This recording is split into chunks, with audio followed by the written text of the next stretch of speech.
Lord of the Mysteries. Chapter 701. Giants Never Retreat.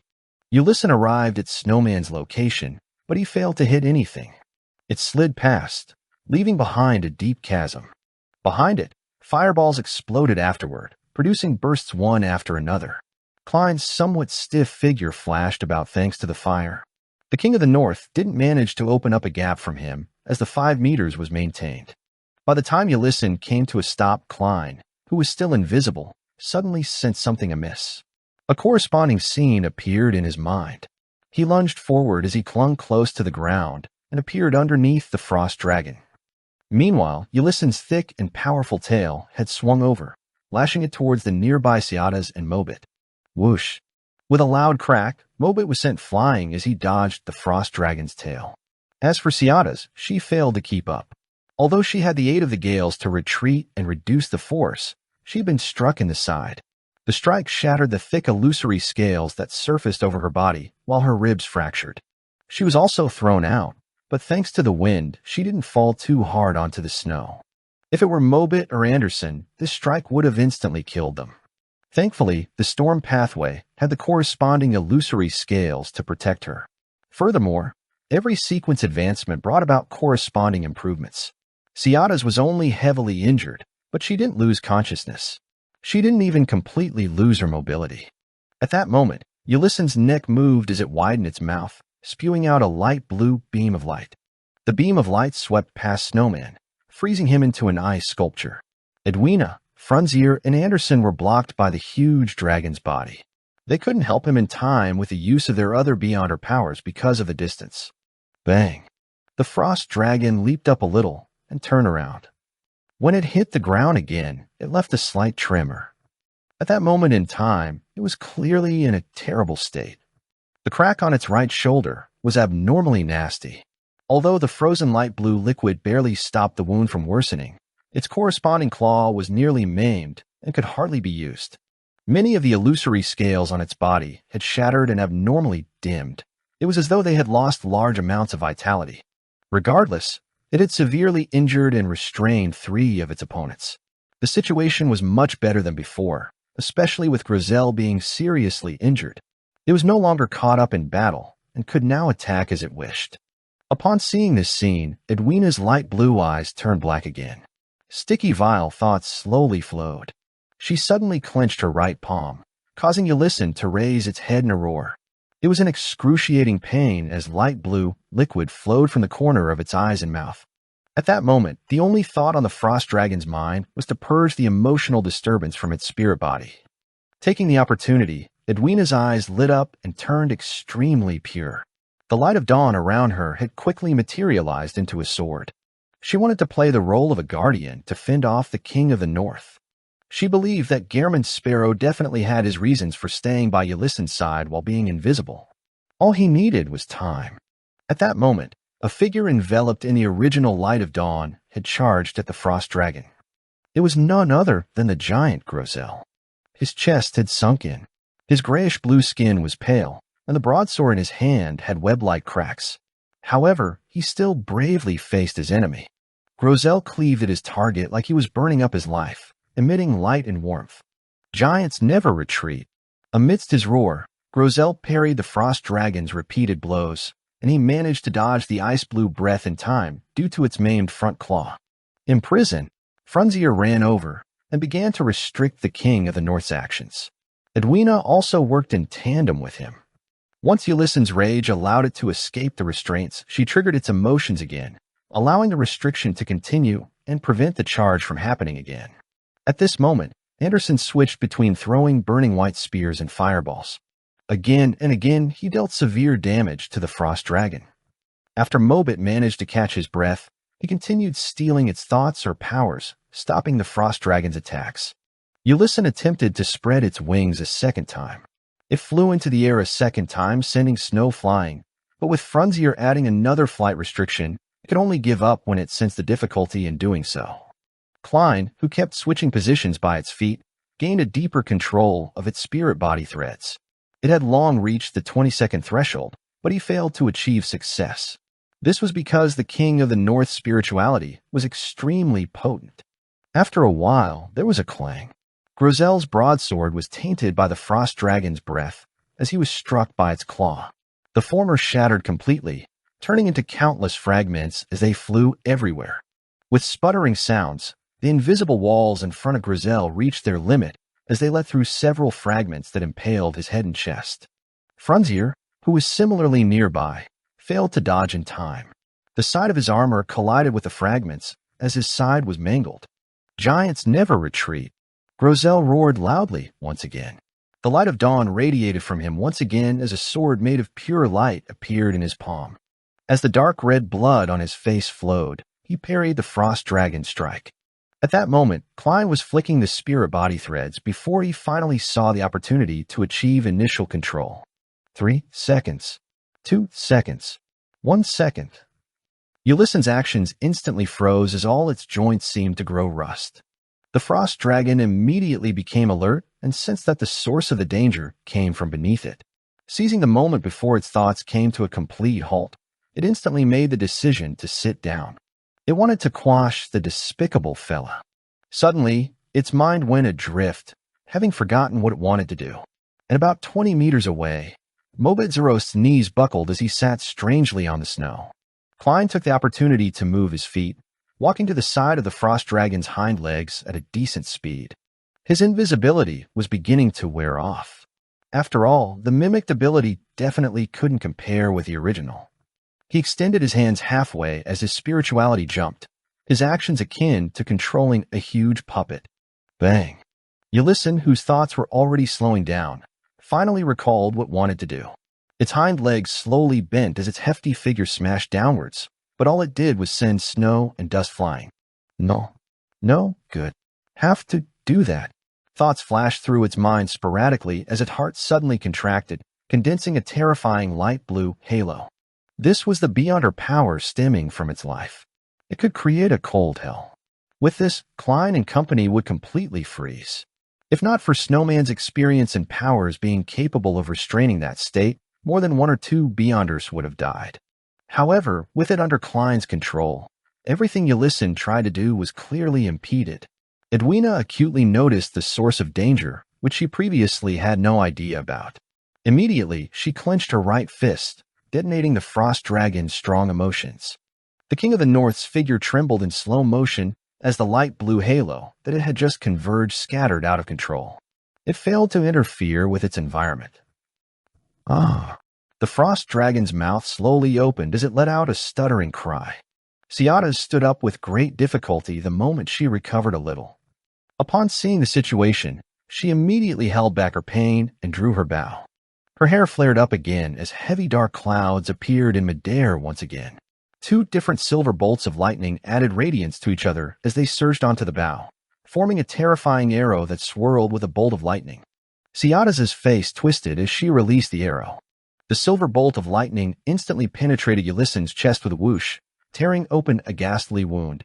Flames spewed and lightning bolts sparked inside its wound, causing greater damage. At that moment, Anderson's eyes lit up. A blazing white flame enveloped his body as he transformed into a stream of light, accurately shooting straight for the wound. Pitch black marks rapidly surfaced on the frost dragon's abdomen, as though someone was scribbling over it. Ulissen's thoughts weren't as slow, due to the intense stimulation. As it struggled to flap its wings, it soared up into the sky. Flying is prohibited here.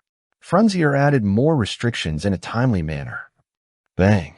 King of the North fell to the ground again as its pitch-black marks on its abdomen tore open. Light blue blood and damaged organs spewed out like a waterfall. Anderson took the opportunity to jump away from the dragon's body. The flames over his body had extinguished as a transparent layer of ice covered him. Cold. It's really cold. He held Death Brachyodont as he stiffly jumped away. His body was constantly trembling. Klein, who had nearly allowed the frost dragon to escape his binding, achieved initial control again. He made Ulissen's thoughts of making everyone present die with it slow down as it suffered from theft and explosions. Its long neck slowly looked up as it let out a slow whimper as its body collapsed bit by bit. During this process, Klein didn't attempt to stop Ciata's and company's continued attacks. He knew very well that to turn the frost dragon into a marionette needed far more than 5 minutes. There were too many accidents that could happen in that span of time. Frunzier stood straight while panting. With the side of his body mangled, he pushed forward his swordless palm and declared in ancient Hermes, "Death." Ulysson's body trembled as it collapsed to the ground like a small mountain made of ice. Light blue light that was nearly white was released from its body, as its flesh and body quickly disintegrated. Soon, the gigantic dragon corpse turned into a snow-laden heavy door that swung outwards. Without anyone mentioning it, all the Beyonders present knew that it was a door leading to the outside world. Finally, success. Grozel laughed out loud as his voice grew softer. Thud. His nearly 4-meter-tall figure fell forward as he held himself up with a knee. Following that, the light of dawn around him scattered as his aura was almost immediately gone. Grozel. Ciadas and company went over with great difficulty or great speed. Grozel looked around him slowly, clenching his fist as he gave a good-natured laugh. We succeeded. Giants never retreat. His head with a single vertical eye drooped down when his voice came to a halt. Lord of the Mysteries. Chapter 702. Epilogue. Grozel. Frunzier, who was closest to the giant, rushed to Grozel and caught him. Then he slowly released his grip and stood up, as though he had just experienced a confusing dream. Ciadas tore out of Mobit's arms, and ignoring the pain all over her body, she ran to Grozel's side with the aid of the wind. She bent down and carefully observed for a moment. Then she nudged the giant and hysterically shouted, "Wake up! Wake up! It's time for us to leave." Her voice softened into silence. Mobit stood by the side, seeing the giant unable to maintain his body as it wavered. Finally, it fell to the ground with a thud. He fell silent for a few seconds before exhaling. At that moment, Anderson and Edwina had already run to Snowman. One used a flame, while the other mimicked holy light to quickly defrost him. As Klein was nearby, he directly arrived by Grozel's side. His spirit body thread's vision told him that the giant was dead. Only his spirit lingered, but was beginning to scatter. This made his damage transfer powers completely useless. From the moment Grozel ignited the light of dawn and engaged the frost dragon in a second battle, he must have prepared himself for death. Klein fell silent. Mobit glanced at him and said with a rueful smile, "To be frank, I've not seen many giants. Most of my impression of them had come from books, teachers, and parents. I always thought that this race was cruel and violent, unintelligent creatures who were closer to monsters. However, Grozel wasn't like that. He was frank, honest, and optimistic. Although he might appear rather silly, he knew better than anyone what was right and wrong. He told me that this was because he wasn't one of those ancient giants. He wasn't even a second or third generation giant. The cruel and violent giants similarly had the ability to reproduce and give birth. As for their descendants, there would be more rational ones appearing from time to time. These descendants would reproduce and have more descendants, allowing the entire giant race to escape from the confines of being monsters. I don't know if I should believe him, but his existence has proven the possibility." As Mobit said that, he suddenly paused as though immersed in his memories. At that moment, Edwina and Anderson helped Snowman, whose body was still a little stiff, walk over. The ascetic struggled as he walked to Grozel's side. Looking at the tightly closed single eye, Snowman gestured the sign of the cross on his chest. He half closed his eyes as he whispered a prayer. "Father of all things, the great source of everything, here lies an honest and pure soul. May he enter your kingdom and receive eternal redemption." Ciadas opened her mouth as though she wanted to say that Grozel's faith was in Giant King Ormer, but she ultimately chose to keep silent. She watched in silence as Snowman completed the prayer. "We have to leave as quickly as possible. No one knows how long this door will remain open," the elven songster said as she surveyed the surroundings. Her sorrow and pain left her rather quick-tempered. She looked down at the giant and added in a heavy voice, "We can't let Grozel's soul dissipate in this illusory world. We have to bring him back to reality." "All right," Mobit immediately agreed. Klein and company didn't object either. Edwina turned her head and shouted at the mountain cave of ice and snow, "Danitz, you can come out now." At that moment, Ciadas' eyes darted around as though she had recalled something. She turned her head and said to Klein, "Do you have a pen and paper?" "Yes." Klein took out the fountain pen and notes he brought around with him. This was a professional trait of being a seer. Ciadas received it and began scribbling on it. She didn't stop even when Danitz ran out of the cave. Danitz kept silent. He was also in low spirits as well, lacking the joy and excitement he should have with the pending departure from this book world. Finally, Ciadas stopped writing and handed the paper and pen to Klein. "The formula you wanted. Aren't we completing the trade only after leaving?" Klein mumbled silently in puzzlement. He received the pen and the Ocean Songster potion formula. As though sensing his puzzlement, Ciadas turned her head and looked at Grosel. She said with a heavy voice, "We are now companions, so you can give me the potion formula directly?" Klein put the items away and nodded indiscernibly. "I'll give you the wine cup after we leave." Ciadas didn't respond. Instead, she nudged Mobit. "Bring Grosel along." Mobit looked down at his body, which wasn't too muscular, and his sharp, curvy leather boots.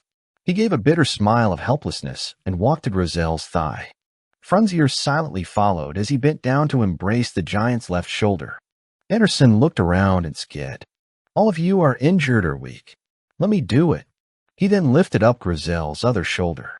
Klein was just about to help with the other thigh when Danitz rushed over to take the spot. Upon seeing this, he stopped in his tracks. He then watched Anderson and company lift Grosel as they walked towards the illusory snow-laden door. Klein, Edwina, Ciadas, who stumbled as she walked, and Snowman silently followed beside them before they arrived at the exit formed from Ulysson's corpse.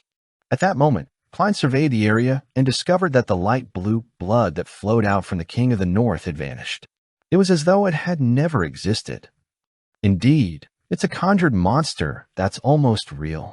Klein walked behind as he watched Edwina take a few steps forward as she bent her back, placing her palms on the door. Then Vice Admiral Iceberg exerted her strength and pushed open the snow-laden door. Silently, everyone saw everything disappear after turning illusory then transparent. Rows of brownish-yellow bookshelves quickly appeared before their eyes, along with the orange-yellow sun which had just set below the horizon and a desk with a fountain pen, ink bottle, and paper. This was Vice Admiral Iceberg Edwina's cabin. Klein quickly placed the middle of the table in his sights. Sitting on it was a book filled with yellowish-brown goatskin. The book flipped to the end as a result of a formless wind. Klein and company then saw the epilogue. With the help of the crazy adventurer and the strongest hunter, Grosel fulfilled his promise. He led his teammates and slayed the King of the North, but he also ended up sleeping forever in the Nation of Frost. It didn't even give our ending. Ciadas, where do you plan on heading to next? Mobit released Grosel's thigh as he turned his head to ask the elven songster. Ciadas's eyes seemed to glaze over for a few seconds before she firmly said, "Seek out my race." Just as she said that, she suddenly saw Mobit's flaxen-colored hair rapidly turn white. His originally smooth face had obvious wrinkles. In just a second, Mobit was dying of old age. Ciadas's heart tightened. Just as she was about to lunge forward, she was surprised to realize that she had lost the strength in her legs at some point in time. With a thud, she fell to the ground and realized that the back of her hands were covered in the aged spots of an elder. She instantly understood what was happening as tears immediately flowed down her face. She struggled as she attempted to crawl toward Mobit. Mobit had similarly slumped to the ground as he crawled towards her while extending his right palm. Ciadas reached out her right palm and grabbed the wrinkled and thin hand. They raised their heads with great difficulty as their pupils reflected one another. The corners of their mouths curled up simultaneously before loosening weakly. Their eyelids drooped down and blocked out the light. Klein, Edwina, Anderson, and Danitz failed to react in time to such changes. They had no idea what they could do as they helplessly watched Grosel's corpse rapidly rot as his flesh and blood evaporated, leaving his skeleton and beyonder characteristic. As for Mobit, Ciadas, Snowman, and Frunzier, they aged in seconds before breathing their last breath and repeating whatever had happened to Grosel's corpse. Their clothes had either disappeared or turned to dust. Their souls dispersed at extraordinary speeds before they were gone. Even the one who lived inside the book for the shortest time had been there for 165 years. Edwina muttered softly as she turned her head to look at that bones which faced the sea and sun. It was none other than disciplinary Paladin Frunzier. He was sitting on a chair looking west, where Backlund was. Snowman was seated cross-legged to the side. His corpse maintained the posture of praying. That's right. They've lived in the book world for centuries or millennia. With the rules of the outside world, as non-demigods, they should have died long ago. I should have realized this. Why wasn't I wary of this point at all? Could it be? Klein suddenly recalled the psychological influence on Mobit, Grosel, and company as he began having an idea. He once again looked down at the book bound by Goatskin. He believed that it had many, many more secrets. This fellow is rather interesting. He died just like that. Anderson looked at Mobit's corpse as he smirked. At that moment, all the Beyonder characteristics had slowly condensed. However, Frunzier didn't produce anything similar to that. Edwina observed for a moment before softly saying, the potion he consumed was illusory, likewise for the strength he obtained. It's just like that frost dragon. It was likely conjured in the book world. It was almost real. Klein sighed silently. He was momentarily at a loss for words, so all he could do was maintain Gehrman Sparrow's silence. In the next 10 minutes, no one spoke in the captain's cabin of the Golden Dream until the 4 Beyonder characteristics took form. One of them was the size of a fist resembling a heart. It was covered with holes as it shimmered with the light of dawn. Another resembled a jellyfish. Its translucent exterior seemed to contain azure blue seawater, and inside it were vortices that were occasionally stirred by hurricanes or flashing silver lightning while emitting a faint, ethereal song. Another was a pure, bright crystal that exuded holiness. The last was a baby's palm with 5 thin, stretched-out fingers as it kept changing colors due to the environment. Sigh, we can't just keep watching like this. Finally, Anderson broke the silence. Let's split the Beyonder characteristics. Just as Edwina's light blue eyes were dyed with pangs of fire, the hunter shrugged and said with a wry smile, I believe that they'll have wishes such as this, as we were companions who fought together. Lord of the Mysteries. Chapter 703. Thank you, Present. Seeing Edwina's gaze warm up, Anderson curled the sides of his mouth and shook his head with a sigh. You're always so inflexible. That's why you aren't able to become an artist your entire life. After sighing again, he looked at the corpse on the chair. We can't keep watching. We have to do something. Doesn't Ciata's wish to find a race? Let's bury her near an elven ruin in Sonia Island. Mobit looks like he wants to be with Ciata's. We should bury them in the same tomb. Doesn't Frunzier want to return to Backlund? Burn his remains to ashes, store the ashes in a box, and bring it to the city when possible. If time permits it, then someone can look for his descendants. As for Snowman, it's not known if he believes in the ancient sun god or the original creator. Who knows if the two are the same? To us, it's the same. There's definitely no way to find the corresponding cathedrals or altars. Therefore, the only thing we can do is bury him beside Grosel. Grosel. He wishes to return to the Giant King's court, but that's a city in myths and legends. There's no way to find it in the real world. However, there are giant ruins in the northern and southern continent. We can bury him there and allow him to have a proper burial. Giant King's court. Backlund. Klein listened in silence as he deliberated for a few seconds. Leave the ashes of Grosel, Snowman, and Frunzier with me. He believed that in the time to come, the City of Silver would manage to reach the Giant King's court. When that happened, he could hand Grosel's and Snowman's ashes to Little Sun and allow him to bury the 2 ancient figures. As for Backlund, Klein needed to return to it, as it was the final destination of his travels. He could then bring back Frunzier, who had left his hometown for more than 165 years. Edwina added, the Golden Dream often goes to Sonia Island. I'll handle Ciata's and Mobit's remains. All right. You'll be in charge of the cremation later. Anderson turned to look at Danitz as he chuckled and sighed. Look, everyone plays a part in this. There's no need to feel inferior. He originally imagined that Danitz wouldn't understand his consoling and would glare at him angrily. To his surprise, this well-known pirate's expression turned heavy as he nodded in silence. As companions who face the King of the North together, let's each choose one. Treat it as though we're inheriting their legacy. Anderson gestured at the shimmering items on the floor. These Beyonder characteristics definitely have remnants of their psyche. I wonder what kind of influence they will bring. Be it concocting it into a potion for consumption or getting an artisan to craft it into an item, there should be something special about them. The former can be digested with the acting method, but nothing can be done about the latter. From the looks of it, you don't know the acting method. Treat it as though I didn't say a thing. The last 2 lines were said to Danitz. Klein didn't have the mood to lampoon Anderson. He looked at the 4 Beyonder characteristics and said, "Give Ciotazes to me." This was the main ingredient of an ocean songster. Edwina thought for a moment before saying, "I'll take Snowman's." It corresponded to the Priest of Light, which Klein already had one of. Hence, he didn't choose it. Anderson glanced at the remaining 2 Beyonder characteristics as his gaze paused at the strange item that resembled a baby's palm. I have to say that this guy is very interesting. Perhaps it can be made into a mystical item that can talk to me. That way, everyone wouldn't be too lonely. At that moment, the giant's heart didn't have an owner. Klein glanced at Danitz and indifferently said, "It's yours." "Mine? I didn't do anything. I didn't participate in the battle." Danitz was extremely surprised. Klein said simply, "You scouted and took on a risk." To Klein, this was a form of compensation. This was because Danitz had chanted the fool's honorific name and knew Gehrman Sparrow's secret. Therefore, he had to force the faith of the fool on him. Otherwise, it would only leave latent risks. Although this was a risk which Danitz was willing to take, Klein still wished to compensate him. Of course, he hoped that Danitz would view it as a bestowment from the fool.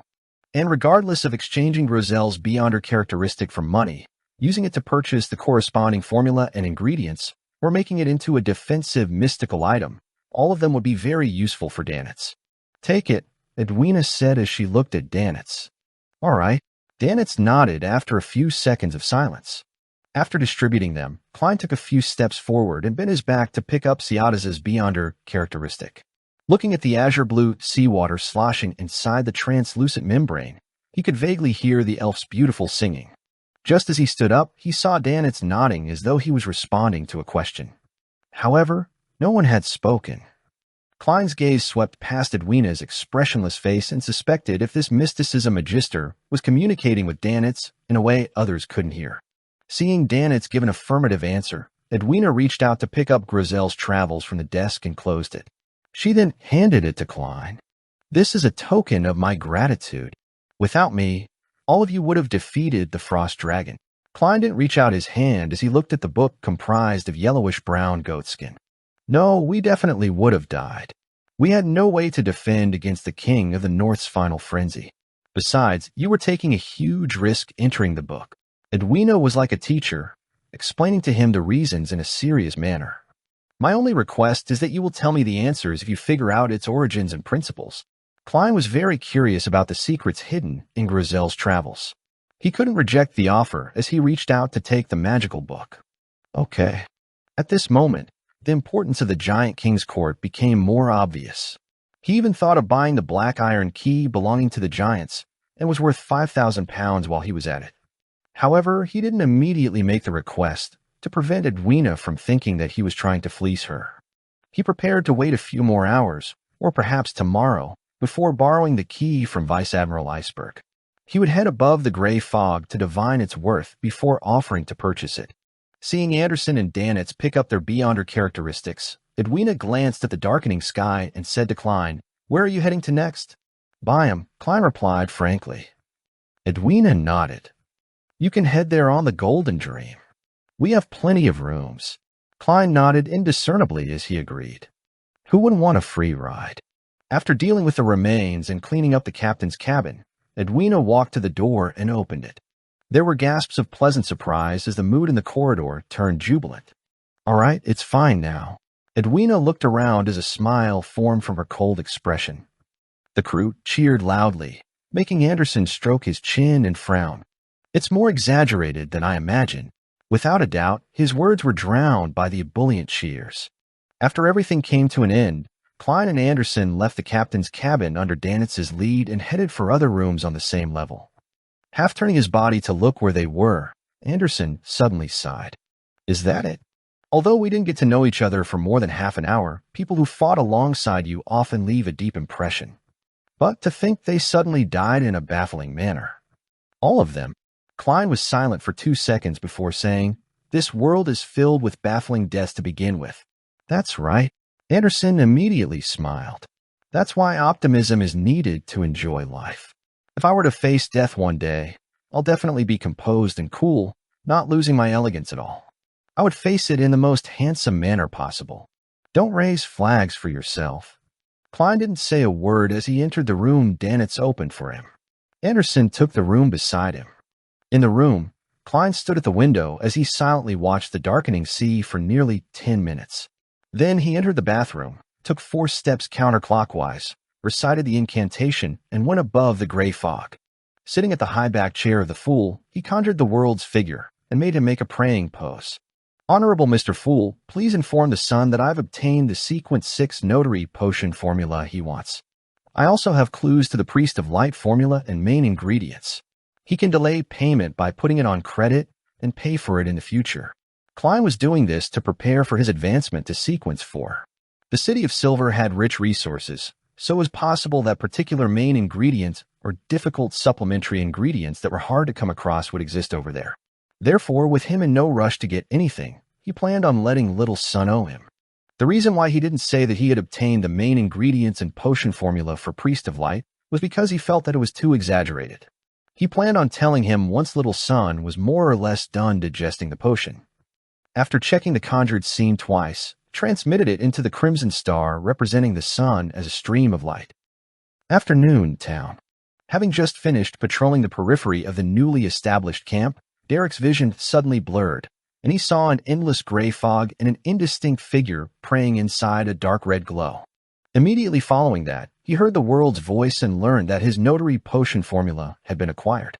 Mr. World's efficiency is really high. It's the exact number of days that he promised. Furthermore, he even got clues to the Priest of Light potion formula and main ingredients. Derek felt joy after a moment of alarm. He couldn't help but admire the World, wishing that he would possess similar strength and styles in the future. Above the gray fog, the World made another prayer after Mr. Fool confirmed that there weren't any problems with the Ocean Songster potion formula. Honorable Mr. Fool, please inform Mr. Hangman that I've already obtained the Ocean Songster's potion formula and the corresponding main ingredient. I'll give it to him during the next tarot gathering. Please get him to consider what he would like to provide in exchange. Lord of the Mysteries. Chapter 704, Origins. On the undulating sea, inside an ancient and dark sailboat, Alger Wilson stood in front of a window, considering the report he had to produce when he arrived at Pasu Island. It was at that moment when the endless gray fog and a figure lording over him appeared. He then saw a dark red glow and saw a blurry figure resembling the World. He then heard the figure's calm words. After hearing it, Alger's eyes widened. He found it difficult to suppress his joy as a strong sense of bewilderment and shock emerged within his heart. He remembered very clearly that the World had only promised the Sun to obtain the notary potion formula within 3 days at the last Tarot Club gathering. He hadn't mentioned anything related to the Ocean Songster potion formula, but in just days, this gentleman had obtained the rare Sequence 5 formula and even its main ingredient. What did he do exactly? Alger muttered silently to himself as he couldn't help but recall Gairman Sparrow's cold and formidable appearance. He found the man more and more unfathomable. Is this the advantage of being a blessed? Yes, I just received the news yesterday that Gairman Sparrow boarded the Future last week in Oz. On the one hand, it proves that Admiral of Stars is indeed the Hermit, and on the other hand, it means that what the World did last week was extremely important. For example, entering those dangerous waters in the Eastern Front to obtain something. Therefore, he had no choice but to seek the Hermit's help. As such, he advanced and became a Sequence 5 powerhouse. This can explain how he obtained the Ocean Songster potion formula and its main ingredient in the span of a few days. But what did he do exactly? Don't tell me that he killed someone from the middle upper echelons of the church. Alger couldn't help but frown. He quickly calmed his heart as he focused on another matter. Although instantly obtaining the formula and main ingredient delighted and excited him, making him feel that becoming a Tarot Club member was a turning point in his life, he still needed to pay for it. What can I give the World? Alger fell into deep thought, depressed to realize that he didn't have any items or money of equal value. He subconsciously paced about his window. Above the gray fog, the busy World vanished as Klein cast his eyes on Grizel's travels, which he had brought above the gray fog. This book, comprised of yellowish-brown goatskin, was silently placed on a long bronze table. It didn't appear special in any way, appearing so ordinary that only history fans would notice it. Klein conjured a pen and paper as he cautiously wrote the First of a Nation statement. This is the Spectator Pathway's uniqueness. He was most worried about this point, as it meant that he couldn't seal the book above the gray fog. It might bring about unexpected accidents, but carrying it with him made it possible for him to be sucked into the book at any time. That would be very problematic. He undid the spirit pendulum on his left wrist, composed himself, and attempted a divination. When he opened his eyes, the topaz pendant was spinning counterclockwise. It meant a negative result. From the looks of it, this strange book isn't the spectator pathway's uniqueness. Then, there's no need to be too afraid. Klein thought for a few seconds before divining if Grizel's travels was the corresponding item of the spectator pathway's sequence 1 or 2. To his surprise, the divination ended in a failure. He thought for a long while before penning a new divination statement, its origins. The reason why Klein dared to do such a divination was because he knew very well that the spectator pathway's sequence 0 had long perished. There was a high chance that the uniqueness was in the hands of the Twilight Hermit Order. Therefore, the chances of him having to face a real god was negligible. Putting down the pen and holding the paper and book, Klein leaned back into the chair and recited the divination statement as he entered a dream with cogitation. The gray, hazy world cracked open as the sky turned extremely dark. It was as though strong winds were stirring the dark clouds. In this dark environment, a sliver of light appeared first along the horizon as it grew bigger and clearer. It was a floating continent. It was a huge continent that could hold several cities. The continent's periphery was grayish-white in color. Huge boulders revealed their outlines, and above them, there were dozens of erect 100-meter-tall stone columns. They either stood independently or propped up magnificent ancient palaces. Dragons of different colors, grayish-white, scarlet-red, yellowish-bronze, as well as some made of ice, were flying over the continent and the one-of-a-kind city. At times, they would land on a stone column to rest as they overlooked the land. At other times, they would enter the opulent palace and vanish from Klein's sight. Among them, the smallest one was about the size of King of the North Ulyssen. The biggest spanned 100 meters. The scene quickly zoomed in as a palace with a height of over 200 meters occupied Klein's vision. Its interior had stone columns erected, propping up a dome. The space was so large that it allowed any dragon to move freely within. The camera kept moving inward, and soon Klein saw a book made of yellowish-brown goatskin. Its cover was blank as it floated in midair. Compared to its surroundings, it was amazingly small. Right behind the book, a large shadow appeared. Just as the shadow's silhouette was outlined, Klein felt his thoughts instantly explode. His eyes spewed out with blood as his ears were left with 2 black holes. His mouth and nostrils had white matter stained with blood spew out from them. The mysterious space above the gray fog gently trembled as it pacified everything. Klein quickly recovered as he gritted his teeth and rubbed his head. It hurts. It freaking hurts. It's in no way inferior to the eternal blazing Sunday. I didn't even discern his looks or gain any knowledge. Was he dragon of imagination Ankwelt? According to Little Sun's information, he had perished at the end of the second epoch. After so many epochs spanning 2 to 3 millennia, just prying into the mystery was enough to put me in such a sorry state. If not for the gray fog's screening and assistance, I would have died immediately. This mark is way too powerful, isn't it? There's no way of comparing them.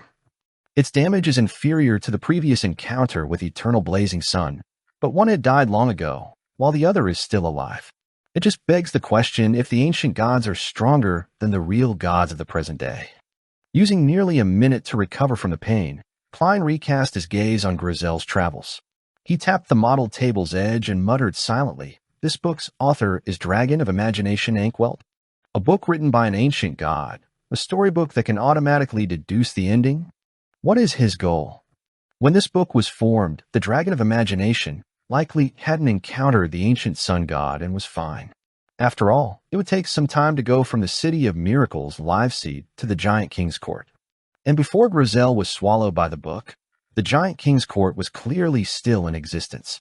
Just a prank? A toy used to kill his boredom? Or could it be that the Dragon of Imagination had foreseen some of the future? He specially created this book to leave behind a chance for himself or the dragons to resurrect. However, he underestimated the ancient sun god's might, and he completely perished. It made the book unusable for millennia, so all it could do was naturally absorb characters into it to play out a story. Klein made some guesses, but he wasn't able to verify them.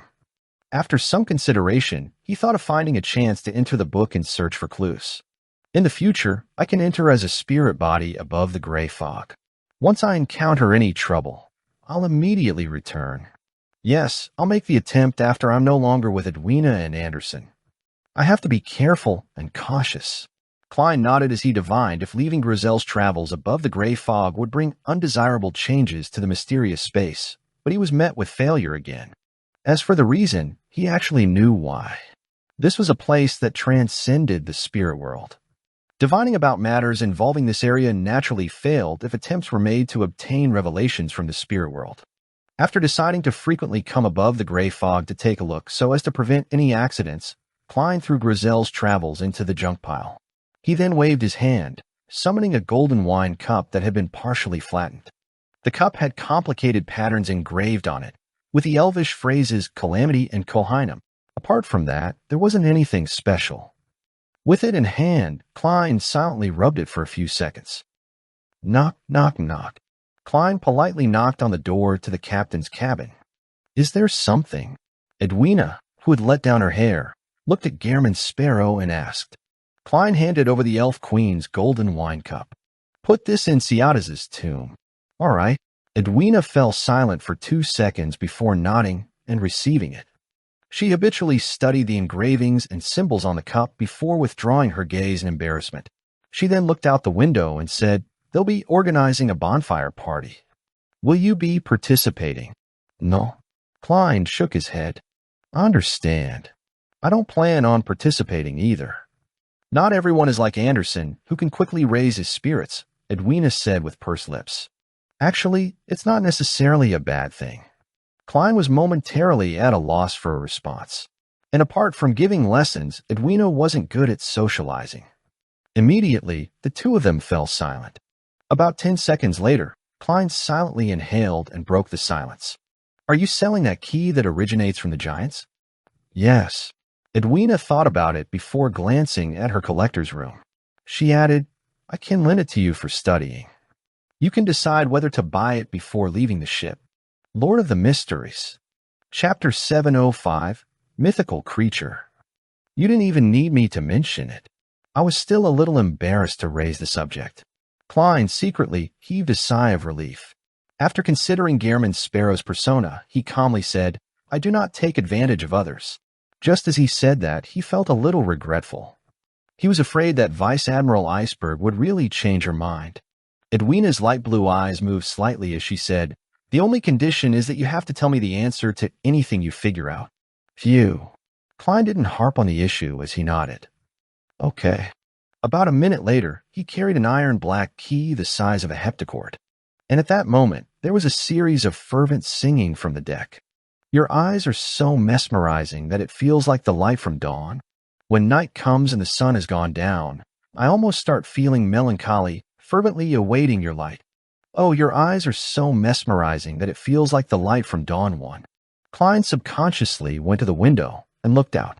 He saw that the bonfire had already been lit and the Golden Dreams crew, that had nothing to do on their hands, were gathered around it. They were either roasting meat or fish as they guzzled beer. Otherwise, they would be dancing a rather random but lively dance alongside singer Orpheus's singing. It was a very merry atmosphere. The oily roasting exuded a tantalizing aroma that wafted upwards. Klein saw that Anderson Hood was also among the pirates, drinking in high spirits and eating happily. From time to time, he would shout a few words and say a joke, as though he was already a member of the Golden Dream. He was no longer ostracized like before. Instead, Danitz didn't appear among them. At the very least, Klein didn't see him near Iron Skin or Barrel. As long as he doesn't provoke others, Anderson is rather good at socializing. This might be the intelligence-gathering powers of a conspirer? Yes, he might have transferred the hatred onto me. I wonder if Danitz will work hard after what happened. If he can improve himself and acquire greater strength, then as the fool, I wouldn't only have myself as a subordinate. I don't have to always appear as a trinity. Heh, this secret existence of mine finally has a real believer, someone I can directly order to do things, even though it's only limited to Danitz. I have to say, it's still quite pathetic. As Klein reflected over the matter, He prepared a ritual to sacrifice the giant's key above the gray fog. At that moment, his spiritual perception was triggered as he instinctively activated his spirit vision and looked to the side. White bones were thrown up as they materialized into the messenger with black flames in its eye sockets. Half of the messenger's body was in the lower deck, so it was nearly level with Gehrman's sparrow without tearing through the ceiling. However, the palm holding the letter remained huge, as though it could easily wrap it around Klein's head. Mr. Isaac was quite quick to reply this time. As Klein politely nodded, he received the letter and unfolded it. Just as he was about to read its contents, he suddenly realized that the skeleton messenger remained standing there. It didn't vanish once it delivered the letter. "Is there something?" Klein asked in surprise. Just as he said that, an idea flashed through his mind as he quickly added, "If there's a need to reply, then I will summon you again." The skeleton messenger's huge head nodded as its body collapsed like a waterfall before returning to the underworld. "Ma'am, Rionette Tynker previously waited for me to give a reply. Same for the skeleton messenger this time. Is this some new regulation the messenger world has enacted?" "Boy, there's no such thing as a messenger world. They're all individually summoned, and most messengers are just doing it part-time." "Yes, the skeleton messenger gave me an aggrieved feeling." Klein shook his head without much thought before focusing his attention on Mr. Isaac's letter. To put it simply, attaining godhood begins from the moment one advances to sequence 4. It's a slow process of evolution towards a mythical creature. This process comes to an end at sequence 2. Therefore, there is a qualitative difference between an angel and a saint. In ancient times, the former are even called subsidiary gods. Every demigod, including saints and angels, have their own mythical state. This is a non-human form which is a potpourri of complex knowledge, godhood characteristics, and secret symbols. Ordinary people will suffer tremendous damage from a simple glance to the point of losing their minds. And as the demigod grows in strength, the damage only grows more potent and irresistible. Therefore, creatures at this level have to constantly control themselves to not expose this form, or just from their very existence alone, it can bring about a catastrophe to their surroundings. To demigods, one of the main traits of losing control is losing reason. When that happens, they will no longer be able to restrain their mythical creature form. However, a saint's mythical form isn't complete. There are clear characteristics of their original race. Strictly speaking, one is a true mythical creature only after they reach sequence 2. I wonder if the blood that Ma'am Hermit wants is the blood of a mythical creature in the true sense of the phrase, or if the criteria can be relaxed. I wonder if the placenta blood from Will Septon's birth counts. He is a sequence 1 snake of fate, an absolute mythical creature, just not in the correct form. I'll accumulate more matters before riding on the paper crane to ask him. Yes, there are only 2 more times, so I need to do it for serious matters. However, I'll be returning to Backlund soon. With this in mind, Klein silently calculated when Will Septon would be born. He didn't make an accurate recollection, but based on his impressions, Will Septon had been conceived last November, and it was currently only the middle of April. Therefore, he will be born in July. Perhaps earlier. Klein thought without great certainty. After all, he didn't have a girlfriend or wife in his previous life, much less having a child. He quickly threw those thoughts to the back of his mind and began setting up the ritual. He sacrificed the giant's key to himself. The reason why he didn't use his spirit body to carry it, it was simply because it was too heavy. Soon, he arrived above the gray fog. He made the iron-black key fly onto the surface of the bronze table as he seriously inspected it a few times. After confirming that there wasn't anything abnormal about it, he conjured a pen and paper and wrote the divination statement, the place this key corresponds to. With the paper in hand and his arm around the key, Klein leaned back into his chair and fell asleep while chanting. This time, the gray, hazy world first presented a distorted, translucent screen. As the scene zoomed in, he immediately appeared before a 10-meter-tall door. The door was mainly gray and blue in color, and on its sides were various engraved symbols, labels, and patterns. They were stately and mysterious. The light of dusk shone over faintly, dyeing the door with a clear sense of decline. It was like the daylight was gone for the world, with only eternal eventide replacing it.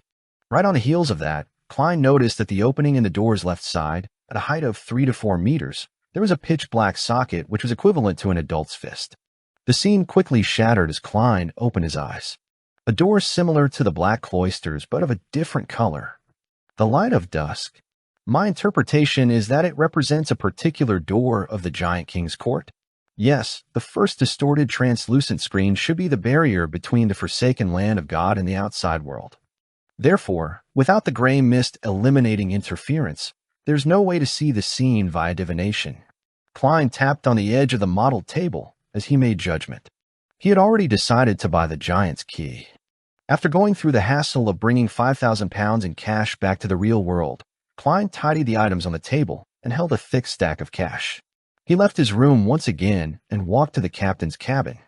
As a Desire Apostle, Curtius's bounty is equivalent to a key and £1,000. Klein glanced at the cash in his hand as he knocked on Vice Admiral Iceberg's door again. With a creak, Edwina appeared by the door. When she saw him holding the cash, her brows twitched as she widened her eyes. She said with a brightened expression, "You have results?" Klein tersely acknowledged. "I already obtained results that it likely related to the Giant King's court." "The Giant King's court is spoken in myths?" Edwina's eyes lit up as she asked. Klein gently nodded in affirmation. Edwina's lips quivered as though she wished to inquire further, but ultimately she didn't say a word. She took the £5,000 in cash. She turned back to look at the rows of bookshelves in the captain's cabin and fell silent. She finally said to Klein seconds later, "If you're interested in these books, you can borrow them any time in the day. My only request is..." Klein secretly predicted what Vice Admiral Iceberg was about to say. "My only request is that you can talk to me about history whenever you're free." Edwina paused before she added with her eyes appearing bright. Klein chuckled inwardly and said after some thought, "All right, but I will not answer every question." Meanwhile, he silently prayed inwardly. Let's hope Vice Admiral Iceberg's collection has methods to create higher-level charms. No problem. The corner of Edwina's mouth twitched as her expression became livelier. "See you tomorrow." Klein took off his hat and pressed it to his chest as he bowed to bid farewell. Edwina also seriously returned the pleasantries. "See you tomorrow." Backlawn. Iron Gate Street, outside Braveheart's bar. Emlyn White got off a carriage, pushed open a wooden door, and walked in. He was then triggered by the mixture of smells inside as he pinched his nose in contempt. He hadn't had much progress in the competition to hunt for the primordial moon believers. Therefore, he planned on heading to the Braveheart's bar, which Sherlock Moriarty often mentioned. He was there to find the rather informed black market arms dealer Ian. The latter's name was acquired by Emlyn through other means. Lord of the Mysteries. Chapter 706, That Man. Turning his body to the side, Emlyn avoided a bulldozing drunkard. While swatting his clothes with a frown, he continued jostling towards the bar counter. During this process, he didn't seem to be doing anything, but the surrounding customers would always fail to touch him. Be it in terms of speed, agility, or his balance and coordination, he had reached a rather terrifying level. Finally, Emlyn arrived at the bar counter as he rapped the wooden counter. "Where's Ian?" The bartender glanced at him. Without a word, he kept his head low and wiped his glass cups. Emlyn stood there in surprise, wondering if he had done something wrong that earned him nothing. This angered him a little as he wished to reach out and yank the bartender out. However, he believed that such acts were lacking as a gentleman. He forcefully held down his emotions and looked around and discovered that everyone was drinking. With a thought, Emlyn experimented by saying, "A cup of Ormer red wine." The bartender's actions paused as he looked up and gave the handsome, black-haired, red-eyed man an odd look. "We don't have that available." This was the finest red wine in the world. The price was staggering. Emlyn wasn't dumb, and he could tell from the bartender's eyes that he had ordered something he shouldn't have. On careful thought, he said, "1 glass of Southville beer, 5 pence." The bartender finally lowered the cup and cloth. Emlyn took out a 1 solely note and said, "Keep the change." "Thank you." The bartender pointed left and said, "Ian is in card room 1. Emlyn immediately smiled, feeling happy and proud that he had resolved an actual problem. He didn't take the cup of Southville beer and instead turned around and walked straight to card room 1. Knock, knock, knock. He politely knocked on the door. "Please come on in." A rather adolescent voice sounded. Emlyn adjusted his collar and pushed open the door, only to realize that the scene inside was unlike what he had expected. He believed that since it was a card room, there would be a bunch of people surrounding a long table, playing games like Texas, but to his surprise, there were indeed about 8 people, but there weren't any poker cards. A piece of paper was placed in front of every participant as they seemed to be recording something. Apart from that, there were only fountain pens and multi-face dice on the table. Emlyn instinctively cast his gaze on the youngest person inside. It was similarly a handsome boy with red eyes. He looked about 16. "Ian?" Emlyn asked. Ian nodded with a smile. "That's me. Sir, is there something I can help you with? Or do you wish to join our game?" "Game?" Emlyn returned with a question. Ian chuckled. "Yes, game. I don't enjoy playing cards or billiards, but something needs to be done when spending the whole day here. I gained some inspiration from Emperor Roselle's biography. It's to organize a few people to sit down and attempt a tabletop adventure. In this game, as long as you abide by the rules, you can be anyone. A doctor, an adventurer who loves eating vegetables, a private detective who always carries a wrench and pipe, or an adventurer who enjoys radical ideas. Together, they can head to some ancient castle and seek out the history hidden within, battling all kinds of monsters along the way. Sounds a little interesting. Emlyn had a feeling that this game suited him well. Do you want to join? We're currently embroiled in a ploy and are facing a powerful ancient vampire. He appears to have a handsome face, but beneath his skin are boils formed from his boiling blood. Ian warmly invited him. "Sanguine, thank you very much." Emlyn's expression twitched indiscernibly as he directly said, "I have a mission for you." "All right, let's go to the room next door." Ian took his round hat and old satchel and stood up. The billiard room next door had no one in it. The boy closed the door with great familiarity as he surveyed the area before looking at Emlyn. "Sir, I do not know you. Might I know who introduced you?" Emlyn lifted his chin and smiled. "Sherlock Moriarty." Just as he said that, he suddenly looked left and right as he raised his hand to pinch his nose. "So it's Detective Moriarty." Ian heaved a sigh of relief without hiding it. "I'm assured then. By the way, didn't he go on vacation to Desi Bay? When will he be back?" Emlyn lowered his right hand as he said without a change in expression, "He isn't back yet. I've been to his rented apartment." To be frank, a normal vacation should have ended by the end of January. It's already April. Could it be that something happened to him? Ian asked worriedly. Emlyn recalled the powers and mysteriousness which Sherlock Moriarty presented as he shook his head.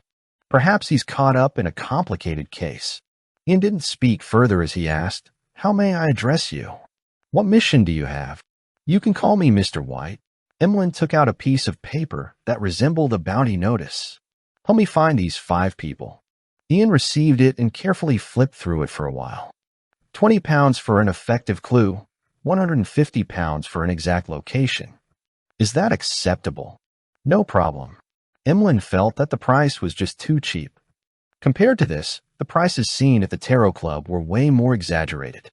Ian folded the piece of paper and said, "Mr. White, how do I contact you if I have any clues?" "South of the bridge, Harvest Church." Emlyn had already thought of the answer. Upon hearing that, Ian gave him an odd look. "You're a believer of Earth Mother?" "That's rare in Backland." "I'm not." Emlyn firmly shook his head. "I'm only doing volunteer work over there." Without waiting for Ian to speak, he asked, "How did you inherit those red eyes?" This was something he had wished to ask when he first saw Ian. This was because red eyes were a trademark characteristic of Sanguine in ancient times. However, there was a long period of time when humans and Sanguine copulated in the Fourth Epoch. They were all residents of an empire, hence, with the widespread fellowship, many descendants were produced. There was an increasing number of red-eyed mixed bloods as they passed down their genes, becoming an uncommon eye color for humans. To put it simply, every red-eyed human had a Sanguine ancestor. Ian replied in surprise, "My father. I've no idea how much further up the family tree, as I was a vagabond. From the looks of it, he isn't connected to the Sanguine." Emlyn handed over a £20 deposit, feeling somewhat disappointed before turning to leave the billiard room. After he left, Ian didn't immediately return to the card room. Instead, he closed the door and said into the air, "Detective Moriarty hasn't returned to Backland. I'm a little worried about him." A figure suddenly appeared in the billiard room. She had a pale face with exquisite features while wearing a black bonnet. Dressed in a black Gothic regal dress, she was none other than Wraith Sharon. "He's doing fine," Sharon replied without any perturbation in her tone. Her figure dematerialized before vanishing. "You always says the same thing. Don't tell me that you've always been in contact with Detective Moriarty." Ian mumbled softly as he picked up a newspaper in the corner of the billiard room. Placed on it was the Tussock Times, and beneath it was News at Sea.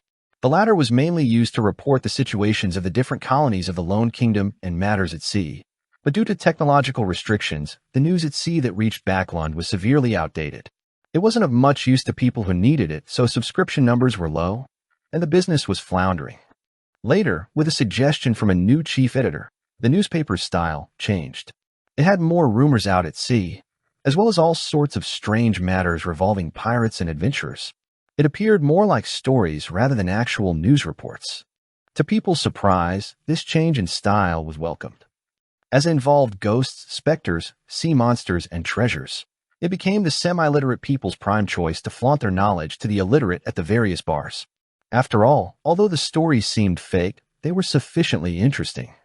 Ian casually flipped through the newspapers without finding any content of interest. He only had a deep impression on one of the reports in News at Sea. According to our correspondent, on the night of the March 25th, the King of Immortality fleet attacked a ship heading from East Balam to Faceac and plundered all its goods and money.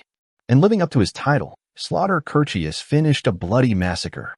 These pirates are really preposterous. Ian shook his head and lowered the newspapers. He returned to the card room and continued his game. Outside the bar, Emlyn boarded a carriage and leaned onto the carriage wall as he watched the street lamps move past him. He pinched his nose again and silently muttered, "A wraith? This arms dealer sure is resourceful." Not bad. Emlyn closed his eyes as he felt more hopeful about his entrusted mission. The sunlight shone in from outside, dyeing the captain's cabin golden. Edwina sat on a chair with a book in hand as she looked opposite her. "So you also believe that the Solomon, Trunsoist, and Tudor empires all coexisted?" "This is a necessary condition for the War of the Four Emperors," Klein simply replied. He held a book titled Book of the Three Worlds. It originated from a life school of thought member before it landed in Vice Admiral Iceberg's hands. It described the material world, the spirit world, and the world beyond rationality. It included some information on charms, with rather profound parts. Klein was seriously reading information on this in a bid to better use the Sea God Scepter and the Worm of Time. Klein had actually discovered that the books collected by Vice Admiral Iceberg were various ancient texts that were rather unsystematic. This was quite different from the characteristics of the Church of the God of Knowledge and Wisdom which backed her. Therefore, he guessed that the internal, orthodox, systematic mysticism knowledge of the Church was not public. Edwina was just about to ask again, but she suddenly realized the Golden Dream's cruising speed gradually drop. She looked out the window and after a few looks, said crisply, "We've arrived in Byam, Lord of the Mysteries." Chapter 707, Danet's Request. "We've reached Byam." Klein stood up upon hearing that and looked out. He saw the familiar Resistance's private harbor. He didn't show his surprise as he commented calmly, "Faster than I expected." It was 3 hours faster than he had expected. "It's faster than I expected as well." Edwina looked away and agreed with Gehrman Sparrow. "However, these are all unimportant details." Klein lowered his head, pretending as though he was browsing through the rest of the Book of the Three Worlds. He then handed it to Vice Admiral Iceberg. "That marks the end of this discussion." Edwina looked at the book in silence. She opened her mouth, but no words came out. She reached for the Book of the Three Worlds and placed it on the table in passing. Following that, she got up and bowed. "I look forward to future discussions with you. Your expertise in ancient history is admirable." If Klein had been acting as himself, he would have said a few words of humility while praising Vice Admiral Iceberg for her breadth of knowledge. Unfortunately, he was the crazy adventurer Gehrman Sparrow. All he did was nod and say, "We are collaborators." It meant that there would be opportunities in the future. He didn't speak further as he left the captain's cabin and returned to his room. He packed his suitcase with a relaxed mind, waited for the Golden Dream to dock, and then headed straight for the deck. At that moment, there were many crew members gathered on the deck. It included Gourmet Brewall's Singer Orpheus and Flowery Bowtie Jodson, most of the crew who were upper echelon members of the pirate crew with their heads worth a handsome bounty. They gave sincere smiles as they happily kept waving at Klein. Among them, Beryl and Iron Skin were filled with excitement as they belted out a song for their departing guest. When did I have such a good relationship with them? Klein lampooned as he walked past the pirates until he arrived at the gangway. Anderson Hood was there with his hair combed, his clothes neat and tidy. He said with a laugh, "They probably mean to say goodbye. Or should I say, let's hope we don't meet again." "Gehrman, do you know how dangerous a situation you were in? You nearly became the public enemy of every crew member.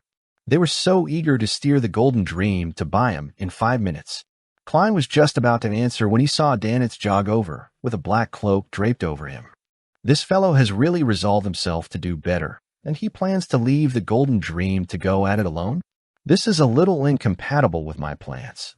Only by being around Vice Admiral Iceberg and the Church of the God of Knowledge and Wisdom would his value as a believer of the Fool be accentuated. However, it doesn't matter.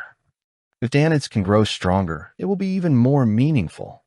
Klein habitually measured the pros and cons before ignoring his other thoughts. He looked at Danitz in silence and waited for him to speak. Danitz opened his mouth with a serious expression, but nothing came out of it. All he did was give a hollow chuckle and say to Anderson, "Do you have the potion formula for Conspirer?" "Yes," Anderson said with a chuckle. "But I have no plans on selling it to you." Danitz's expression darkened as Anderson continued, unfazed. "What's the point of obtaining the Conspirer potion formula now? Any attempts to advance now will only result in failure. Pal, it's best you redo your acting as a hunter, followed by a provoker, and then a pyromaniac.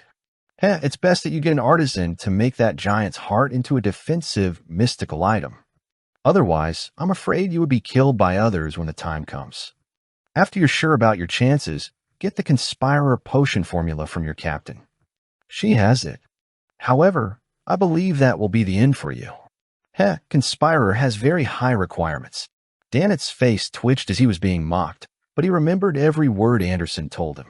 This was because the man before him had the title of Strongest Hunter, who had rich experience on this pathway. Furthermore, he had a vague idea that the key was acting. He suspected that the captain's guidance from before was directed at this, just that it was rather vague. "There will come a day when I'll let you know what a true conspirer is," Danitz stubbornly retorted before looking at Gehrman Sparrow. He cleared his throat as he said without daring to look into his eyes, "I've already made the request with Captain. In the future, I'll be in contact with the Resistance, and I'll often be in Byam. It means you don't wish to leave the Golden Dream, but you will find opportunities to hone yourself? Why does it feel like you're reporting to your boss?" Klein chuckled inwardly as he gave a terse answer. Danitz was instantly relieved as he felt a lot better. If it wasn't because his companions were watching behind him, he would have diligently helped Gehrman Sparrow carry his suitcase and send him all the way to the dock. After watching Gehrman and Anderson leave, he cautiously decided to pray to the Fool every day starting tonight. He wanted to show his devotion to prevent any accidents from happening to him. Inside the Resistance's private harbor, Anderson watched as Gehrman Sparrow circled into another newly built road before walking out of the woods via the shortest distance.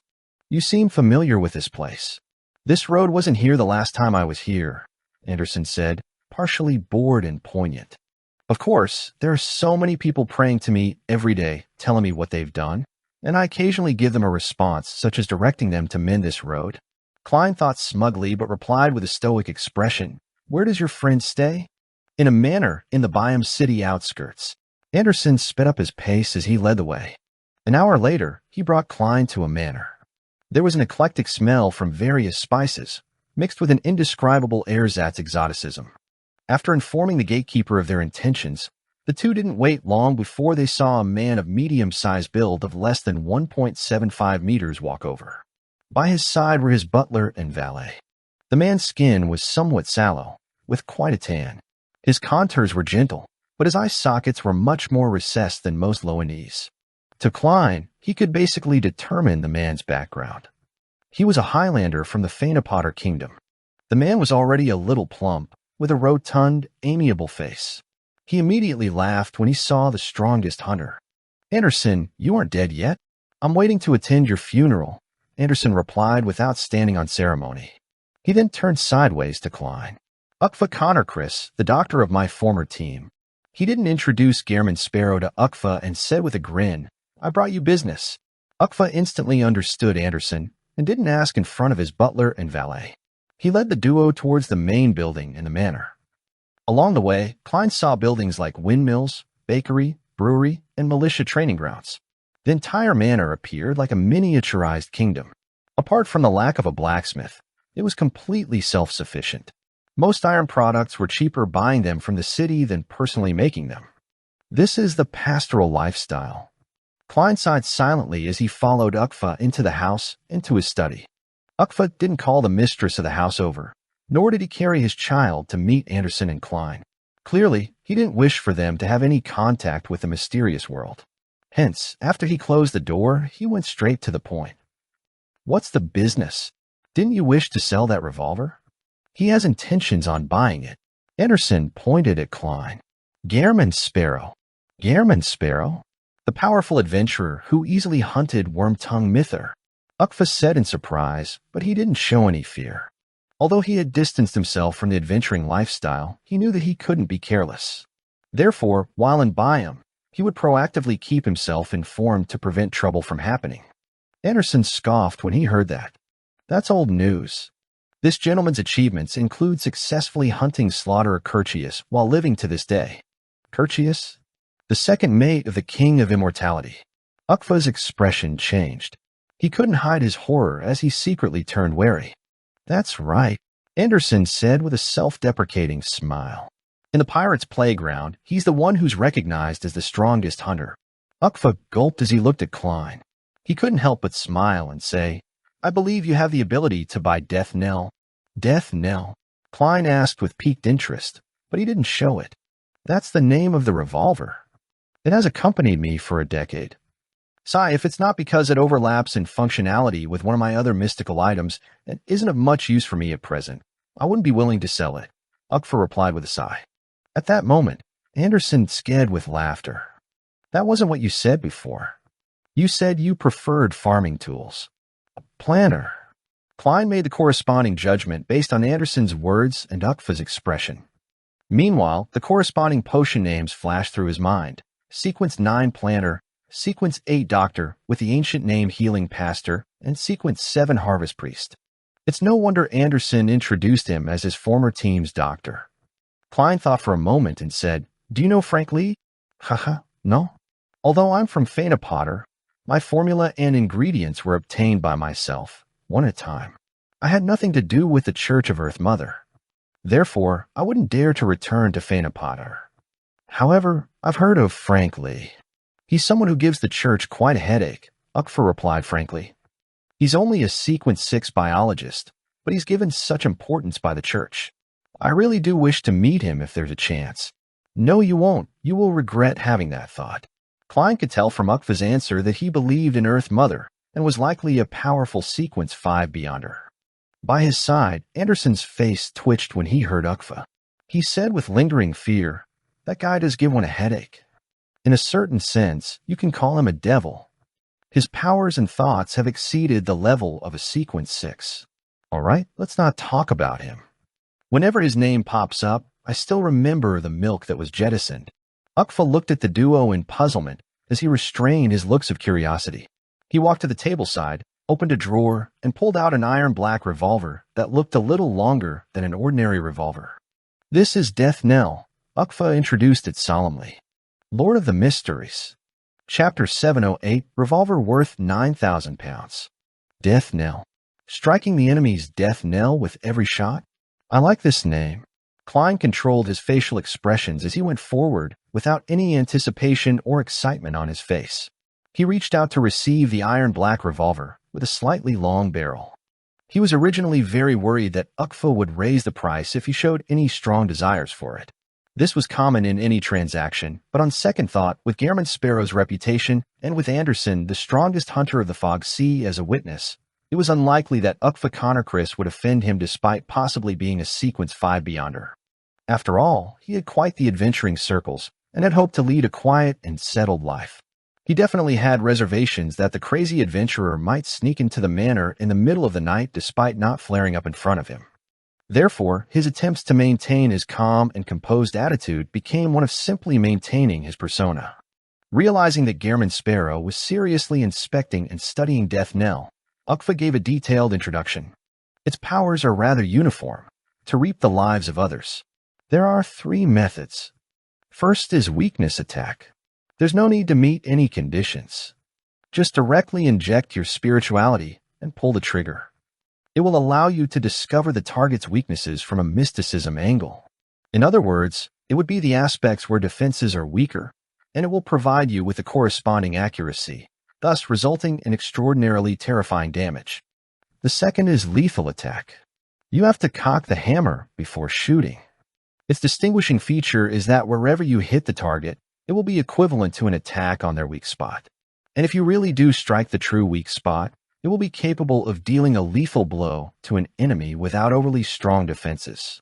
To targets who are good at defending, 3 shots will be able to resolve the matter. This includes Guardian. Of course, that is under the premise that the 3 lethal blows aren't spread too far apart. It's best not to exceed 5 seconds. The third is slaughtering. On the foundation of a weakness attack, providing more than twice the spirituality on top of that will imbue ordinary bullets with grapeshot effects. Simultaneously, when aimed at a group of enemies, it will result in area of effect damage. To increase the damage, it will need to meet the conditions for lethal attack, as well as provide more than thrice the spirituality. This drain will be quite a burden on the user. It can also be combined with bullets with different characteristics, allowing you to target different kinds of enemies. This sounds like it corresponds to a Sequence 5 Reaper of the Hunter pathway. Klein glanced at Anderson and asked, seemingly in thought, if the target's physical condition reaches that of a Sequence 4 Dragon, how many strikes of lethal attack will kill it? Ukfa was taken aback as he shook his head in a daze. I've never met a dragon before, much less a dragon whose physical condition has reached that of a demigod. Does Gehrman Sparrow plan on using this gun to slay dragons?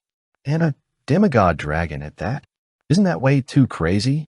Ukfa suddenly felt that the adventurers these days were completely different from the ones he met back when he was active. He didn't even consider the possibility of death. Anderson coughed before clearing his throat. That will depend on your luck. For real, trust me, luck is extremely important. If you encounter a dragon that has been beaten to a state close to death, then 1 shot would be sufficient. Otherwise, I suggest you to run. Yes, it's more important to stay alive. Of course, if the demigod dragon doesn't defend and stays there for you hit it, 5 shots of lethal attack should be enough to kill it. Ukfa looked at Anderson before looking at Gehrman Sparrow. He decided not to pursue the topic as he changed topics. Anderson has told you about the negative effects of Death Knell, right? You will receive a weakness that originally didn't exist, or it will enhance an already existing weakness, making it become more extreme. This effect will be maintained for 6 hours. There was once a time when I became extremely afraid of cats. There was one when I had just hunted a famous pirate, but I ended up going limp in the legs in front of a newborn kitten. I knelt before it, wailing and crying for it to spare me. If you carry it around, the problems aren't great. It will only make you easily thirsty. Just drinking more water, heading to the washroom more often would solve the problem. Why does it feel like the negative effects of an additional weakness will bring me more trouble? However, it is something acceptable. Klein deliberated and said, name your price. 9,000 pounds. Anderson should have mentioned it. That's my bottom line. Ukfa looked at Death Knell in Gehrman Sparrow's hands and said, this is already cheap enough. If it wasn't because I was worried that getting to know more Beyonders would affect my present life, I would have actively promoted it. I'm sure I can sell it for 12,000 pounds. Indeed, a mystical item at this level can be sold for sky-high prices if the negative effects aren't too serious when meeting a suitable buyer. Normally speaking, 10,000 to 12,000 pounds is a reasonable price. Although Klein had the intention of bargaining, the price was already low enough that he felt embarrassed to try and take advantage of him. With a terse acknowledgement, he said, I'll give it a run. I'll complete the deal if there aren't any problems. Of course, he didn't really try the gun, as it would give him a weakness for nothing. His method for inspection was to use his spirituality to probe the gun, along with testing for the credibility of Ukfa's words via divination. He did it rather openly, without minding Ukfa's and Anderson's gazes. I'll make confirmation later above the gray fog. However, Ukfa likely doesn't dare to lie to me. He's definitely afraid of a crazy adventurer seeking revenge on him. After all, he has already obtained a settled and quiet life. He has a wife and children. Klein placed death knell on the table, lifted his suitcase, and took out 9,000 pounds from it. The money had been removed from above the gray fog to wear it ahead of time. After Ukfa received the money, he did a quick count and confirmed the authenticity of the money. As expected of a recently famous adventurer, few people can produce 9,000 pounds in cash at once. Even a tycoon doesn't have that much liquidity, he said pointedly as he put away the stacks of cash. I even spent 5,000 pounds to buy a key not long ago. Klein felt his heart suddenly turn empty as he saw the 9,000 pounds enter Ukfa's drawer.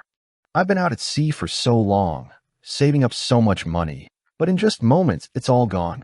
Now I'm left with 2,683 pounds and 6 gold coins. I can't even afford a relatively decent manor. Klein sighed as he took out the ordinary revolver from his underarm holster, removed the bullets inside, and stuffed them into death knell. After Anderson watched the entire transaction, he said with this, Ukfa, you've changed. In the past, you would have checked the authenticity of each note. If you find it troublesome, I can help you. It's totally fine, but I'm worried that Gehrman will shoot you. Ukfa clearly knew the strongest hunter's talent at provocation. He could imagine the scene of Anderson posing in a way that was begging to be beaten, counting each and every note while verifying them against the light in slow motion. Well said. Klein silently praised him. He then stuffed the iron-black, long-barreled revolver into his underarm holster. The original revolver was thrown inside the suitcase. Thanks to you, I no longer have to fret over this matter, Ukfa said with a smile as he pointed at the door. I'll get my valet to send you out. Anderson opened his mouth as he chuckled. Ukfa, aren't you going to keep us here for dinner? When you're married with kids, I'll treat you to the best food at the best restaurant, Ukfa said with a smile, completely unfazed by his accusation. Out of the manor, Anderson looked up with squinted eyes. At the sight of the setting sun, he chuckled. Back when I knew Ukfa, he was a doctor who was good at planting all kinds of strange plants on the ship to improve everyone's lives. I thought he would die early on during our adventures, but to my surprise, he was always lucky. He even became a druid later. Why are your poignant words also so deserving of a beating? Klein deliberately said, he does have good luck. As your companion, luck is needed to survive. Anderson turned his head in surprise as he scrutinized Gehrman's sparrow. You know how to mock others. Or have you been infected by me?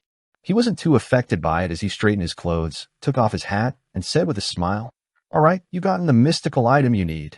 If there's nothing else, it's time I embark on my own journey. Don't forget that demigod's mission.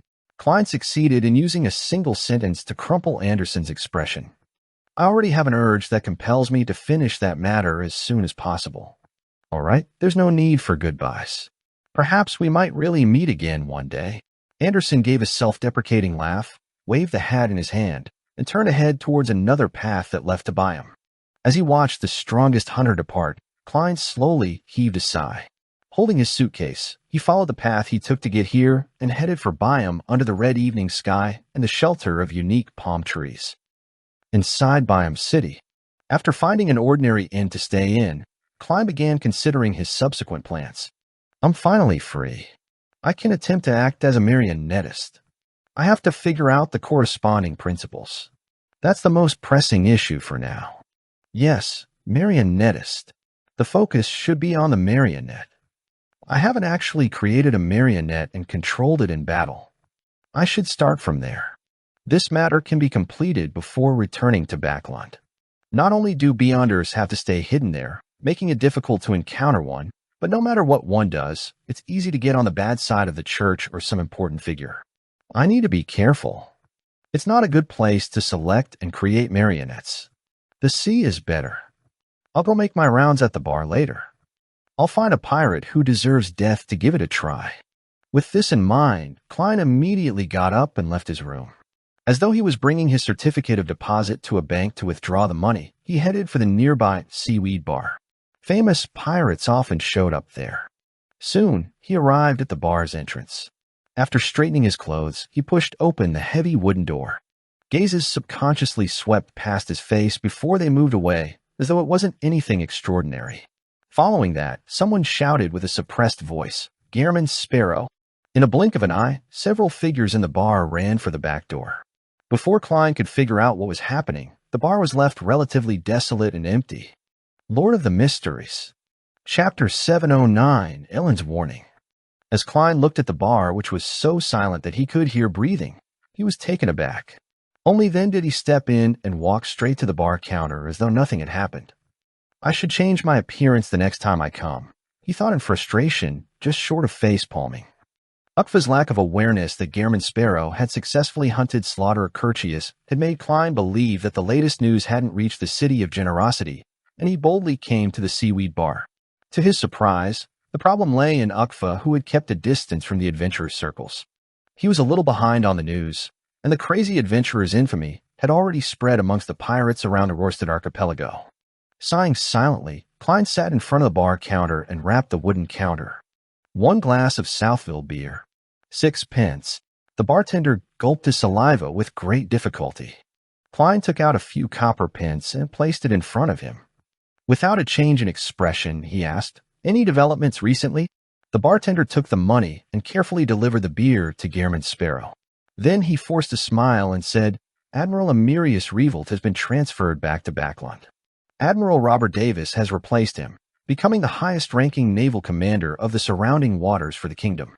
The archipelago's situation is a little tense, and many pirate crews have sent people to gather intelligence. Admiral Amirius was ultimately implicated by his brother and lost his post. However, as long as he wasn't directly involved, it can't get worse for him when considering his status as a demigod. At the very least, he can maintain the treatment he receives as an admiral. Nothing will happen to his family either. Once the matter blows over, he might still have a chance of being a high-ranking member of the Navy." Klein gulped down a beer and asked in passing, "Which family is Robert Davis from?" "No, he's not a noble. He's one of the rare officers who slowly rose up the ranks to admiral. In the Berserk Sea, Sonia Island, and East Balam, he has rendered plenty of meritorious services." The bartender recalled the commendations the papers recently had for Admiral Robert Davis. After a pause, he said, "However, I heard that he has received the sponsorship of many nobles. Yes, with the Imperial Navy, admirals who are from the royal family or aristocrats, or have close ties with them, take up at least 80%. The remaining 20% are mainly rear admirals and vice-admirals." Klein had long learned of the situation from the documents he received from Amirius Revolt. Compared to this, the army was a lot better. Gehrman Sparrow didn't continue asking as he seemed to focus on his drinking. The bartender then added, "In the past 2 to 3 months, the resistance has been very active.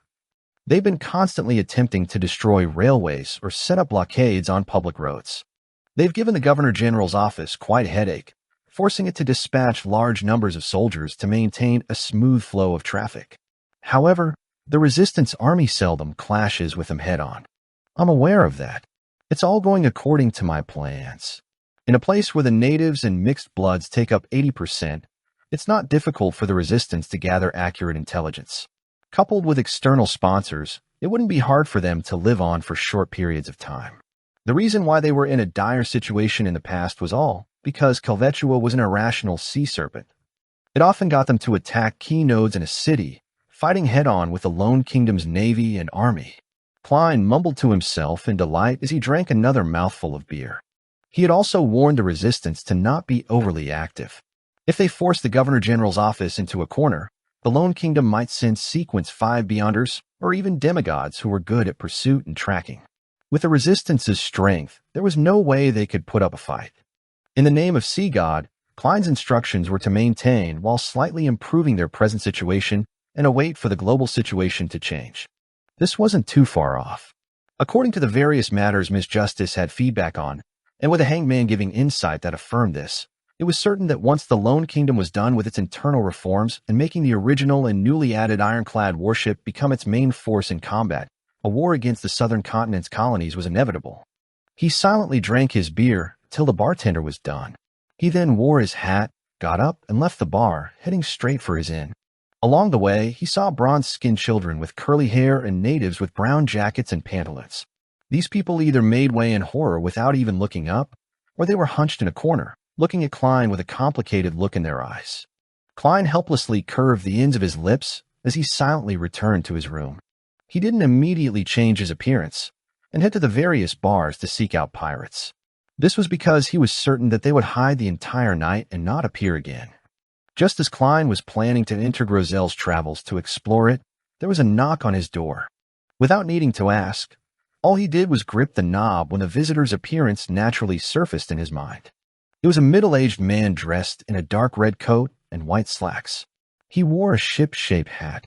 The corners of his eyes and mouth, as well as his forehead, had clear wrinkles. He was none other than the captain of the White Agate military personnel, just Eland. Impressive.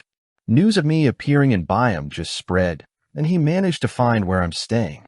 Of course, it's because I didn't attempt to hide myself. I directly used my identification documents to check in. Klein turned the knob and pulled open the door. He politely greeted him. Good evening. Good evening. I'm very glad to see you back in Byam. Ellen took off his hat and entered the room without any reservations. Is there something? Klein pulled a chair over and sat down. Ellen sat opposite him and chuckled. Isn't visiting a friend the most important matter? You're such a smooth talker. Too bad Anderson is gone, or he can learn from you. Klein felt triggered for some reason. He maintained his usual state and looked into Ellen's eyes. All right, you made your visit. Ellen seemed to have expected such a response. He smiled and said, Do you still remember Donna? Of course, she and her brother are adorable. I wonder if they've recovered from the fright I gave them the last time and have given up any curiosity towards the mysterious world. Klein calmly replied, I don't have amnesia. Forgetting unimportant matters aids our mental health. This isn't said by Emperor Roselle. Ellen simply explained, Didn't you tell Donna's father that he should post an advertisement in the Sonia Morning Post for 3 days in a row, asking to buy Demir's special cured meat if he needs your help?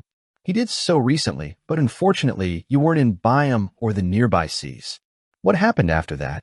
Klein's instincts told him that Donna and her family weren't in serious trouble based on Ellen's relaxed attitude. Ellen chuckled and said, I heard your conversation back then, and after discovering the advertisement, I visited them using the address. As you know, Donna is a lovely lady. She reminds me of my daughter. The matter isn't too complicated. Erdy, who's Donna's father, had a bunch of valuable goods plundered by the crazy captain. This plunged him into a terrible economic situation. Although it isn't as bad as going bankrupt, life for him has definitely turned for the worse. That's why he wishes to commission you to get the goods back. I knew you weren't in Byam back then, so I had to go through my own channels to help Erdy recoup the goods at a reasonable price. Crazy captain. Klein first found the title familiar before recalling where he had heard it before.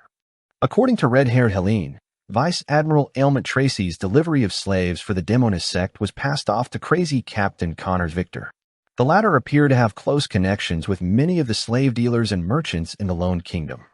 And this was tied to the truth behind the human disappearances in the colonies, as well as the underlying reason of the Great Smog of Backlund. I've always been trying to investigate this matter. Back when I attacked Tracy, that was half the reason, but unfortunately, I didn't succeed. Later, I was busy acting for the digesting of the potion and my search for mermaids, so I temporarily abandoned my investigations. Klein's thoughts raced as he asked without a perturbed look, Where's crazy Captain now? Erdy has already gotten back his goods, Ellen hissed, emphasizing that the matter had been settled. Klein looked at him and repeated, Where's Connors Victor now? Ellen shook his head in exasperation. I've no idea, but his subordinates are still in Byam trying to gather intelligence. As you know, Admiral Emirius has returned to Backlund, and he's been replaced by Admiral Davis. Many changes are in place, so the pirates need to have a new handle of the latest situation. Therefore, I guess that Connors' ship is docked in the shadows of one of the nearby islands, but that's a guess with no way to confirm. After listening in silence with his hands clasped, Klein said, Thank you. Ellen exhaled and looked out the window as his expression rapidly turned solemn. I came here today to tell you that you're too eye-catching. The higher-ups are beginning to pay attention to you. A powerhouse that can easily kill Curtius wouldn't be ignored. It's best you stop using this identity for checking in, otherwise you might face some difficult problems. Klein nodded seriously and said, All right. He was very grateful for Captain Elland's warning, but he didn't show it on his face. After Elland left, Klein immediately changed his appearance, switched ends, and confirmed that he wasn't tracked by the military. After doing all of that, he began considering the search for crazy Captain Connors Victor. To others, this was an extremely difficult task, but Klein had a trick up his sleeve. It was to use the sea god's scepter and communicate with nearby sea creatures. As long as Connors Victor was in the Rorsted Archipelago's waters, there was no way he could hide from Klein. Of course, it was necessary that he had enough time to perform the search. Lord of the Mysteries. Chapter 710 Plan. Above the gray fog, Klein extended his hand and summoned the sea god's scepter from the junk pile. He began browsing through the countless points of light swirling about the sealed artifact. Every point of light corresponded to a believer's prayer. The glows swirled with ethereal holiness. Soon, Klein did a preliminary screening as he focused on the waters instead of the archipelago. After he had isolated the sea god's scepter above the gray fog, he was unable to directly use the divine artifact to sense the surrounding waters and do anything effective. He had to rely on the scenes of his believers' prayers as a foundation before reaching out 5 nautical miles to influence the corresponding undersea creatures. Klein emanated his spirituality and touched one of the specks of light. He saw a native performing his daily prayers in the evening on a fishing boat before docking. As Klein's thoughts changed, the angle of the scene quickly drew higher as more dark clouds and undulating waves appeared in the scene. There are signs of a storm brewing hours ahead? That's right. I did find the atmosphere repressing when I was out. That's why Elian said that crazy Captain Connors' ship is likely to be hiding in the shadows of some island. It was to avoid the storm. Klein tapped the edge of the model table as he muttered silently. Having deduced this, it made his search much easier. This was because he didn't need to search the extensive waters. All he needed to do was focus on the different islands around those waters. With a change in thought, a blue gem at the tip of the sea god's scepter in Klein's hand lit up.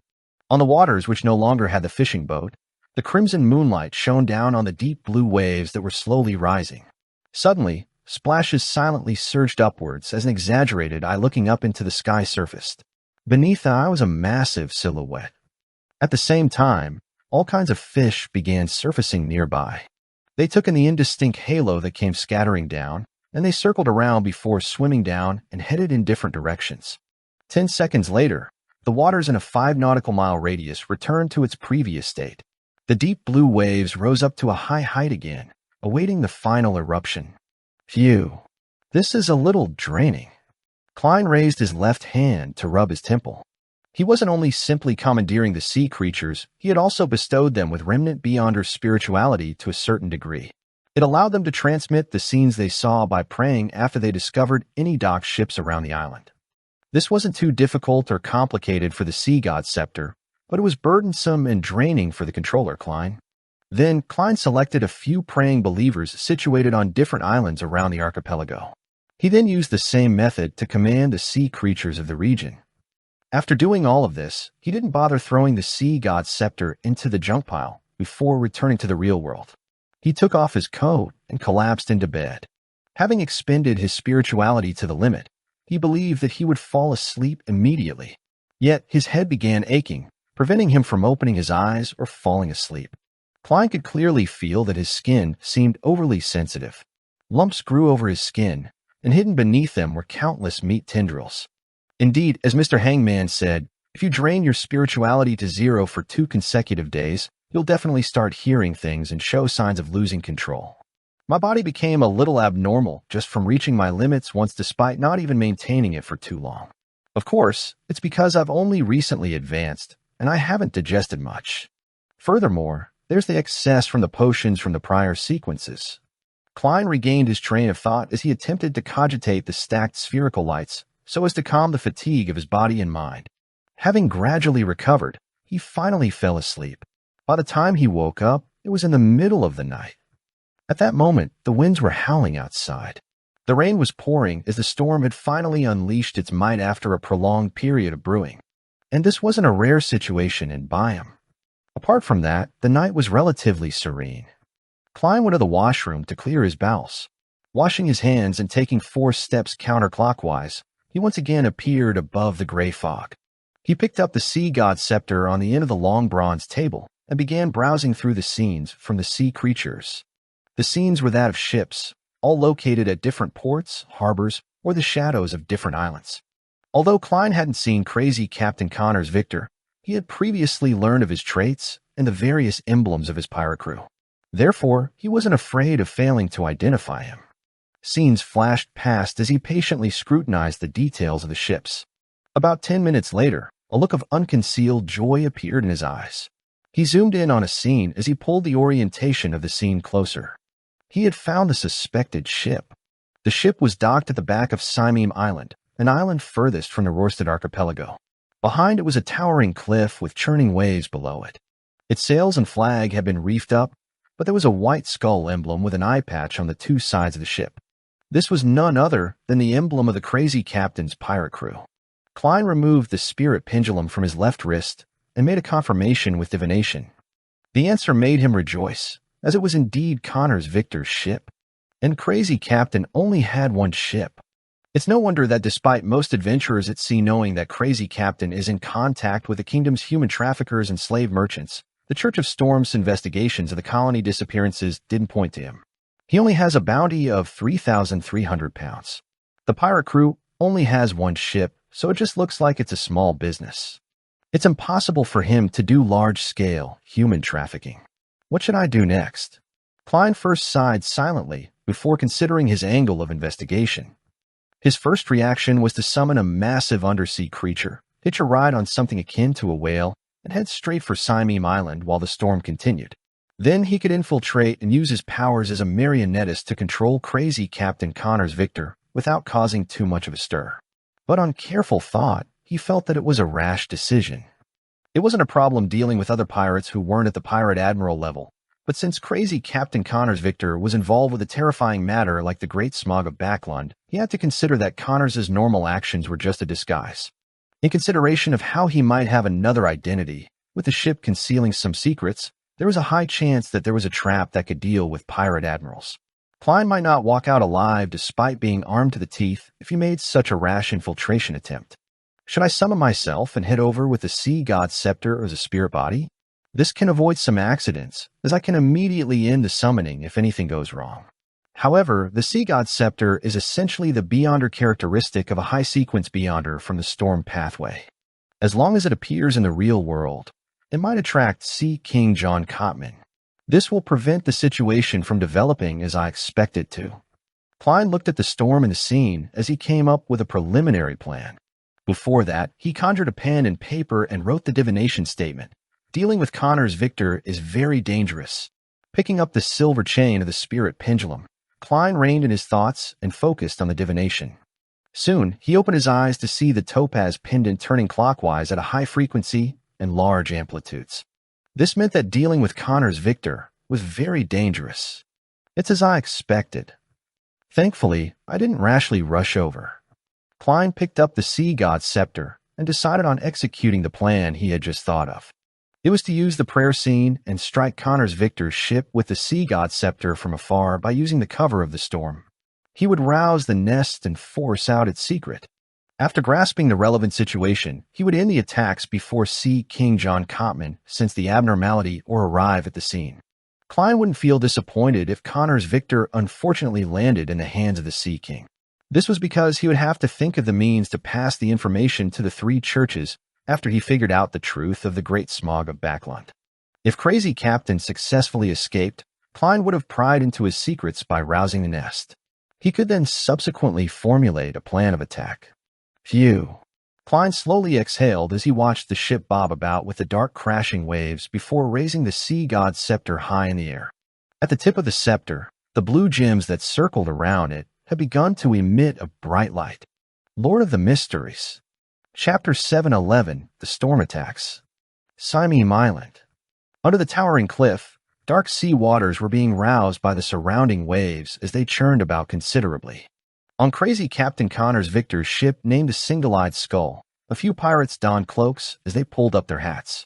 The rain pattered down heavily on them as they fought against winds that could lift a child, in order to walk out the cabin and inspect the ship to prevent any accidents from happening. Their cloaks were made of linen, but their surfaces were smeared with an already hardened sticky liquid. The raindrops were unable to permeate through that layer and could only flow down onto the deck. The liquid was Donningsman tree sap, produced from the southern continent's rainforest. It was naturally water-resistant and was quite commonly seen. It was originally rather cheap, but after a research team last year suspected that it had beneficial effects on hair growth, its price skyrocketed. In such weather, it's suitable to be inside the Red Theater, drinking liquor, smoking weed, and having women in your arms. A pirate looked out of the shipboard and grumbled. His companion echoed him as he pulled at his cloak's hood. I heard there's a bunch of new arrivals at the Red Theater. I really want to give them a try. How did you learn of that? Another pirate asked in passing. He was met with a chuckle. I heard it from the boss. It's not like you have no idea what captain's business is. That's why the boss knows plenty of human traffickers. Huh. They prefer to be called slave merchants. Speaking of which, I recall what happened that time. The pirate who spoke at the beginning wore a reminiscent look. Among the goods sent over, there was a young noble lady who had fled from her home. Her skin, figure, looks, were. I have no idea how to describe it. I still remember her to this day. What a pity that she committed suicide. As they spoke, they suddenly felt their vision brighten as they subconsciously looked up into the sky. Apart from the pattering rain, there was an abnormal silver bolt of lightning that was snaking its way through the dark clouds that hid the crimson moon and stars. Suddenly, a gigantic bolt of lightning that illuminated the surrounding waters smote down, heading straight for the single-eyed skull. Boom. The bolts began to spread out randomly as the wooden ship burst into flames. Deafening thunder echoed in the pirates' ears. Right on the heels of that, silver bolts of lightning struck down like they were brandishing their claws. The tiny sailboat was instantly plunged into a lightning forest. At that moment, the thick lightning bolts that were about to interweave together had suddenly separated. They split apart in violation of the natural laws, and they failed to hit the single-eyed skull. They hung close to the ship's surroundings before striking the pitch-black water, lighting up the surrounding sea as sizzling lightning bolts snaked out in a spectacle. The pirates on the deck suffered from the strike. One of them had been charred black like an overburnt piece of wood. Two collapsed as their bodies convulsed. There really is a problem. Above the gray fog, Klein couldn't help but sigh when he saw the scene of his lightning storm being dispelled. He was certain that this was a power at the level of a demigod. If he had rashly infiltrated the single-eyed skull, even with creeping hunger, death knell, and Grizel's travels, there was no way he could put up an effective resistance against such strange powers. And by then, he wouldn't have the time to pray to himself and respond using the sea god's scepter above the gray fog. Taking a deep breath, Klein made all the blue gems on the tip of the white-boned scepter light up. Around the single-eyed skull, there were two kinds of sounds in the storm. One was piercingly sharp, as though it could prick through one's eardrums and penetrate one's brain. The other was deep, sounding like a beating heart as it struck on one's spirit body. This gave the pirates an extremely uncomfortable experience, with many having the urge to vomit blood. However, this was only the beginning. The sound of splashing water intensified as a dark wave surged up to a height of nearly 10 meters, running opposite the island's cliffside. The wave was like a wall created by a deity as he pushed it toward the single-eyed skull with an invisible hand. This was a tsunami that Klein created. It could already be considered a calamity. The whooshing sound of the waves sounded like explosions as the pirates on board looked at the dark sky outside, the churning clouds, and the massive tsunami.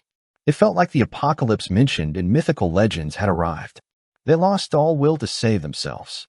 But as they were waiting in despair for the final judgment, a disturbance that didn't abide by logic or scientific laws appeared in the middle of the waves created by the tsunami.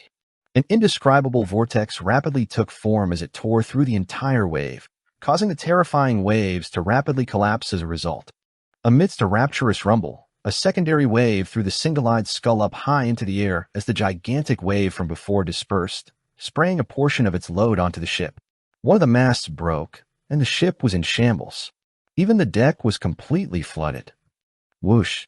A strong wind suddenly stirred and swept up the pirates, turning into a hurricane that exceeded its own limits, pushing the airborne single-eyed skull further towards the sea.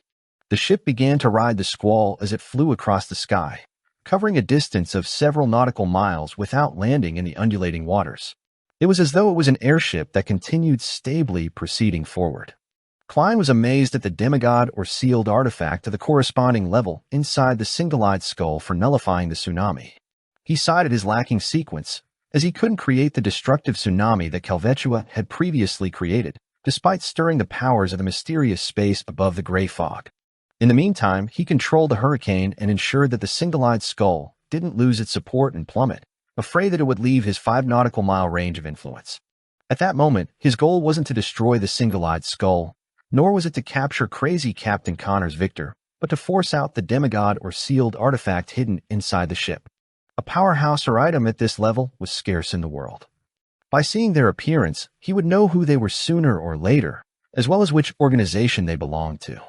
And this provided the subsequent direction for the investigation regarding the Great Smog of Backlund. I hope it's not from the seer pathway. Otherwise, who knows if it's his true face or not. However, this is also a good thing. Since I'm investigating the truth of the Great Smog, I'll figure out what Nzangwil is doing, and I'll make preparations for my subsequent revenge. I'll also be able to successfully find the Bizarro Sorcerer Potion formula and main ingredients. As Klein silently sighed, he made the gem on the tip of the sea god's scepter emit a pure azure light. With a hum, the single-eyed skull's flight experienced a change. It plummeted like a roar and didn't even manage to glide. Suddenly, it turned very, very light, landing on the sea's surface like a feather caressing a human's face. At that moment, Klein, who had exhausted plenty of spirituality, was just about to muster his remaining strength to create another tsunami when he heard an explosive boom from the scene. It was a terrifying sonic boom. Furthermore, it was different from normal sonic booms, as though it was mixed with the howling sounds of the wind. It was from Sea King John Cotman. Although he was still a distance away, he wielded mastery of these waters, so he could exert his influence across space while he rushed over. This was a Sequence 3 saint who was close to that of an angel. The terrifying sonic boom sent the single-eyed skull flying out. There was no hesitation on whether it would harm anyone. After all, there was nothing wrong with striking down on pirates. Meanwhile, Klein felt a psyche that was so potent that it was terrifying as it swept across the area in search of any spots that appeared abnormal.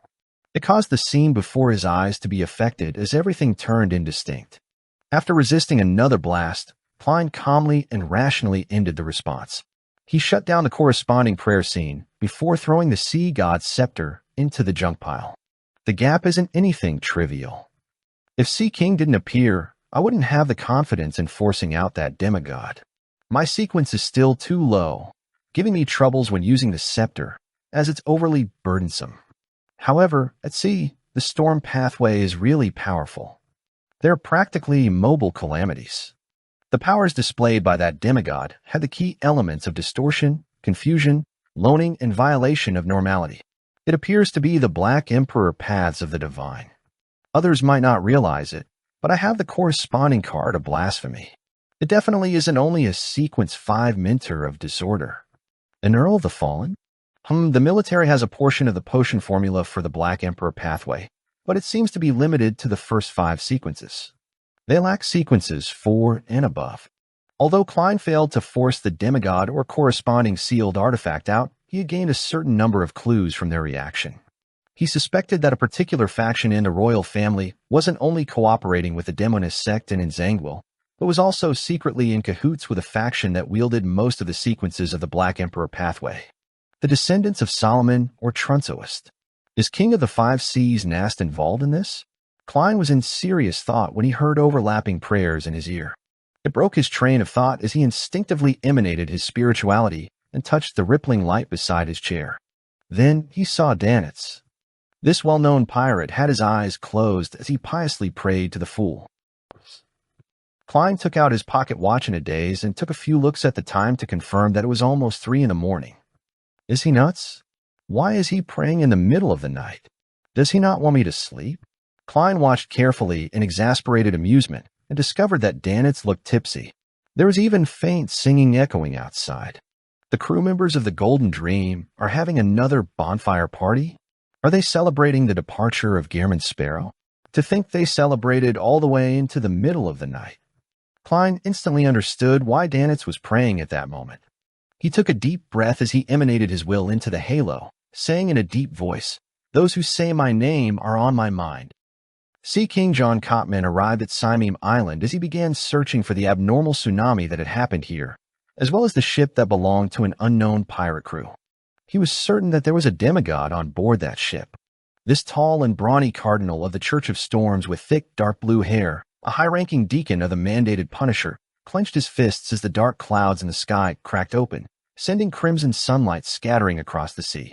After identifying the positions of the stars, John Cotman flew in a particular direction. Suddenly, his speed slowed down because he saw a pirate ship with a flag fluttering with the single-eyed skull emblem. The ship wasn't manned by anyone as it drifted in the wind. Scarlet flames were everywhere on it, along with charred corpses. In the middle of one of the masts, a middle-aged man was tied to it. He wore a triangular hat and a black eye patch. His exposed eye was widened and filled with horror. A wooden pole had impaled him in his chest as blood dyed everything. His life and spirit body had completely dissipated. Lord of the Mysteries. Chapter 712, The Loyal Alger. Situated beyond the storm, the Golden Dream had crimson-red moonlight shine through the thin clouds and onto one of its rooms which was dark and unlit. Danitz was standing beside his bed, motionless. It was as though he had encountered the Beyonder powers resembling Medusa's petrifying gaze. He couldn't help but grind his teeth loudly as his feet indiscernibly trembled. An endless grayish-white fog and an indistinct figure that stood high above everything, saying the awe-inspiring words, "Those who say my name are on my mind," filled his mind. There really was a response. There really was a response. Danitz's lips quivered as he muttered silently to himself. He felt that his calves had gone soft. This was the first time he was receiving a response from a prayer. He was frightened out of his wits. He long knew that the fool was an unknown existence, the figure whom a secret organization backing Gehrman Sparrow believed in, and that he had already made a connection due to chanting his honorific name. If he had any actions of disloyalty or betrayal, he would immediately die a baffling death, but this knowledge stemmed from the knowledge Vice Admiral Iceberg Edwina had taught him. He had never encountered similar situations before, and he had never imagined that an unknown existence would respond to him. When the fog, figure, and voice suddenly appeared before his eyes and ears, he learned for the first time that mighty existences would directly respond to their believers. Yes, deep down, Danitz had unknowingly changed the unknown existence into a mighty existence. Just as he recovered from his shock, he hurriedly took a few deep breaths as he attempted to pace about to relieve the remnant horrors in his heart. However, just as he took a stride with his right foot, he discovered that his legs had gone limp. All he could do was collapse onto his bed before barely managing to turn around to sit up. It really is a magnificent existence. It's real. Danitz muttered softly as he came to a clear realization that he had involved himself in something serious. Back in the book world, as he had only chanted the honorific name without discovering any abnormalities, all he felt was fear having known of the possible outcomes. Now he was facing a hidden danger that finally outlined itself, as well a future he couldn't see clearly. How could he not plunge into an inescapable pit of extreme fear? After an unknown period of time, Danitz exhaled as he consoled himself. It might not be a bad thing. At the very least, Gehrman Sparrow is still living, and he's leading quite a good life. Upon having this thought, he forced a smile. I'm a member of a secret organization, and in the future, a person blessed by a magnificent existence. As his thoughts raced, Danitz decided to pray every morning when he woke up. He believed that no existence would dislike a pious believer. Of course, he would keep in mind the revelation and often pray inwardly. The next morning, Klein woke up normally, having exhausted himself the previous night. He slowly got out of bed and saw that the skies were blue and the ground outside was wet. The entire world seemed to be cleansed by water, making it abnormally fresh. However, the disorderly leaves, broken branches, and all sorts of trash were an indication that it wasn't a peaceful night. After washing up, Klein wore an ordinary Loanese face, ordered a cup of Gurney sap, something that originated from Simeem Island, and a rather heavy choice for breakfast, tiativa, to make up for his previous night's expenditure. As he drank the beverage that resembled lemonade with sugar and milk, he ate the fresh, fragrant meal that mixed mutton and fish together, along with the sweet and slightly sour flavor of the fruit. Klein held up the newspapers provided by the inn with great pleasure as he read through the papers starting with the Sonia Morning Post and News Report. At the end of breakfast, he flipped open Strange Cases, a paper that was rather popular among adventurers, and he saw a striking article headline, Bloody Infighting Amid Storm. According to sources, there was intense infighting on crazy Captain Connors Victor's single-eyed skull. The pirates executed Crazy Captain and killed each other, and reports say that no one survived. All of this evil was concealed by the terrifying storm last night. No one was aware of the conflict until the single-eyed skull was found drifting around Simeem Harbor. The article attached an unclear photo, seemingly captured from the harbor in secret. The photo's single-eyed skull's characteristics stood out at once. It was heavily damaged and many spots were charred black. Only a single mast remained intact, while the middle mast had a figure with a triangular hat pinned to it. It's Connor's Victor. He died just like that. Klein's pupils constricted as he seriously contemplated. It can almost be confirmed that there was a demigod on the ship last night. When he saw that Crazy Captain was targeted, or with Sea King in pursuit, he could only care for himself. Unable to bring Connors with him, he decisively silenced him and destroyed all evidence. Klein, who had plans on continuing his pursuits of Crazy Captain, felt dejected. He realized that although the trail of clues hadn't been completely cut off, there was little of it left. The only matter he was aware of at that moment was that the demigod likely belonged to the Black Emperor pathway.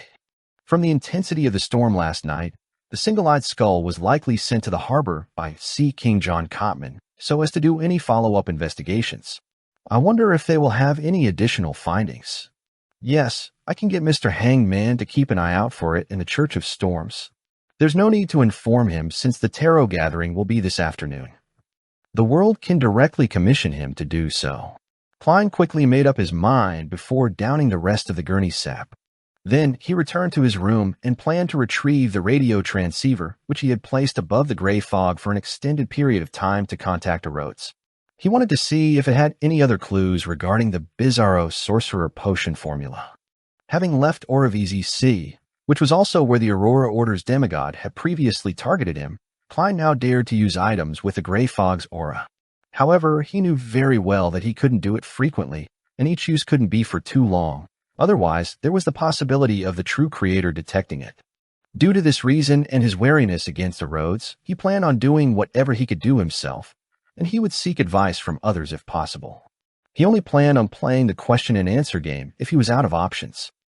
In the Blue Avenger, which was docked at the Resistance's private harbor, Alger planned on getting one last resupply before his return to Pasu Island. After instructing his crew which items to purchase, he changed into local clothing, and he went straight for Byam. After circling a few times, he came to the Cathedral of Waves, planning on reporting to Diocese Bishop Chogo about recent developments. Although he was returning to Pasu Island and reporting his work to the upper echelons of the church, he knew very well who his immediate superior was. He knew that he needed to act appropriately and not make his superior believe that he was skipping the chain of command by directly establishing relations with the upper echelons.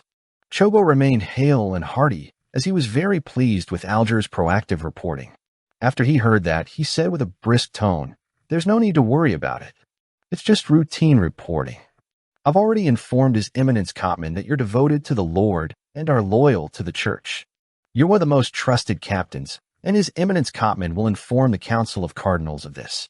He paused, but without giving Alger any time to speak, he continued, "In addition, there's another mission. Investigate people who are intimately tied to Crazy Captain Connors Victor. This is a mission directly issued by His Eminence Cotman. You have to take it seriously. Investigate people related to Crazy Captain?" Alger was puzzled, but he didn't question it.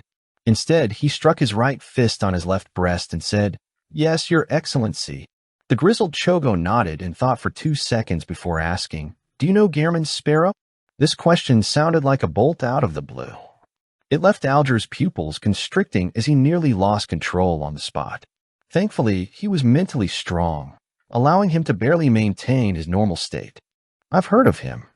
He's been very famous recently. Not only has he hunted Wormtongue Mither and seriously injured Tracy, but he has also boarded Catlia's future."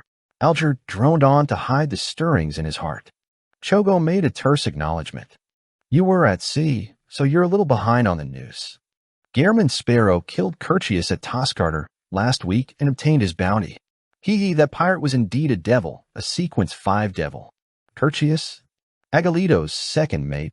Alger asked with very honest emotions. He knew that Curtius was suspected to be a Sequence 5, but he didn't know that he was of the devil pathway. And the fact he was both a Sequence 5 and a devil meant plenty of things. It meant that he was difficult to kill, which meant that Gehrman Sparrow had very likely killed Curtius during a sudden encounter. This meant that Gehrman Sparrow was already at the pinnacle of Sequence 5s. If it wasn't because he was seeking to purchase the Sequence 4 potion formula, I might even suspect that he had become a demigod. Alger thought, feeling perturbed. He was alarmed to realize that in a week, the world had obtained the Sequence 5 Ocean Songster potion formula and main ingredient, killed a Sequence 5 devil, and might very possibly have a Sequence 6 notary potion formula in hand as well. How did he do it? Alger realized that he was feeling a little frightened of the world. Of course, it wasn't something unacceptable for him. This was because he knew that the world was Mr. Fool's blessed representative. And Mr. Fool's blessed clearly wasn't a single person. If one was responsible for the notary potion formula, while another was responsible for the ocean songster, then it was possible that Gehrman Sparrow had only killed Curtius. Although this similarly left one apprehensive, it didn't seem like a fabricated story. Chogo nodded solemnly. Yes, Agalito's lack of reaction implies something. Focus on gathering information about Gehrman Sparrow. All right, Your Excellency. Alger bowed reverently, having already decided to be perfunctory with the mission as much as he could. Inside the inn, Klein placed the radio transceiver on the table. Before long, rushed clacking sounds were heard. Lord of the Mysteries. Chapter 713, 3 questions. Amidst the clacking sounds, the radio transceiver spewed out new illusory paper.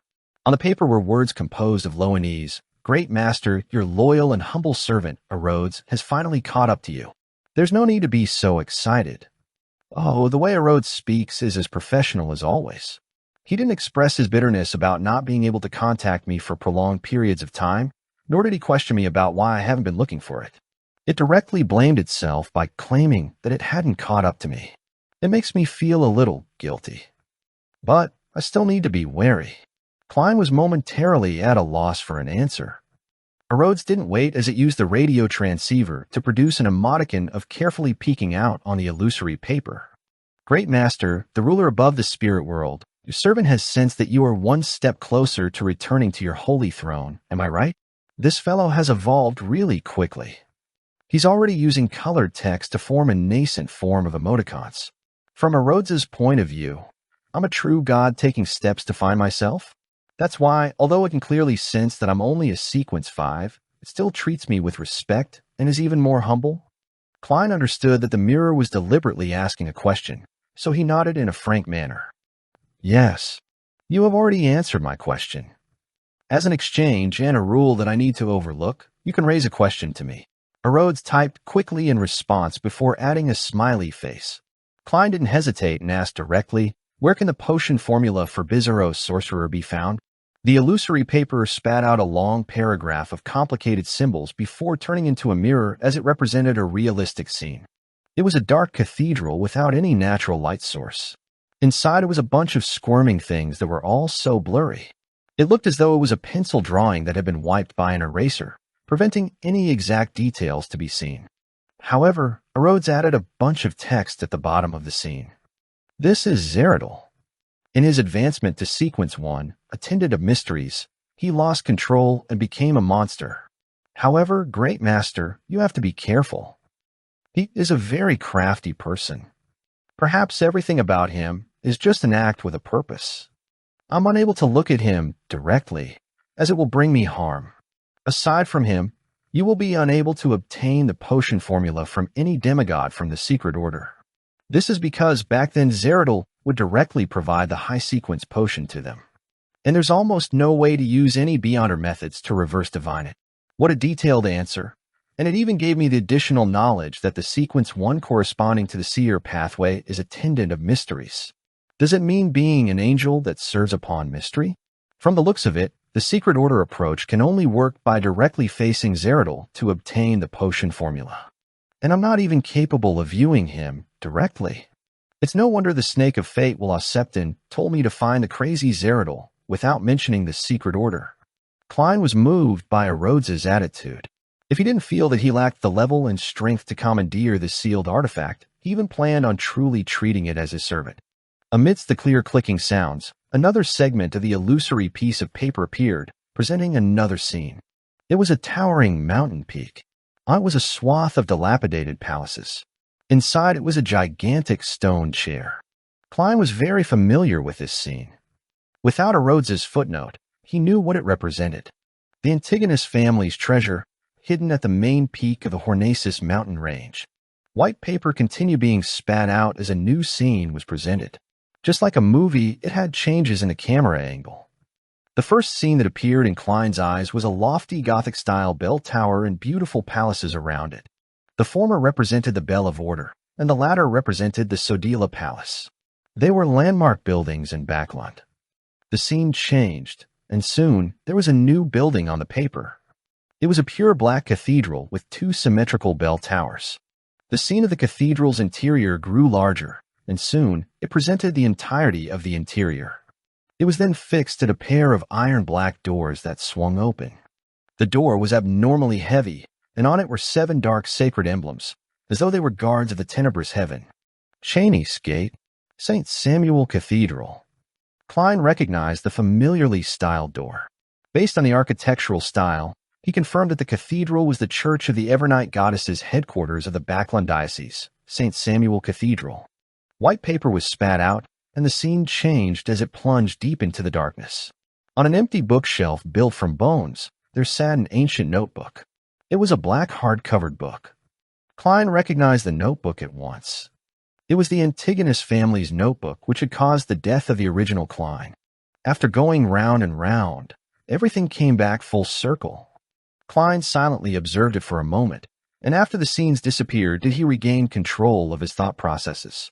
Yes, back then, the members of the Aurora Order were able to see the clown potion formula from the notebook. Having been acknowledged by it, the content presented to me will definitely be completely different from before when I flip through it. It should have the Bizarro Sorcerer Potion formula. It just lacks the ingredients or characteristics. So this notebook has been sealed behind St. Samuel Cathedral's Cheney's Gate all this time. To get it from there, the difficulty in doing so wouldn't be lower than finding Zeradal and facing him directly. Back then, there were high-sequence Beyonders involved in the Great Smog of Backland. After I reported the matter to the Backland Diocese's church through Misjustice, the matter was quickly quelled. This is sufficient enough to prove that the Backland Diocese has plenty of power. They have no lack of demigods or sealed artifacts. Yes, regardless, I'll need to return to Backland first and see if there are any opportunities. In contrast, I prefer not to head to the Hornacis mountain range. Reining in his thoughts, Klein looked at the radio transceiver, which had turned dark and solemn. Last night, who was the demigod on crazy Captain Connors Victor's ship? Clacking sounds quickly sounded as the illusory paper from before vanished as new ones were spat out. The content on the piece of paper was likewise a realistic scene. On an exquisite brass chandelier, 5 candles of different heights spread their warmth and light. A middle-aged man wearing a triangular hat and black eye patch stood before a cabinet that stored grape wine, champagne, and tequila. He was humbly looking opposite him. Opposite him was a tall figure in a black cloak. Its face was completely hidden beneath the hood. The figure didn't seem to have a real head, only a blob of heavily distorted darkness that was embedded above the neck. Thanks to the portraits from Bounty Notices, Klein recognized the one-eyed man to be crazy Captain Connors. His disheveled and oily hair cascaded down and happened to cover his neck. Opposite him is likely that demigod. But he deliberately disguised himself and did the corresponding anti-divination preparations. For a Rhodes to be able to produce a scene of this level is already impressive enough. Klein wasn't too disappointed. Instead, he carefully memorized the figure's build. More than 1.85 meters tall, but less than 1.9 meters. Rather long arms, and when hanging his hands down, it almost reaches the knees. The broad shoulders prop up the cloak. The feet are faced outwards to a certain degree. As an expert in disguises, Klein believed that when a person disguised himself and prepared a certain level of anti-divination measures, there was a high chance that he wouldn't take note of disguising his build, especially when one's body didn't have any particular traits. Therefore, this can provide a certain amount of clues. This allows Klein to find the person familiar when he sees the target. Very good. It's your turn to ask. After keeping that in mind, Klein stopped scrutinizing the figure as he waited for Rhodes's question with piqued interest. He was curious as to how Rhodes would continue breaking through his image of him. The typing sound slowed down as it seemed to appear hesitant. Bit by bit, the illusory white paper was spat out. Great Master, see, can I say something to you? Yes, Klein answered the question, puzzled. He began to look forward to what Rhodes had to say. The sound of typing hastened as it exuded an obvious sense of warmth. On the illusory paper, a single line appeared, Great Master, happy birthday. This is belated. Your current body was born on March 4, 1327. I originally wanted to wish you a happy birthday at midnight of that day, but I failed to keep up with you. It's a topic that really exceeded my expectations. I even forgot about my own birthday. The corners of Klein's lips twitched as he was at a loss for words. He had received the original Klein's memory fragments and received parts of his emotions. He knew the birthday, but for a person who led a solitary life, why would he remember such things? This fellow is actually the first person to wish me a happy birthday. Benson and Melissa must be feeling more upset today. The interview should have ended in February.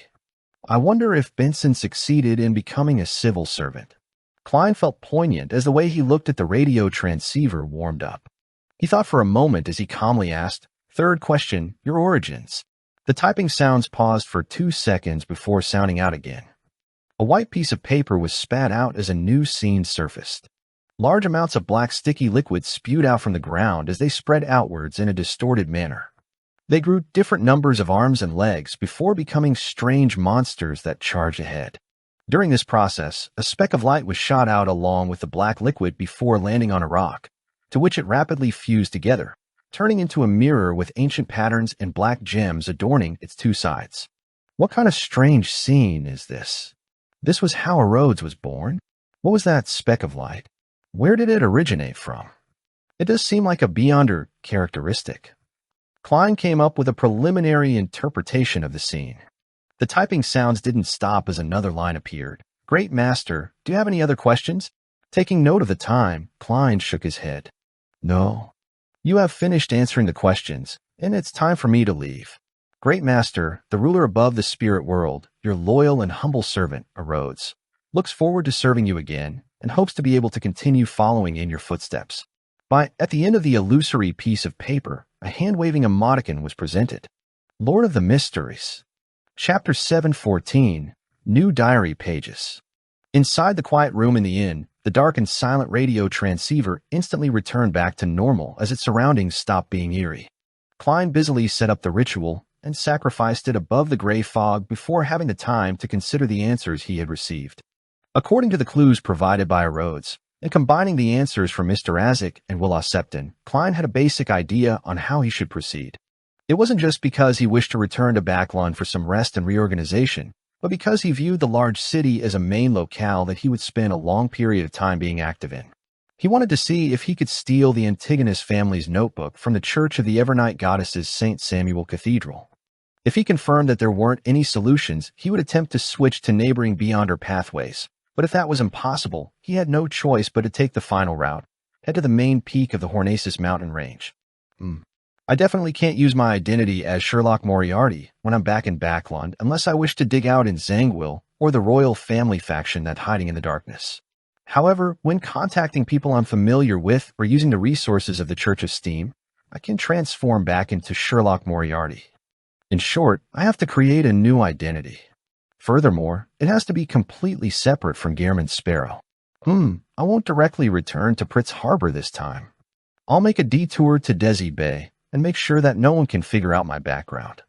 Klein's thoughts raced, and he soon came up with a clear train of thought. After determining the next steps of action to take, he planned on drawing some blood and heading above the gray fog to explore Rozelle's travels using his spirit body. But in consideration that there was a tarot gathering in the afternoon, he lay back in bed and took the time to rest and relax. The future smoothly cruised through the undulating waves as Admiral of Stars Catlius stood by the window, watching the scenery that seemed to go on without end. And by the deck, there were Nina's exasperated shouts from time to time. She would be angrily scolding Frank Lee for producing a bunch of fast-growing beef-flavored mushrooms that enjoyed eating fish. Catlius sighed silently as she nudged the heavy glasses on her nose bridge. At that moment, her spiritual perception was suddenly triggered as she looked down at her study desk.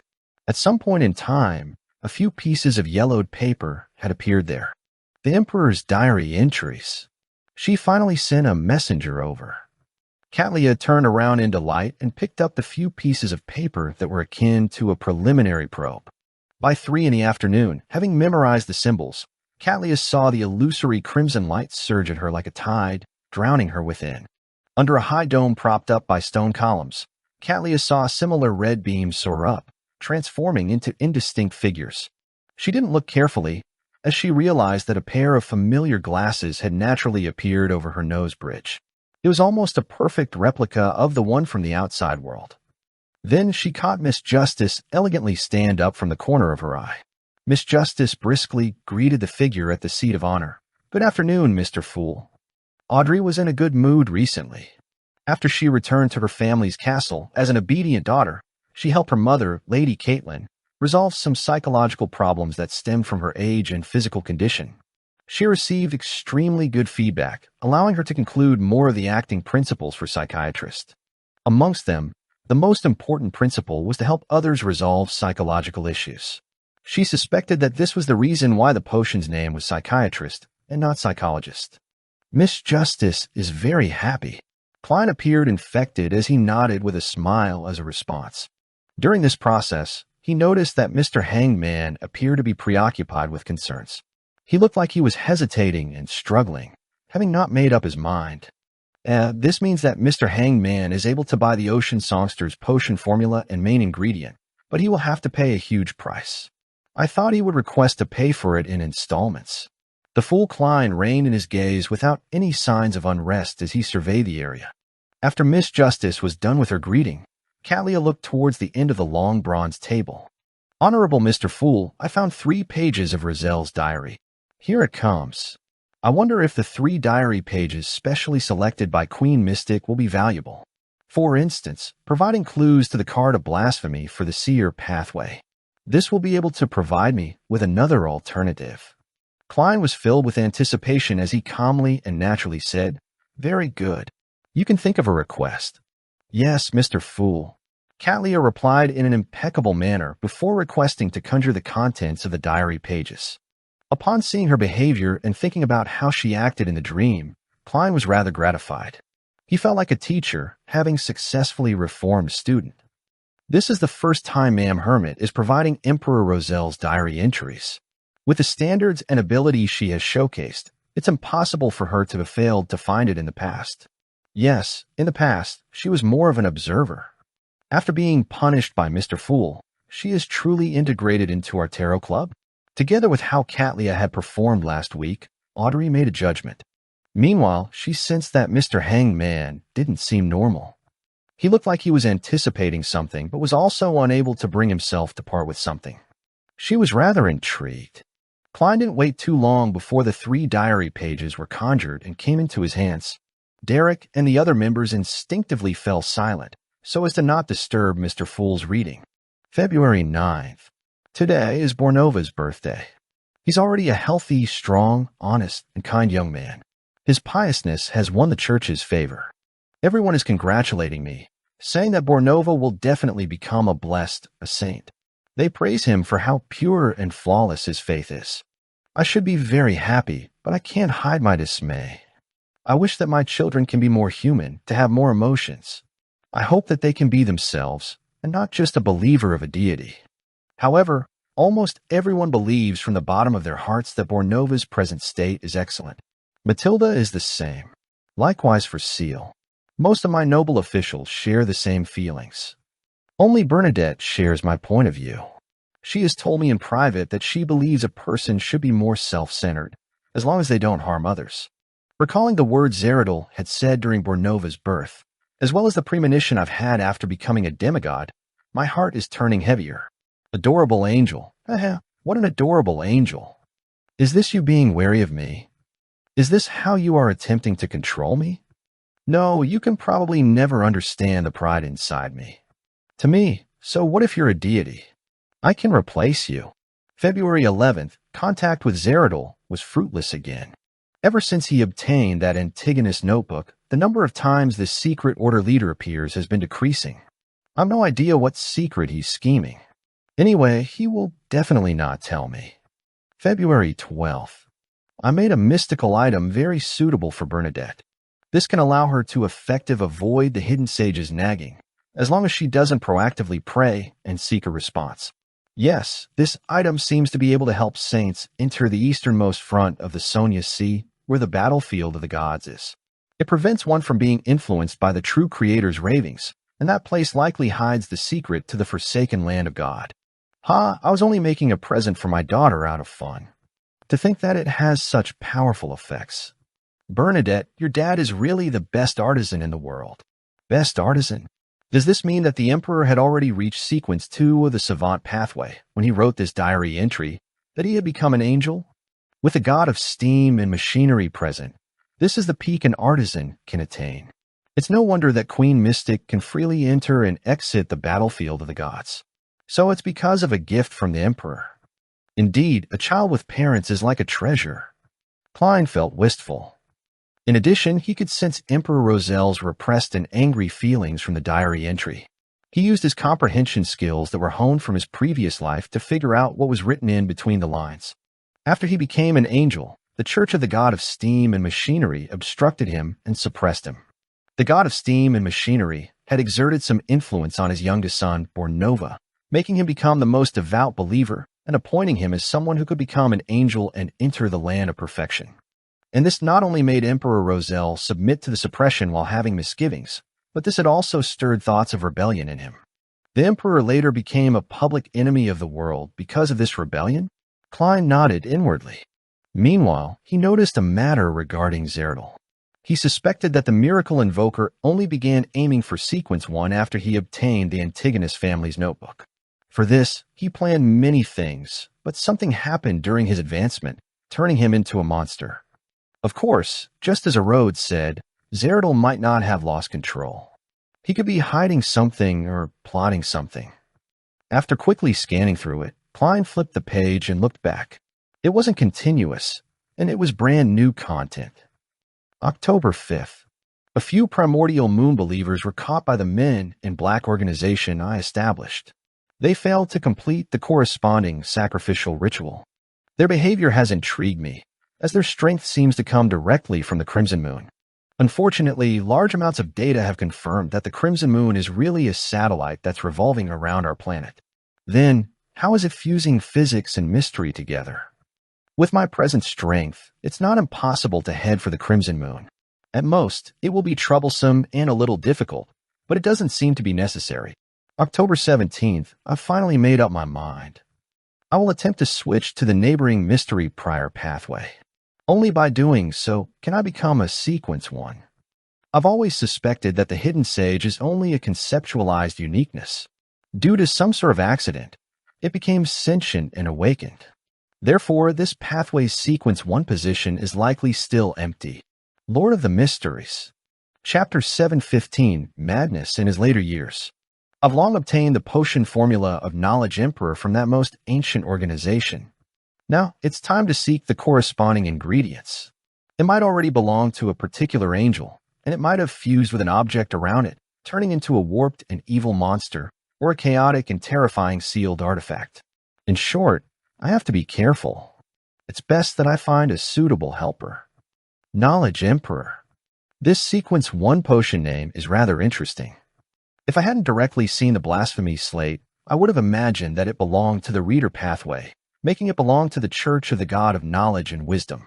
Even stranger, these 2 pathways aren't switchable.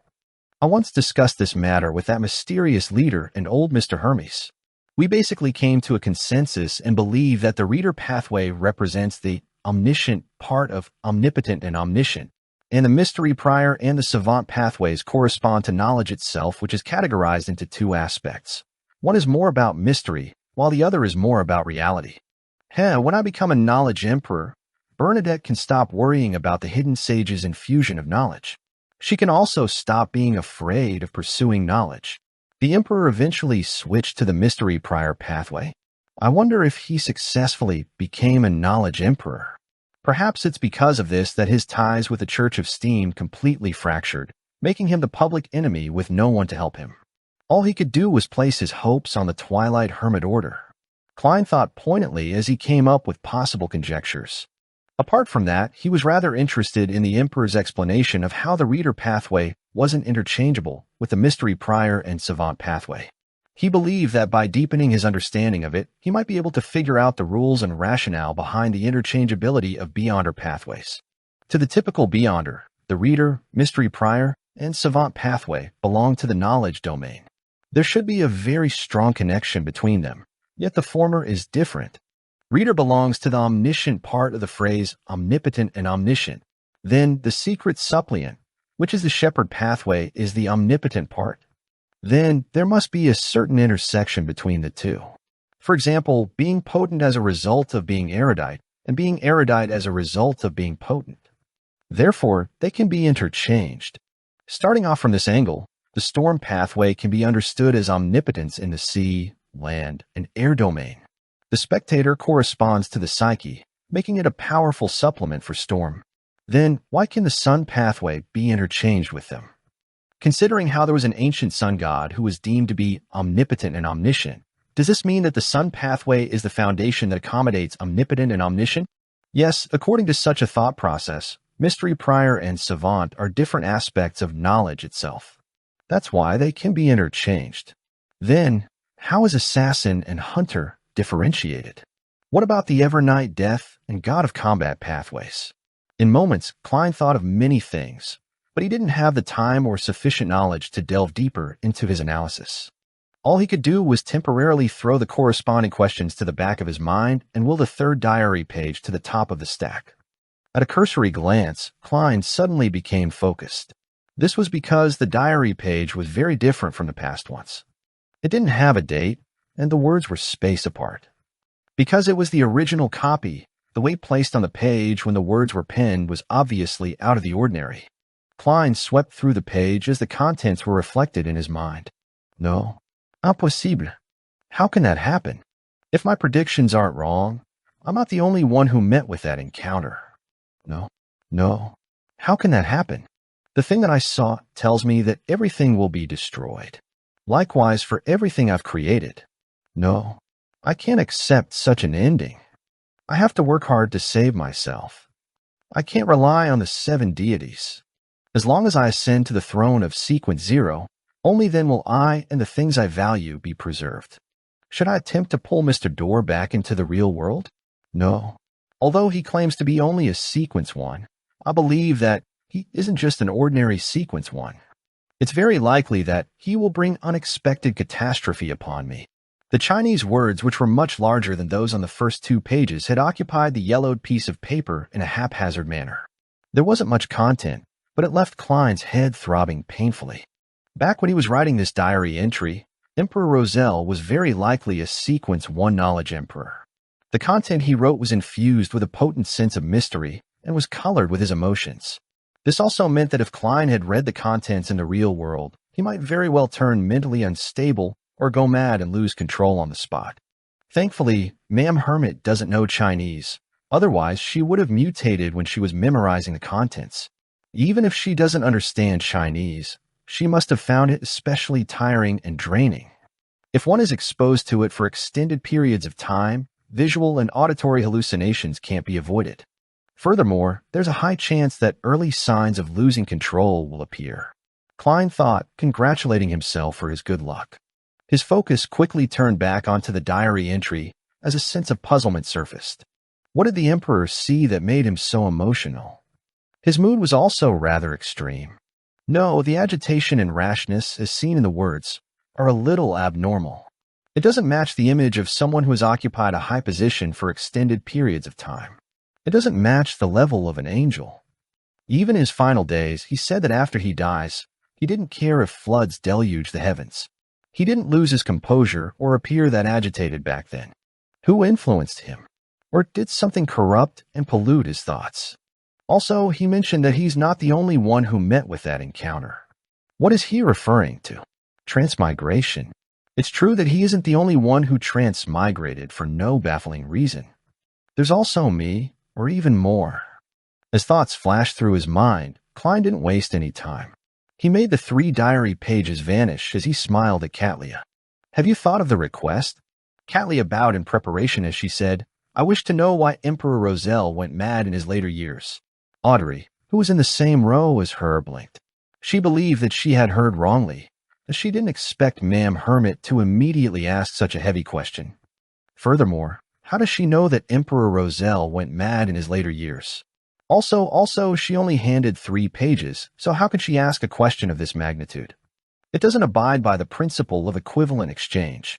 Audrey had many thoughts arise in her mind, but she didn't stop Ma'am Hermit's question. Instead, she waited for Mr. Fool's response with piqued interest and inexplicable excitement. Alger, Emlyn, and Furs similarly held their breaths. They cast their gaze at the end of the bronze table. Only Derek and the world seemed oblivious. Klein thought and chuckled. First, we need to accept reality. I'm not omniscient, nor am I omnipotent. He had said those words in a relaxed, self-deprecating manner, but the hermit and company didn't show any signs of unrest. Instead, they appeared even more reverent. To them, it was obvious that Mr. Fool wasn't omnipotent and omniscient. Ignoring their guesses regarding Mr. Fool's state, this hidden existence's honorific name didn't have any related descriptions that explained the problem. Furthermore, none of the present true gods and evil gods had honorific names that involved omnipotence and omniscience. After setting their expectations, Klein began to answer the hermit's question. I also wish to know what Roselle encountered in his later years. At present, it can be confirmed that due to an unknown cause and source of stimulation, Roselle cast his gaze on Sequence 0.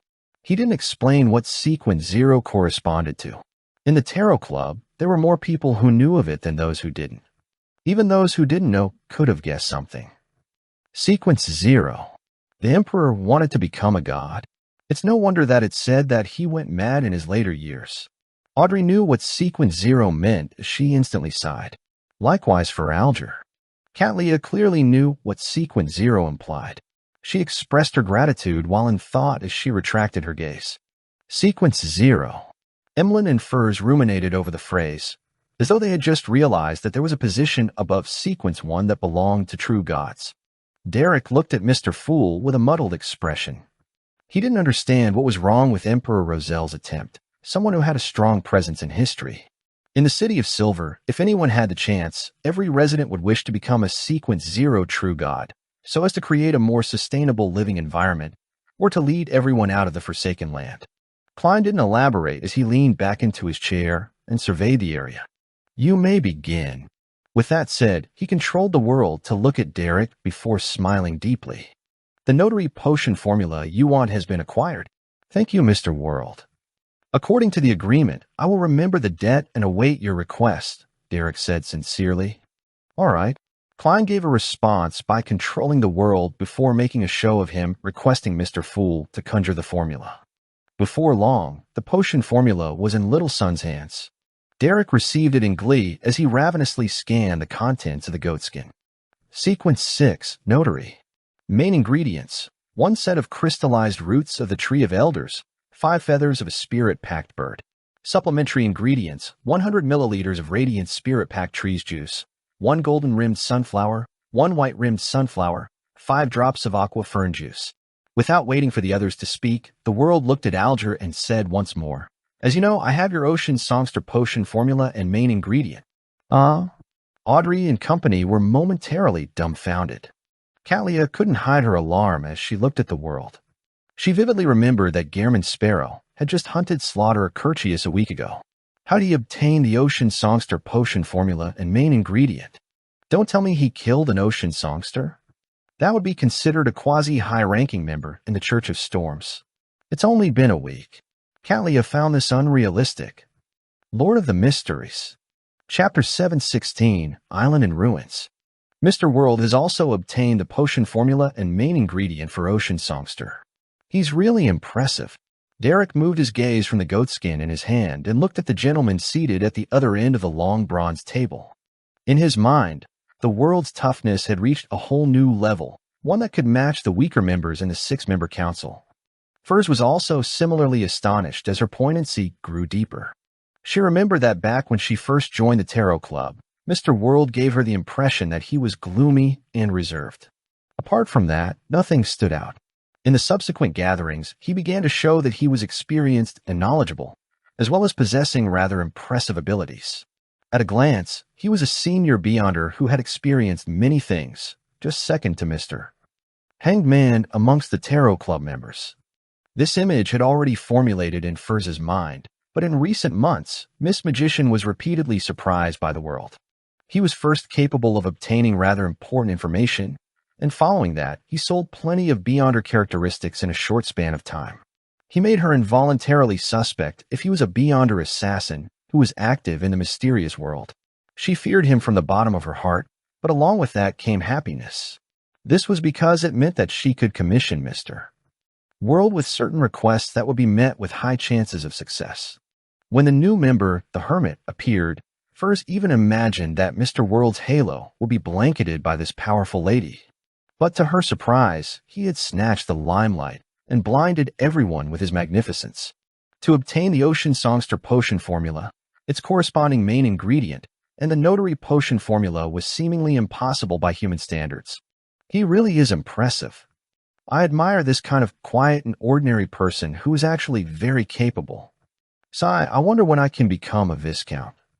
After this hunting competition, the winner will receive a prize that's likely something that will allow a sanguine to become stronger. Emlyn White quickly turned his thoughts back to himself. As Audrey was sighing in amazement, she was puzzled about a matter from before. Why is the impressive Mr. World not searching for Emperor Rozelle's diary pages? He's not like Ma'am Hermit.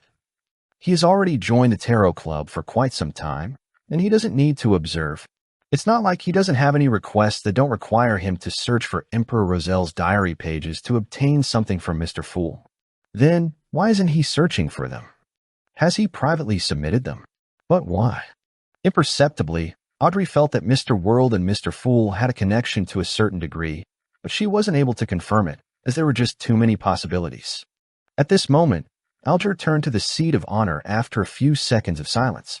Honorable Mr. Fool, I wish to communicate privately with the world.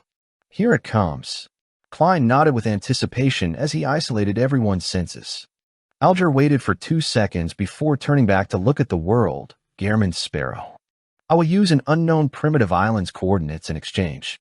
On the island, there aren't only extinct Beyonder creatures that cannot be found on the northern and southern continent, but there's an ancient ruin of unknown age. Back then, it was discovered by Kalangos and me. Back then, we lacked the strength to delve deep inside it. However, he discovered certain traces, and he suspected that the ruins hide something extremely important. He believes that the value isn't lower than a card created by Emperor Rozelle. My strength is inferior to Kalangos, and I didn't go as deep as he did. I had no idea what he saw, other than guesses about the situation from his remarks. What Mr. Hangman said holds plenty of information. From the looks of it, he long knew Vice Admiral Hurricane Kalangos. They had even adventured together, found a primitive island in ancient ruins. And previously, he was also the one who thought of finishing off this pirate admiral while he was away at sea. Mr. Hanged Man isn't an ordinary member of the Church of Storms. His past seems very complicated, and he hides many secrets. Yes, a primitive island's value isn't small. For a secret organization, this can be the foundation to support the growth of its members. Klein controlled the world to appear to be in thought as he attempted to obtain more information from the Hangman. With the world not rejecting or agreeing, Alger, who had calmed down, calmly said, On the island, there are traces of demigod-level Beyonder creatures. To you, that should be something valuable. On this point, I can swear on Mr. Fool's name. I guarantee that I'm not lying. After I obtain the Bizarro Sorcerer's Potion formula, I'll have to consider how to obtain the corresponding ingredients. At the level of a demigod, money becomes of little use. Trading gives me the highest chance of obtaining something I need. The location of demigod-level Beyonder creatures is important. That ruin is also quite interesting. The world didn't hesitate as he chuckled. Deal. Alger didn't immediately receive the Ocean Songster Potion formula. Instead, he said, I have a condition. I wish that on your first exploration of the primitive island, that you will do it with me. With Mr. Fool watching all of this, I believe you won't be concerned that I'll be up to no good. Klein considered it for a moment and made the world nod. No problem. I will need companions when heading to dangerous places. I hope that you will have the required strength. Alger wasn't angered by the world's tone, as he heaved a sigh of relief. That's why I wish that your first exploration will be after I advance. Of course, if I were to lose control because of my potion, this agreement will naturally be null and void. No problem, the world replied without any qualms. Alger didn't harp on the topic. After obtaining Mr. Fool's agreement, he conjured the situation of the primitive island on a goatskin. It's along the periphery of the Rorstad Sea. It's quite a big island, almost the size of Blue Mountain Island.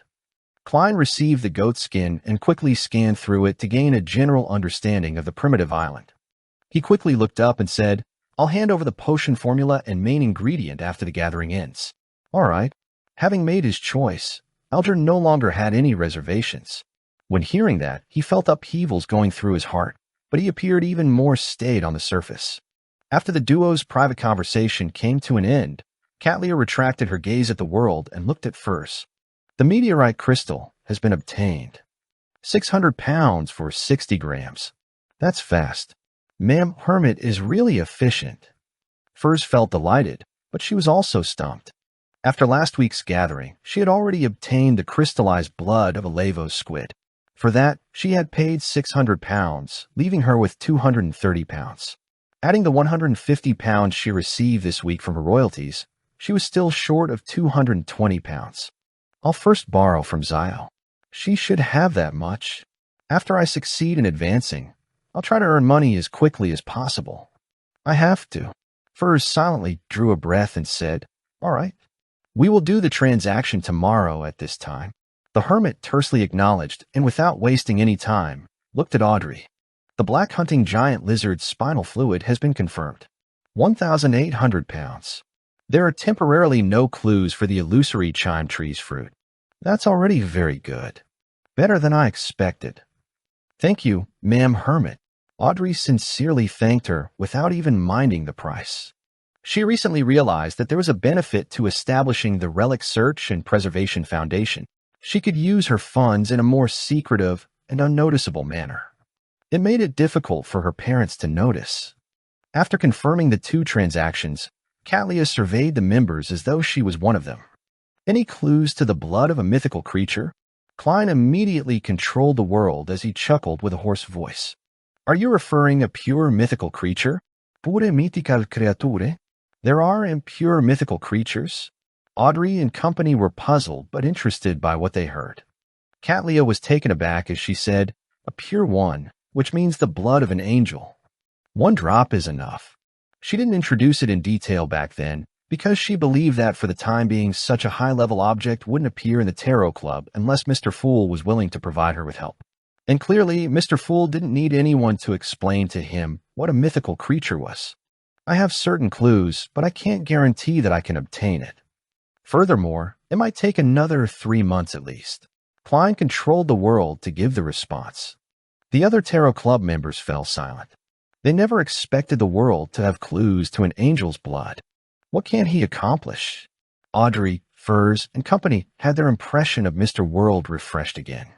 As for Alger, he suspected that the world would seek Mr. Fool's angel for a drop of blood.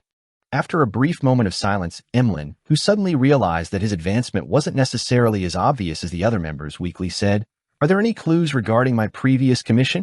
Furs immediately said, There are suspected cases. I will continue investigating. Burdened with debt, she was motivated to work. At the end of the trading segment, Derek mentioned his request of buying the crystallized roots of the Tree of Elders. As for the feathers of a spirit-packed bird, the City of Silver had it in their special warehouse. In addition, he also sought to purchase the Golden Edge sunflower and other supplementary ingredients. They were commonly seen items in the outside world, but they were lacking in the forsaken land of God. The crystallized roots of the Tree of Elders and the supplementary ingredients aren't difficult to obtain. Emlyn's attention was caught as he said, Then what can you use in exchange? Back when he provided Miss Justice with the fruit of the Tree of Elders, he had already learned where the crystallized roots were. Derek thought and said, a bee-under characteristic of a Sequence 5 vampire? It was quite a commonly seen monster in the depths of the darkness. Sanguine, Emlyn said through gritted teeth. There's no rush. I'll tell you when I've decided what I need. He didn't want an item obtained from a transaction to overlap with the prize of the hunting competition. All right. Having already owed a debt to the world, Derek was relatively at ease. After a moment of silence, Klein rapped the edge of the modeled table to indicate the commencement of the free exchange. Lord of the Mysteries. Chapter 717, The World and Hero Bandit. Inside the ancient palace standing above the gray fog, Alger wasn't in a rush to mention the matter regarding crazy Captain Connors Victor. He turned his head to look at the sun. Are you still in Afternoon Town? Derek nodded honestly. Yes, we took a very long time to establish a camp. Later, with small teams, we wiped out the remnant monsters, one street at a time, in search of any ancient ruins that might still exist. Although this process is slow, it's sufficiently safe. His answer was extremely detailed, and it gave the impression that Mr. Hangman could ask more questions if he wished to know more. Audrey listened with interest as she raised her hand slightly. With all you staying in Afternoon Town for so long, what do you rely on for food? Is there any black-faced grass nearby? She had long heard from Little Son that the city of Silver relied on the black-faced grass that they grew around the city as their source of sustenance. We carried a portion of powder black-faced grass, but the main source of food comes from hunting those monsters. Once the Beyonder characteristic is expelled, a large proportion of them can be eaten once we skin them and roast them with fire. However, there's a certain degree of corruption in the meat, which will result in psychological problems. We can't continuously consume the meat, and we will need to spread out the intervals, Derek replied in a serious manner to Miss Justice's question. Audrey recalled the few monsters in the depths of the darkness mentioned by Little Son, and having terrifying vibes about the dark and eerie area around the city of Silver, she couldn't help but press further. Wouldn't that be very disgusting? Furs, who was attentively listening to the other members' conversation, was inspired by this question. She deliberately didn't look at Emlyn as she asked Derek with piqued curiosity. I remember you mentioning that monsters in the depths of the darkness include vampires. Their bodies run with pus and are extremely ugly. Then, how would you consume vampires after killing them? Emlyn, who heard the question, forgot to correct her by informing her that sanguine weren't vampires. His expression turned livid as he felt an inexplicable feeling of indescribable horror. Derek was silent for 2 seconds before saying, There are some monsters that are indeed disgusting, very disgusting. Just like the vampires as mentioned by Miss Magician, but we have no choice. As long as it's edible, we will eat it. His voice gradually turned heavy, as though he once again deeply felt the tragedy that was the curse which enveloped the city of Silver. The palace that looked like a giant's residence fell silent once again. Even Emlyn, who wanted to retort Derek, didn't say a word. All he did was curl his lips and retract his arm. A few seconds later, the world broke the silence with a chuckle. Let's return to the sea. There have been certain matters that require your attention. Crazy Captain Connors Victor's single-eyed skull drifted to a nearby harbor after a storm. The masts were snapped, and there were charred marks. The entire crew, including Connors Victor, died. No one survived. Justice and company didn't know who Crazy Captain was. They weren't too interested in the news, other than being curious as to what caused this destructive naval tragedy. On the other hand, Alger shared completely different thoughts from them. There must be a tremendous secret if the world is paying attention to the matter regarding Crazy Captain. It's no wonder His Eminence Cotman issued such an important command to get the mandated Punisher and captains to investigate the situation. Alger's eyes darted about slightly as he said after some thought, In Byam, the Church of Storms is actively investigating the people and matters surrounding Crazy Captain Connors Victor. There's no need for me to commission it. Klein chuckled inwardly and got the world to directly ask, What clues does the Church of Storms possess? I have no idea. I'll try my best to understand the situation. Alger frankly shook his head. He believed that the world understood what he was implying, that he wasn't exactly sure, but he would sound out what the church knew. Audrey, who was listening out of curiosity, realized that the matter regarding Crazy Captain wasn't simple. Hence, she asked probingly, Mr. World, isn't this common in fighting among pirates? Klein was just about to be perfunctory with Miss Justice, but without divulging anything further when he suddenly thought of a problem. Behind the great smog of Backlund and the disappearances, there might be a particular faction from the royal family. It also included some military personnel, and Miss Justice would lean towards the nobles and royal family, both her emotions and from her standpoint. If there comes a day when I target those bastards who are deserving of death, she might not find it acceptable if I commission a mission to her. She might even fall into a dilemma. Therefore, I should now inject the impression in her that the royal family and military have plenty of bad guys. I would subtly change the direction in which her standpoint and emotions are directed towards. For this, I can bear the burden that some of the information regarding the world is leaked. Klein thought for a moment and made the world say with a relaxed but mocking tone, Crazy Captain is related to the disappearance of the colonial slaves which Mr. Hangman was previously investigating. The Demonist sect takes the people who are tricked or abducted and hands them over to Vice Admiral Aylmut Tracy, and they have them ship the people over to the northern continent's seas coast. Then, with Crazy Captain Connor's Victor, it completes the last mile. This pirate is intricately tied with many human traffickers and slave merchants in loan. Back when I informed Mr. Hangman of the news in January, someone witnessed Balin, who was involved in the disappearance cases, with a MI9 member who is loyal to the royal family. Also, Backlund's largest human trafficker, Capum, had guards from the Arbiter pathway. With so many matters compounded together, do you think that Crazy Captain's death is simply a result of pirate infighting? Haha, I've always wondered why the person behind all of this needs so many slaves. The connections between the clues were clearly presented before Audrey, Alger, and company. It made them suddenly realize a lot of things. Mr. World left Backlund and headed for the sea to seek out clues. He's always been investigating the truth behind the Great Smog and Prince Edisac's death. According to the information he provided, it's clear that the true murderer hasn't been punished. He's still hidden inside the royal family, and there's a portion of the military who are working for him. How despicable. This kind of person should be thrown into hell. How does Mr. World know that the guards around Capim were Beyonders from the Arbiter pathway? Did he fight with them? Audrey's mind raced as she suddenly made the connection. Capim was killed by Hero Bandit Black Emperor. The latter clearly knew which pathway Capim's guards belonged to.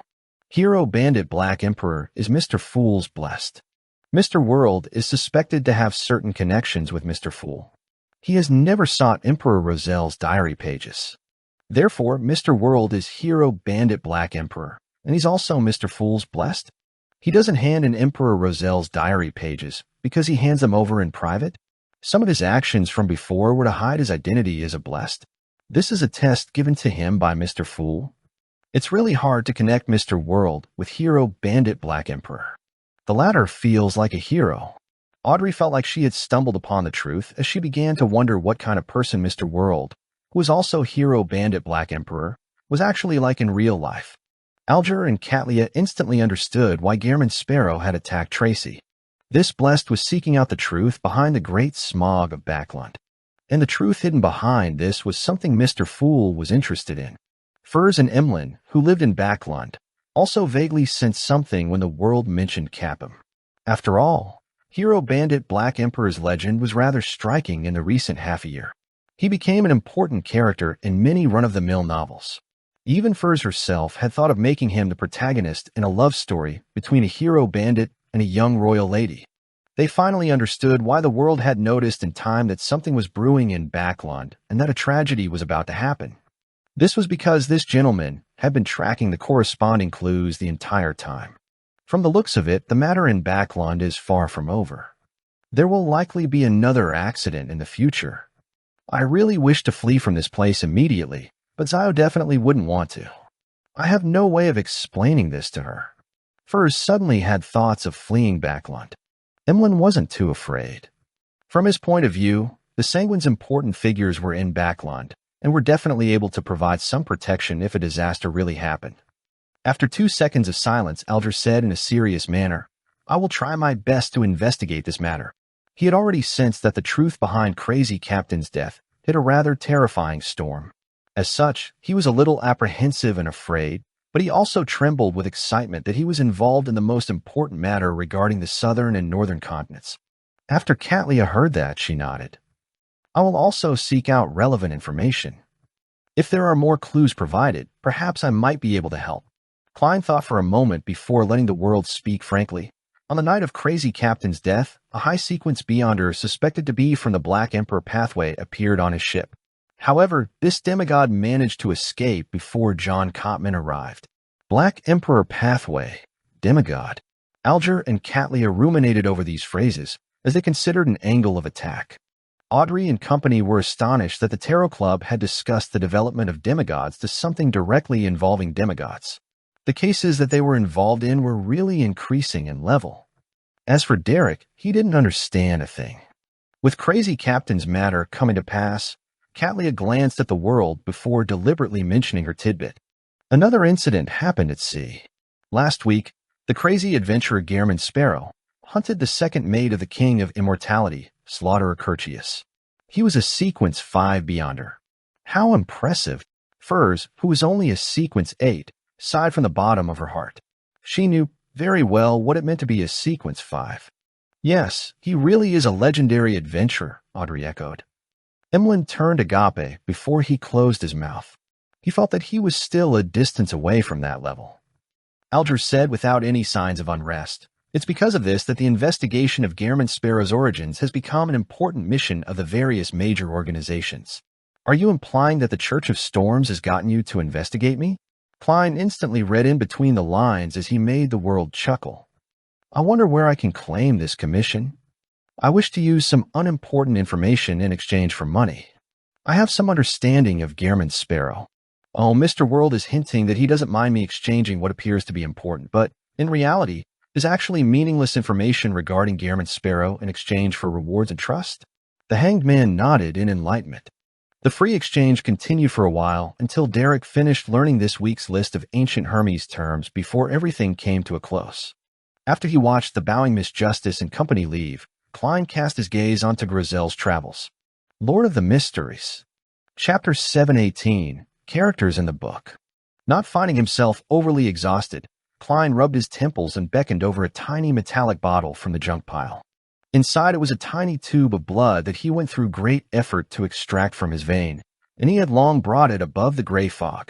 It was only waiting for the opportunity when Klein would use his spirit body to enter Grizel's travels to explore the book world. After opening the cap, Klein wasn't in a hurry to smear the blood over the book's dark brown cover. Instead, he summoned all the items from the junk pile that he had brought to the mysterious space before the tarot gathering, and he spread them out in front of him. In consideration of how the Black Emperor's form was too eye-catching, and with him not too certain of the exact situation in the book world, Klein decided against bringing the card of blasphemy. Instead, he used Azek's copper whistle to fortify his spirit body to prevent himself from failing to return above the gray fog before being instantly killed by some unknown power. As the ancient and exquisite copper whistle fused into his body, Klein's spirit body swelled up and became more corporeal. Two pitch-black flames flared out from his eye sockets, as though they possessed a life of their own. With the help of cogitation, he adjusted his spirituality, converging the iciness that stemmed from the aspect of death within his body. Soon, his eyes returned to normal.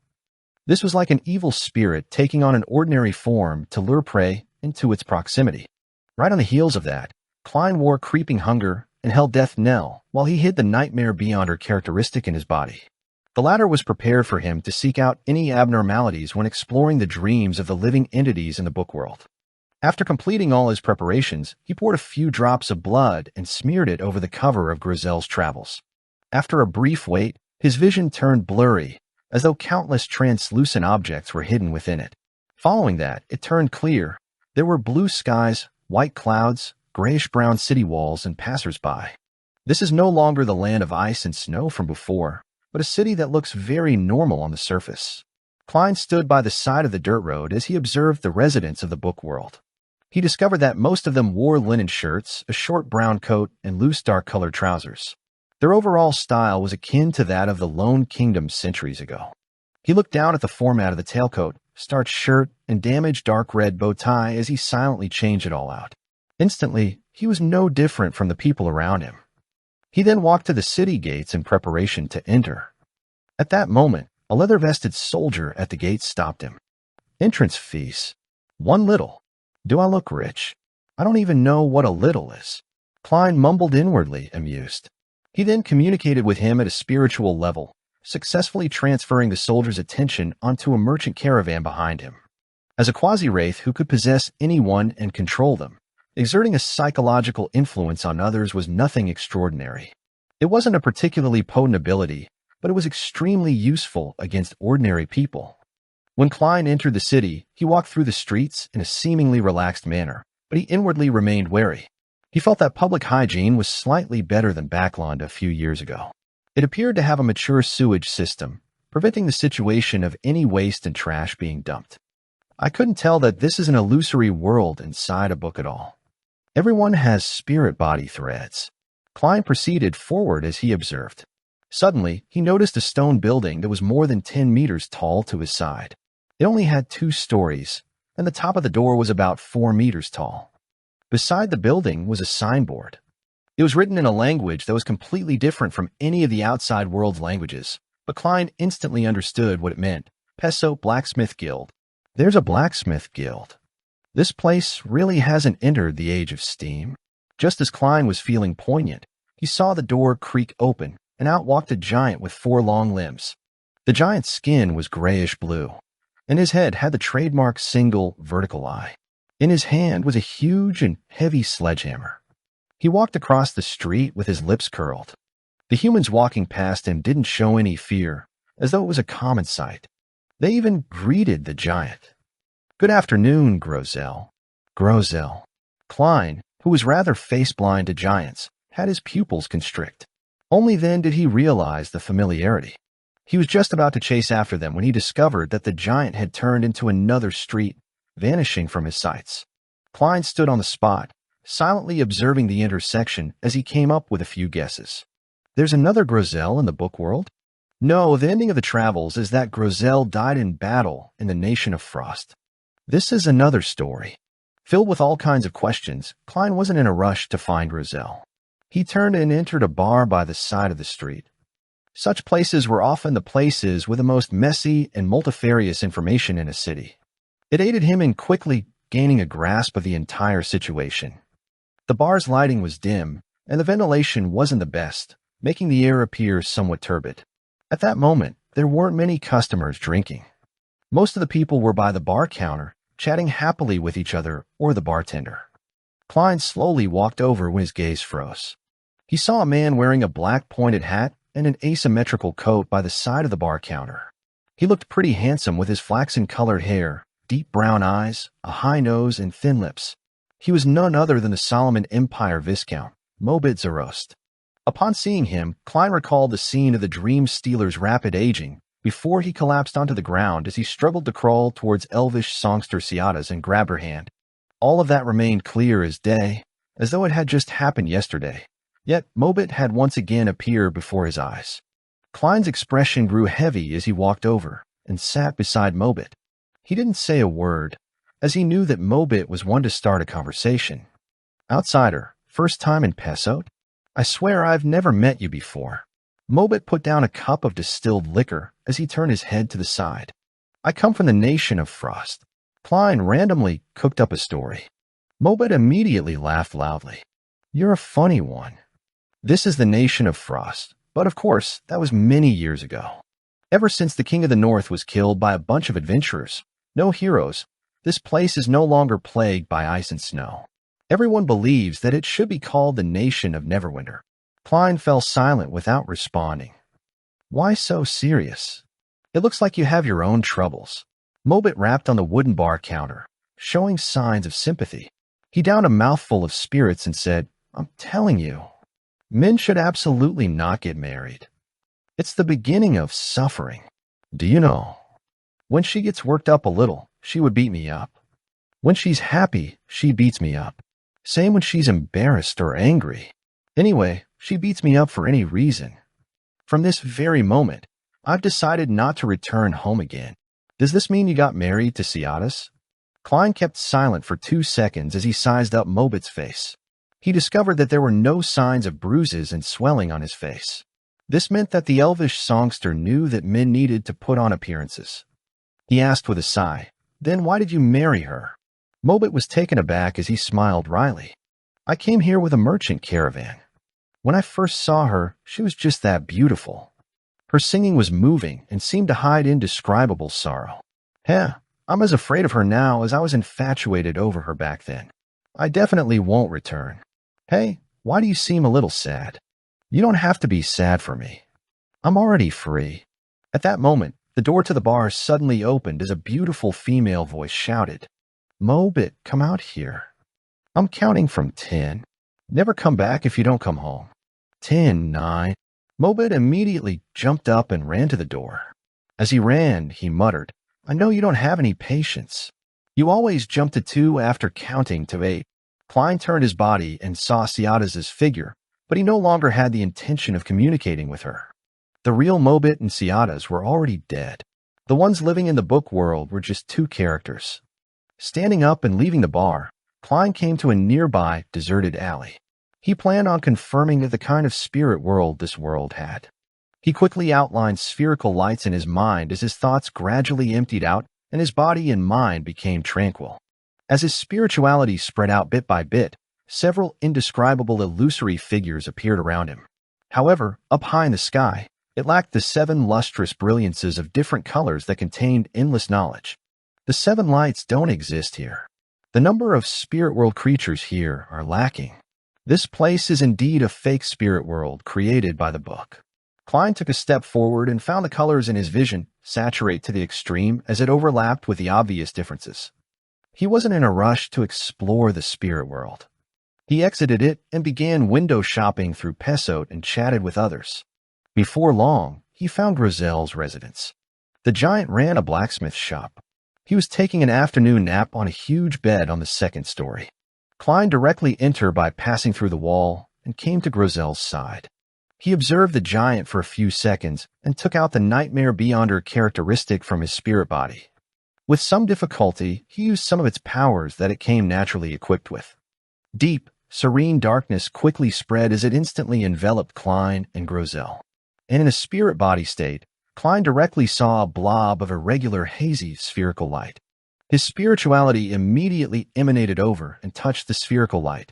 All sorts of scattered scenes instantly flashed past around him before fixating on a forest with towering but withered trees. On the other side of the forest was a mountain and steep cliffs. At the top of it was a magnificent palace. The palace was huge and opulent, and it didn't seem suitable for humans. It gave him the impression like it was from a myth as the light of dusk that scattered above it seemed frozen. Klein had seen this palace before. It was the giant king's court that had appeared in the dream world of the battlefield of the gods. However, this angle was completely different from before. He was situated behind the king's court. Lord of the Mysteries. Chapter 719, Dream Tour. Klein turned his gaze to the forest where light could hardly penetrate through its denseness, having gained a rough idea of where he was. This was the waning forest which Grizel guarded when he was at the giant king's court. The trees in the forest were tens of meters tall, and the thickness of the trees was the arm span of several giants. However, their barks were mottled with signs of rot everywhere. The leaves and twigs were mostly withered and dropping as they interwove with each other like a dark cloud floating in midair. Grizel and similar-looking giants guarded the boundary of the forest, either carrying axes or broadswords, fully concentrating on defending the area. According to Grizel, this waning forest has the bodies of giant King Ormer's father and mother buried in it. Apart from this ancient god, no one else is allowed to step inside, including these guards. Yes, giant King Ormer's parents should be so-called original giants, the kind that was the craziest, cruelest, and most ferocious. Perhaps. Now, why would Grizel have such a dream? As Klein was in thought, he suddenly sensed something amiss. According to his random conversations in Pesot, the present Grizel was a native giant who had nothing to do with the giant king's court. Therefore, having such a dream made it appear rather abnormal. From a psychology alchemist theory which Ma'am Daly and Miss Justice have discussed before, perhaps the book world will use or clone the original character's subconscious or collective subconscious when creating a character. Then it would make minor changes, making the consciousness fulfill the required settings. Therefore, Grizel's dream will be influenced by his subconscious, reproducing life in the giant king's court. If that's the case, it can only be said that this book is a cruel author. The moment Klein thought of this, he suddenly had an idea. He felt that this was an opportunity for him to gather relevant information on the giant king's court. He previously planned on directly learning about such matters through Grizel. But in order to keep his promise, the giant guardian had died in the battle with King of the North Ulissan. After his spirit body left the book world, it quickly dissipated without giving him any chance of communicating. Now he finally had another method, which was to explore Grizel's dream. There had to be parts of it that were ridiculous or exaggerated, but the remaining content had to be a true reflection of reality. As long as an approach of careful study is employed, it's not impossible to distinguish the two. Grizel never entered the waning forest, so the scenes inside must stem from his imagination. There's no need to explore it. Klein slowly cast his gaze onto the mountain where the king's court was. It wasn't tall, which meant that the waning forest was on a mountain rather close to the king's court. It was probably just a straight path from there to the ancient god's residence. Klein didn't waste time searching as he walked straight to Grizel and acted like he knew him well. He asked in a relaxed tone, "How should I return to the king's court?" He knew that Grizel was an honest giant, and he would only be more honest in his dream. Grizel raised his hand to scratch the back of his head as he looked down with a confused look. He said with a smile, "Isn't it simply by taking the barren tunnel?" He pointed ahead and added, "You'll see it when you circle around that boulder." "Thank you," Klein sighed as he said with a bow. As he watched Klein depart, Grizel scratched the back of his head again, muttering to himself in confusion, "Who is he? Why do I find him so familiar?" After circling a boulder that protruded out the mountain, the scene opened up before Klein's eyes. A gigantic cave at least 30 meters tall appeared. Erected outside the cave was a stone stele. Engraved on it was a single vertical eye, a high nose, and plush lips. It looked like a giant's head had been squeezed in to reveal the frontal facial features. Just as Klein approached, the mouth on the stele opened. "Why are you returning to the king's court ahead of time?" "By His Majesty's orders," Klein said in an unflustered tone. After all, the intelligence level of all the living beings in this dream was equivalent to the owner of the dream, Grizel. The lips on the stele opened and closed as it let out a humming sound. "Please answer a question, otherwise you shall not pass. If only I brought along a Rhodes. It should be rather fun to see what happens." Klein lampooned as he calmly nodded. "Okay." The stele's lips closed for 3 seconds before opening. "If your wife, daughter, and a woman you covet ask you to judge which of them is most beautiful, who would you choose?" This is completely different from the magic mirror style. Klein's lips quivered as his mind raced. Using nearly 10 seconds, he answered, "My intelligence is insufficient to determine this matter. I will assign someone who is more intelligent than me to give the answer. How can I answer something that can get me killed?" He gritted his teeth as he added, "Who is this more intelligent person?" The giant's face on the stele froze for a few seconds. Klein solemnly answered, "Of course it's our king."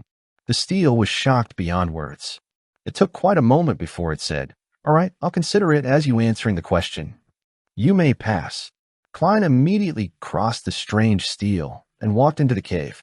The ground in the cave was paved with large stone panels that had been weathered. The sides and top of the cave were filled with murals, speaking of stories of the giants and dragons battling the demonic wolves, mutants, devils, and phoenixes. The drawing style was crude, and the color choice was dark. However, it was extremely vivid. Klein walked forward as he observed the murals. He discovered that there were swaths of withered weeds, as well as all kinds of coarse gravel in between the stone panels and the bottom of the murals. And the lack of water and the decline of life became more apparent the deeper he ventured inside. After walking for an unknown period of time, Klein saw a huge grayish-blue open door. Standing on each side of the door was a 4 to 5 meter tall giant. The giants guarding this place were different from Grizel and the others. They wore solid and beautiful iron-black armor and firm, exquisite helms. They looked like 2 huge statues. They didn't stop Klein and allowed him to pass through the door and into the hall within. The hall wasn't too spacious. The ends of the hall could be seen clearly, and it could probably only hold 5 to 6 giants. As Klein was observing his environment, he suddenly halted. Then the hall seemed to be pulled up by an invisible hand as it quickly rose. He staggered a little before finding his footing.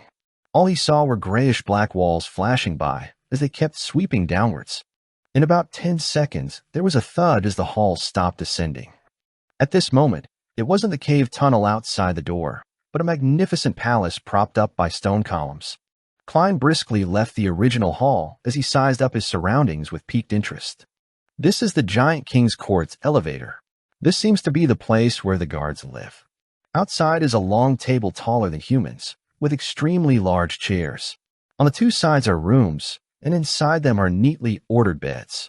Klein swept past the various items in the hall before he stopped at a mural. The mural's main character was a giant dressed in full-body silver armor. As there was nothing to scale, Klein was unable to know exactly how tall he was. The giant stood by the side of a cliff, with a sword in hand pointing diagonally upwards. His body emitted a bright halo, like a rising sun illuminating the surroundings. Many giants were genuflecting around him, as though praying or worshipping him and awaiting a bestowment. The Giant King's son, God of Dawn, Badheil? Klein looked at the face of the mural's main character in thought, and he saw that his face was blocked by a mask. There was only a dawn-like halo coming from his eyes. It's very similar to the God of Combat statue in the Backlund underground ruins. His face is completely hidden behind a mask. Heck, Queen Mystic said before that the God of Combat is a giant who lived from ancient times. Therefore, their church's headquarters, the Great Twilight Hall, resembled the Giant King's court. Could it be the son of the Giant King? God of Dawn escaped the destruction of the king's court, and at a certain point in time, he managed to retake the authority wielded by his father.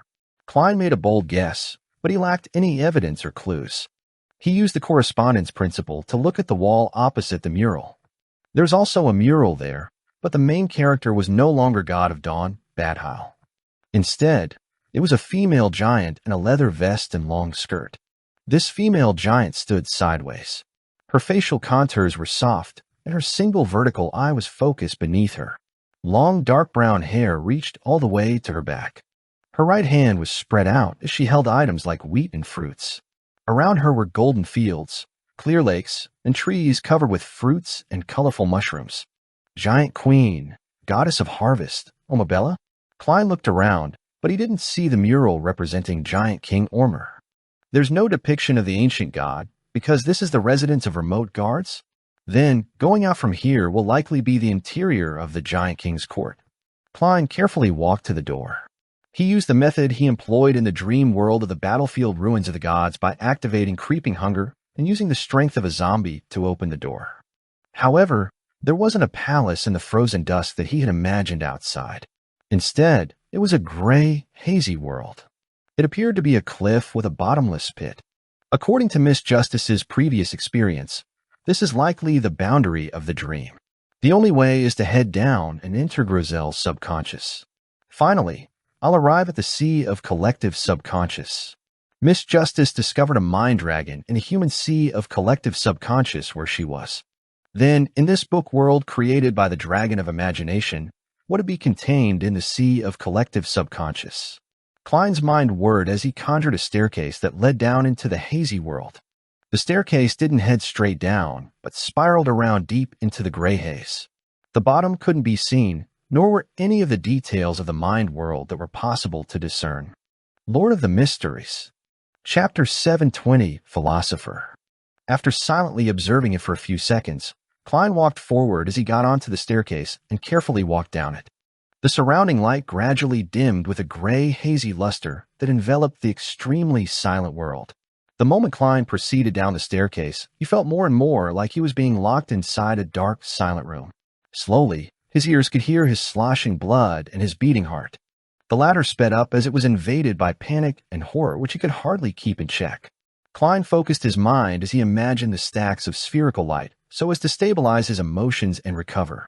To his side, a grayish-white cliff coldly stood there, a representation of the domain of Grizel's consciousness. It was silent as though it were dead, but the surrounding grayness would occasionally coruscate. Klein focused his gaze and saw that in one of the points of light, there was a giant who ripped apart a human before stuffing it into his mouth, as well as Grizel panicking. Back then, the latter was less than 3 meters tall, and it was clearly still an adolescent. The point of light flashed past, appearing in the frozen dusk that scattered over the mountain peak. Time here seemed to become impeded. Klein was just about to seek out any valuable information in Grizel's subconscious when he suddenly heard sounds akin to a beast panting. With a whoosh, a huge palm appeared from the surrounding haze. Its skin was grayish-blue and was covered with signs of rot. On it was an obvious yellowish-green liquid as it quickly grabbed at Klein's ankle. Amidst the panting sound, similar palms rose up one after another from the staircase below. as though they were attempting to forcibly pull Klein's spirit body into the mind world's darkest and most unfathomable zone. Instantly, these rotting palms formed a dense horse as they kept struggling upwards and let out sounds of horrible, hair-raising panting. It made Klein instinctively jump up 3 steps. However, the countless palms that belonged to giant corpses didn't stop. They squirmed along the staircase as they surged upwards, covering every inch of space. Klein was just about to reach out his right palm to draw Death Knell and use purifying bullets combined together with Death Knell's slaughter ability to finish off the countless monsters when 2 questions suddenly flashed in his mind. Where do these palms come from? Why would they be inside Grizel's subconscious? The moment this thought came to mind, his spiritual perception was triggered. Klein came to a realization as he immediately abandoned his thoughts of using Death Knell. He calmed his breathing and imagined the spherical lights. The huge, rotting palms took this opportunity to reach his feet as they grabbed his calves and ankles. At that moment, they silent vanished as though they had never appeared. Indeed, this is an illusion created by Grizel's subconscious. Here, minds don't just face each other, but they interact with them as well. If one lacks the corresponding beyonder powers, the deeper one goes, the easier it is to have an emotional breakdown. Intrusion by the other party's subconscious will slowly happen until one's beyonder powers are severely tainted. As a result, one will become a mental patient that will never be able to recover their rationality, and this might very well lead to a loss of control. This is different from communicating with spirits. Corruption isn't avoided simply by maintaining lucidity and reason. This is because one is already inside the target's beyonder powers. Klein muttered to himself, having figured out something. He hesitated for a few seconds before turning around to climb back up the stairs. He gave up on venturing deep into Grizel's mind world because he lacked the beyonder powers to placate his own mind. Insisting on heading down was equivalent to suicide. I'll consider exploring again after I find a mystical item that targets this aspect. Klein determined his thoughts as he walked faster. Finally, with a leap, he returned to Grizel's dreamscape and returned to the guard's quarters in the giant king's court. He already felt exhausted, so he immediately left the dream, walking out of Grizel's blacksmith through the walls before observing the wonders of the book world. I've already met Grizel, Mobit, and Ciatis, and while I was casually chatting with others, I also heard of the devout priest, Snowman, and the philosopher Frunzier. However, there isn't an Anderson Hood, Edwina Edwards, Danitz, or Gehrman Sparrow. Therefore, only the dead will possess brand new characters in the book. Or could it be that only those who had stayed in here for extended periods of time, fully expressing themselves as an adventurer in their day-to-day lives, will be able to have their subconscious replicated? As Klein strolled by the side of the street, which was illuminated by the setting sun, he considered something that he found crucial. If it were the former theory, where the dead would revive and become new characters, then there was nothing Klein needed to worry about. However, if it was the latter, he had to consider reducing the frequency at which he explored the book, as well as strictly control the amount of time he spent in it each time. There's no way to ascertain it for now. I'll deal with the situation by assuming it's the latter. There's definitely nothing wrong with being cautious. Klein quickly made up his mind and was about to return above the gray fog. At that moment, he saw another familiar figure. Frunzier, with his black hair and blue eyes, was sitting on a long wooden chair by the street. He was staring blankly at the sky, which seemed to be alit in flames, as though he was in thought. Recalling how this lone soldier's ash urn was still with him, he planned on sending it back to the Church of Storm Cemetery in Backlund. Klein silently sighed and walked over before sitting beside him. He asked as though it was a casual conversation, "What's on your mind?" "I'm wondering who I am, where I come from, how I should return." Frunzier didn't look away as he said in a dreamlike state. Without waiting for Klein to ask another question, he shook his head with a chuckle. "I ultimately feel that I don't belong here. I'm not myself at the moment, and that there's some place awaiting my return. They always mock me for considering such pointless questions, so they gave me the title of philosopher." As he spoke, he looked at the setting sun and once again fell into silence and looked spellbound. Klein didn't say a word. He sat there quietly and accompanied Frunzier in watching the sunset. Finally, he silently vanished. Frunzier didn't notice that the person beside him had already left. He sat there motionless like a marble statue, looking far into the distance. After replenishing the ship's supplies, Alger Wilson instructed the Blue Avenger to leave the Resistance's private harbor.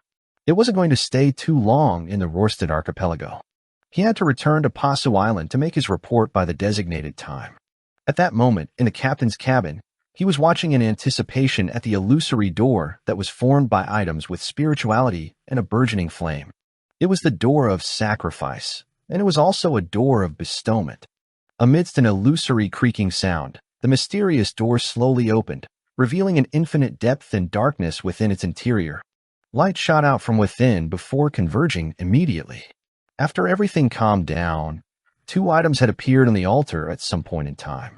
As for the door with all kinds of strange symbols, it was gone. Alger was able to compose himself as he seriously thanked Mr. Fool. He finished the ritual according to the procedure before reaching out to pick up the 2 items. One of them was a piece of paper that had been neatly folded, while the other was a translucent jellyfish that had azure blue seawater in it. Alger inspected the latter and discovered that there were occasional vortexes formed by winds or occasional lightning streaks. And from time to time, he could hear a distant, moving voice sounding from it. This voice sounds like a woman's. From the looks of it, this characteristic's owner was a lady. Alger couldn't help but heave a sigh of relief. This meant that it wasn't some quasi-high-ranking member of the Church of Storms that had been killed. The Church of Storms didn't have any female high-ranking members, quasi or not. Putting away the ocean songster's beyonder characteristic, Alger unfolded the piece of paper. He swept past the main ingredient, and he quickly looked at the supplementary ingredients. Finally, his eyes paused at the ritual. To him, the main ingredients were unimportant with a beyonder characteristic in hand. He could look at it later. As for supplementary ingredients, they were rather easy to find, so they didn't need much attention. It was the ritual that was of utmost importance. Drink the potion in an obnance belly. Alger silently read the ritual's contents as the corresponding information quickly surfaced in his mind. Obninsks were ancient sea monsters. They could directly devour a sailboat, and it had a humongous, distorted body. It had as many as 3 heads and many tentacles that entangled with each other. They were the protagonists in many legends at sea. Most of these sea monsters were tamed by the Church of Storms. They had a fixed region of activity, but it was unknown if they had near-human intelligence. It's no wonder the Church controls Obninsks and not other sea monsters. It's no wonder there are so many Beyonders in the sailor pathway among pirates, but only a few can reach Sequence 5. Either they directly inherited it, or they're the subordinates of King of the Five Seas or Queen Mystic. Then, where should I find Obninsks that don't belong to the Church? Alger frowned slightly as he contemplated his advancement that bypassed the Church of Storms. His first reaction was to find Queen Mystic Bernadette through Admiral of Stars Catlia. From her, he could find Obninsks that didn't belong to the Church of Storms. His second reaction was that it exposed himself to danger. This was because the corresponding Obninsks were likely servants of Queen Mystic, and they would report everything to their mistress. Yes, this will be the last resort if there aren't any other choices. Alger's thoughts raced as he quickly had another idea. That was to pray to Mr. Fool. This reawakened existence secretly wielded the former authority of sea god Calvetua. He could commandeer undersea creatures, allowing him to know where to find Obninsks that didn't belong to any faction. There's no need to rush it. If I were to advance now, I won't be able to hide the advancement from others because of my lack of control over the spirituality dissipation. I can perform the prayer after I make my report and leave Pasu Island. Alger calmed down and memorized the ocean songster formula. Then he moved the piece of paper to the tip of the candle's flame. As he watched the flame devour the formula at an increasing speed, Alger's gaze turned deep. After finishing off the remnant traces, his gaze landed on a sea map and locked onto a location. Bansi. Alger had planned on making a trip to Bansi and passing while en route to Pasu Island. He wanted to know what the present state of the harbor was. He had already shared his thoughts with his sailors, and no one objected. This was because they were equally curious as to why Bansi Harbor was suddenly destroyed. They were curious what it had turned into. Lord of the Mysteries. Chapter 721, Klein's Guidance. On the future, Frank Lee rolled up his sleeves and began flicking his fountain pen while writing with a smile. My dear friend, Gehrman Sparrow, I have good news for you. I have successfully cultivated a new breed of mushrooms by using the flesh and blood of a rose bishop. As long as there's fish, it will keep growing. We'll no longer have to worry about not being able to eat mushrooms due to long voyages. Furthermore, it has been crossbred with beef, making it taste excellent.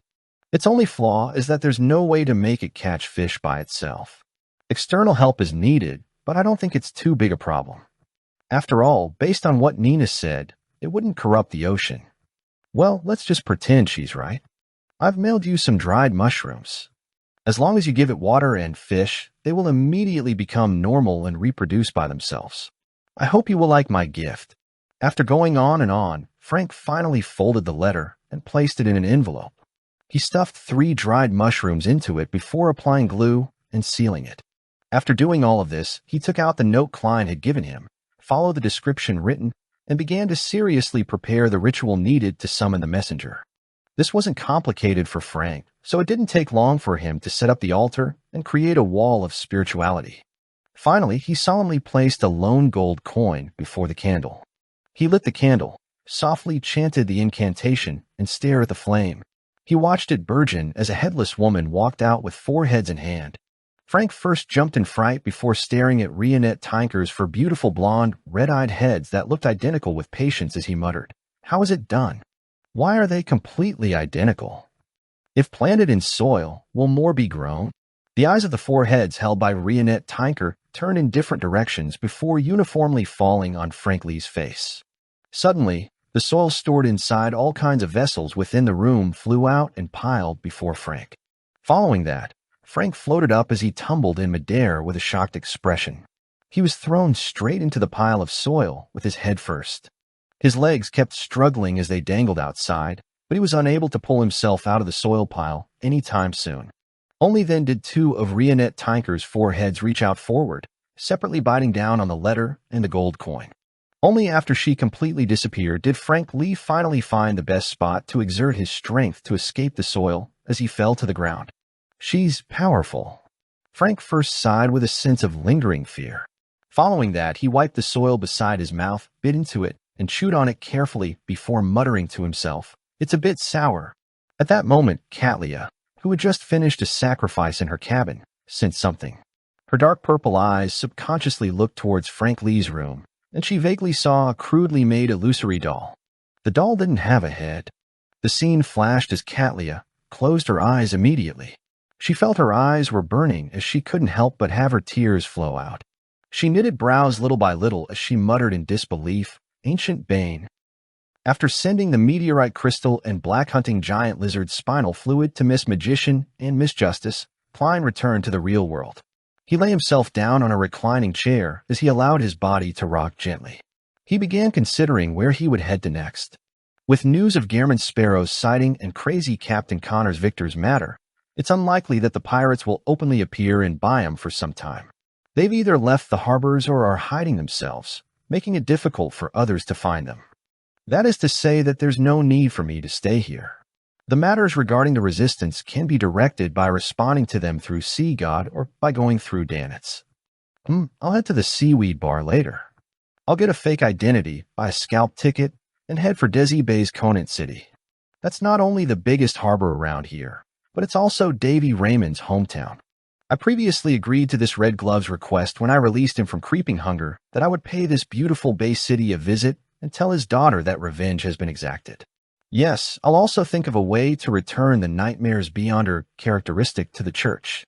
Heh, how hypocritical can people be? I'm planning on returning a nightmare characteristic while also planning how to steal a sealed artifact from behind St. Samuel Cathedral's Cheney's Gate. Shaking his head, Klein closed his eyes and slept to recover his spirituality. After an unknown period of time, he suddenly felt something as he opened his eyes naturally. He quickly activated his spirit vision. Then he saw Rionette Tinker walk out of the void. This messenger was wearing the same complicated black dress, with a letter clasped in one of the head's teeth. Who mailed it? Danitz, Vice Admiral Iceberg, Frank, or Anderson? Klein received the letter as he nodded in appreciation. Thank you. He was very courteous with his powerful messenger with a mysterious background. He didn't wish to be strangled to death one day. Do you want to? Immediately. Reply. Rionette Tinker's 4 heads spoke one after another. Klein tore open the envelope, took out the letter, and opened it to read it. The content alarmed him as he nearly forgot to reply to her. As for Rionette Tinker, she wasn't quick-tempered. She silently waited by the side. One day, Frank Lee will destroy the world. He definitely needs to be controlled. I can't give him a chance to advance. Seriously, how much does this fellow love to crossbreed and create all kinds of strange plants? And the City of Silver is in need of food. A thought flashed through Klein's mind as he had a bold idea.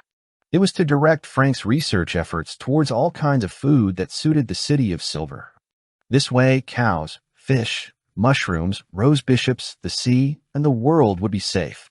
Klein hurriedly looked up and said to his messenger, "Yes, I'll immediately reply." He instantly got up from the reclining chair, walked to the desk, got out a pen and paper, and started writing quickly. "I have a question. If you eat the mushroom breed you create, then eat cooked fish and drink a cup of water, will it continue to reproduce?" After finishing the reminder, Klein proceeded to the main point. "Is it possible for you to create wheat that can grow without sunlight, or cows that can produce milk and meat simply by consuming monsters?" That seems rather interesting. He continued on this topic and wrote a few paragraphs before folding the letter. He then handed it to Rionette Tinker and, in a natural way, he said, "The postage will be paid by Frank. Let's hope he isn't dead." After the messenger's forehead said those words one after another, a representative was made to bite on the envelope. "Let's hope he isn't dead." Klein jumped in fright. Just as he was about to clarify the matter, Rionette Tinker had already entered the spirit world and disappeared. After contemplating for 2 seconds, Klein wrote a divination statement and used his topaz pendant to confirm that Frank Lee was still alive. He silently heaved a sigh of relief, packed up the dried mushrooms, and rubbed his temples before lying back into the reclining chair. After dinner, at the seaweed bar, Klein wore an ordinary-looking face and came here once again. Unlike before, the customers in the bar were mainly mixed blood or natives who had darker skin and curly black hair. They were either part of the gangs in Biome, or they were secretly working for the resistance, or even both. There weren't many ordinary people, and the commonly seen pirates who often came from different countries were all gone. Only a few people dressed as adventurers were drinking liquor and discussing rumors at sea. Klein swept the bar and found Daniel, who Danitz had mentioned. This thin local could provide him with fake identification documents and scalped ship tickets. Without any apprehension, he went over. A second-class ticket to Conan for tomorrow and an identification document. Daniel looked up and glanced at him. After some thought, he said, "A total of 20 pounds. Just a second-class ticket to Conan costs around 9 pounds. However, scalped tickets are more expensive to begin with. Together with the faked identification documents, 20 pounds isn't too ridiculous." Klein silently did the math before saying, "When can I get it?" "In 45 minutes, Daniel replied like clockwork. "You can pay 5 pounds first, and then pay the rest after receiving the ticket and identification." "All right." Klein didn't harp on the issue as he took out his wallet and pulled out 5 one-pound notes. He wasn't worried that anyone would target his wallet, for it might mean that he would save the 20 pounds, or even get more.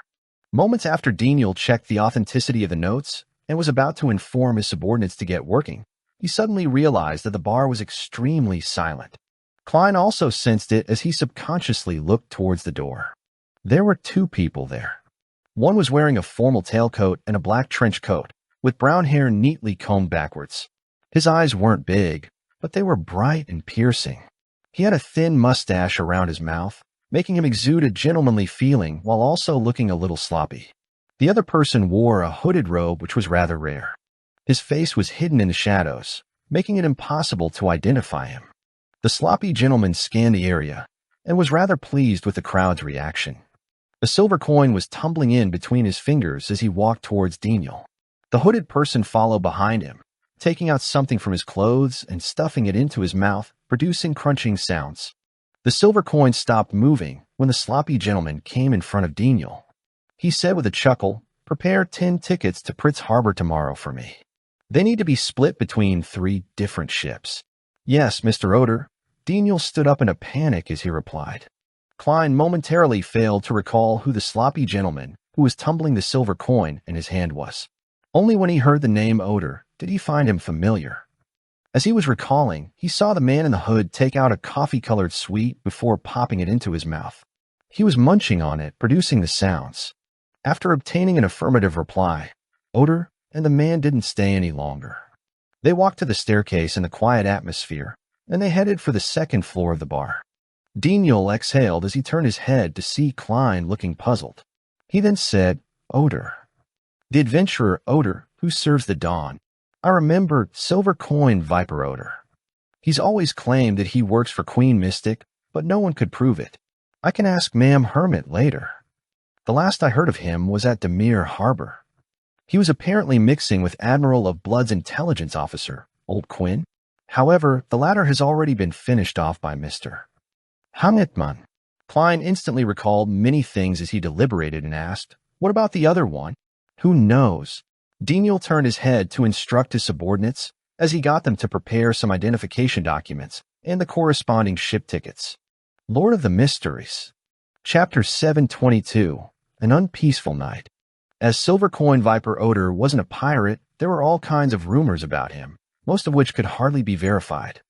Klein retracted his gaze from the staircase and walked to the bar counter. He found a seat at the counter and tapped it.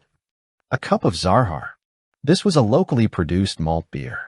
It was a lot cheaper than Southville beer that needed to be shipped over from the northern continent.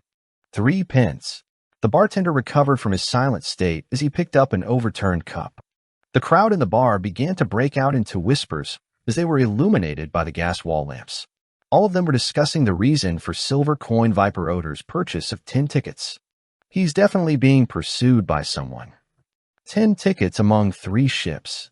It's clearly to prevent his pursuers from knowing which ship they boarded. A gang member with his sleeves rolled up, revealing his tattoo, shared his view based on his experience from evading capture twice. An adventurer drinking Lanty-proof scoffed. You don't understand, Odor. If his plan was that simple, he wouldn't have the title Silver Coin Viper. I dare bet that he won't be on any of those liners from those 10 tickets. The only thing I can confirm is that they're heading to Pritz Harbor. Another adventurer shook his head when he heard that. Perhaps the news of him heading to Pritz Harbor is fake as well. The gang member from before was taken aback by what he heard. Refusing to be one-upped, he said, according to your descriptions, Odor has likely thought of what you figured out. That's precisely why he's heading to Pritz Harbor and will be on one of the 3 ships. The 2 adventurers were about to retort him, but they decided that there was quite a non-zero chance of that happening after some careful thought. Momentarily, none of them said a word. This made the gang member extremely happy as he downed the rest of his liquor. Klein was holding a cup of Zarhar as he sipped it while listening to the conversation. He was waiting for the fake identification and tickets he needed. There's another 45 minutes. I hope nothing happens. Don't make the bar into a mess. He silently prayed as he drew the crimson moon inwardly. The light yellow beer slowly dropped in volume, while Klein would look at the wall clock from time to time, or at the entrance, hoping that time would pass faster. Half an hour later, the door to the bar was suddenly opened with a loud thud as the evening wind gushed in. No way. The corners of Klein's lips twitched as he held back his urge to smile wryly. He turned his body to look at the sound. Standing by the door were 5 people. Their leader had black hair and brown eyes, with recessed facial features and cut facial contours. He looked Loanese and looked to be in his early 40s. His expression was cold, and he exuded a natural air of dominance. It made everyone in the bar quieten down without realizing it. And the 3 men and the woman behind him were in trench coats. They didn't hide the fact that they were holding revolvers, and that they would instantly aim and shoot if there was any slight sign of abnormalities. I don't know them. They aren't on any wanted list or have any bounties on them. Klein mumbled to himself as he maintained his state as a spectator.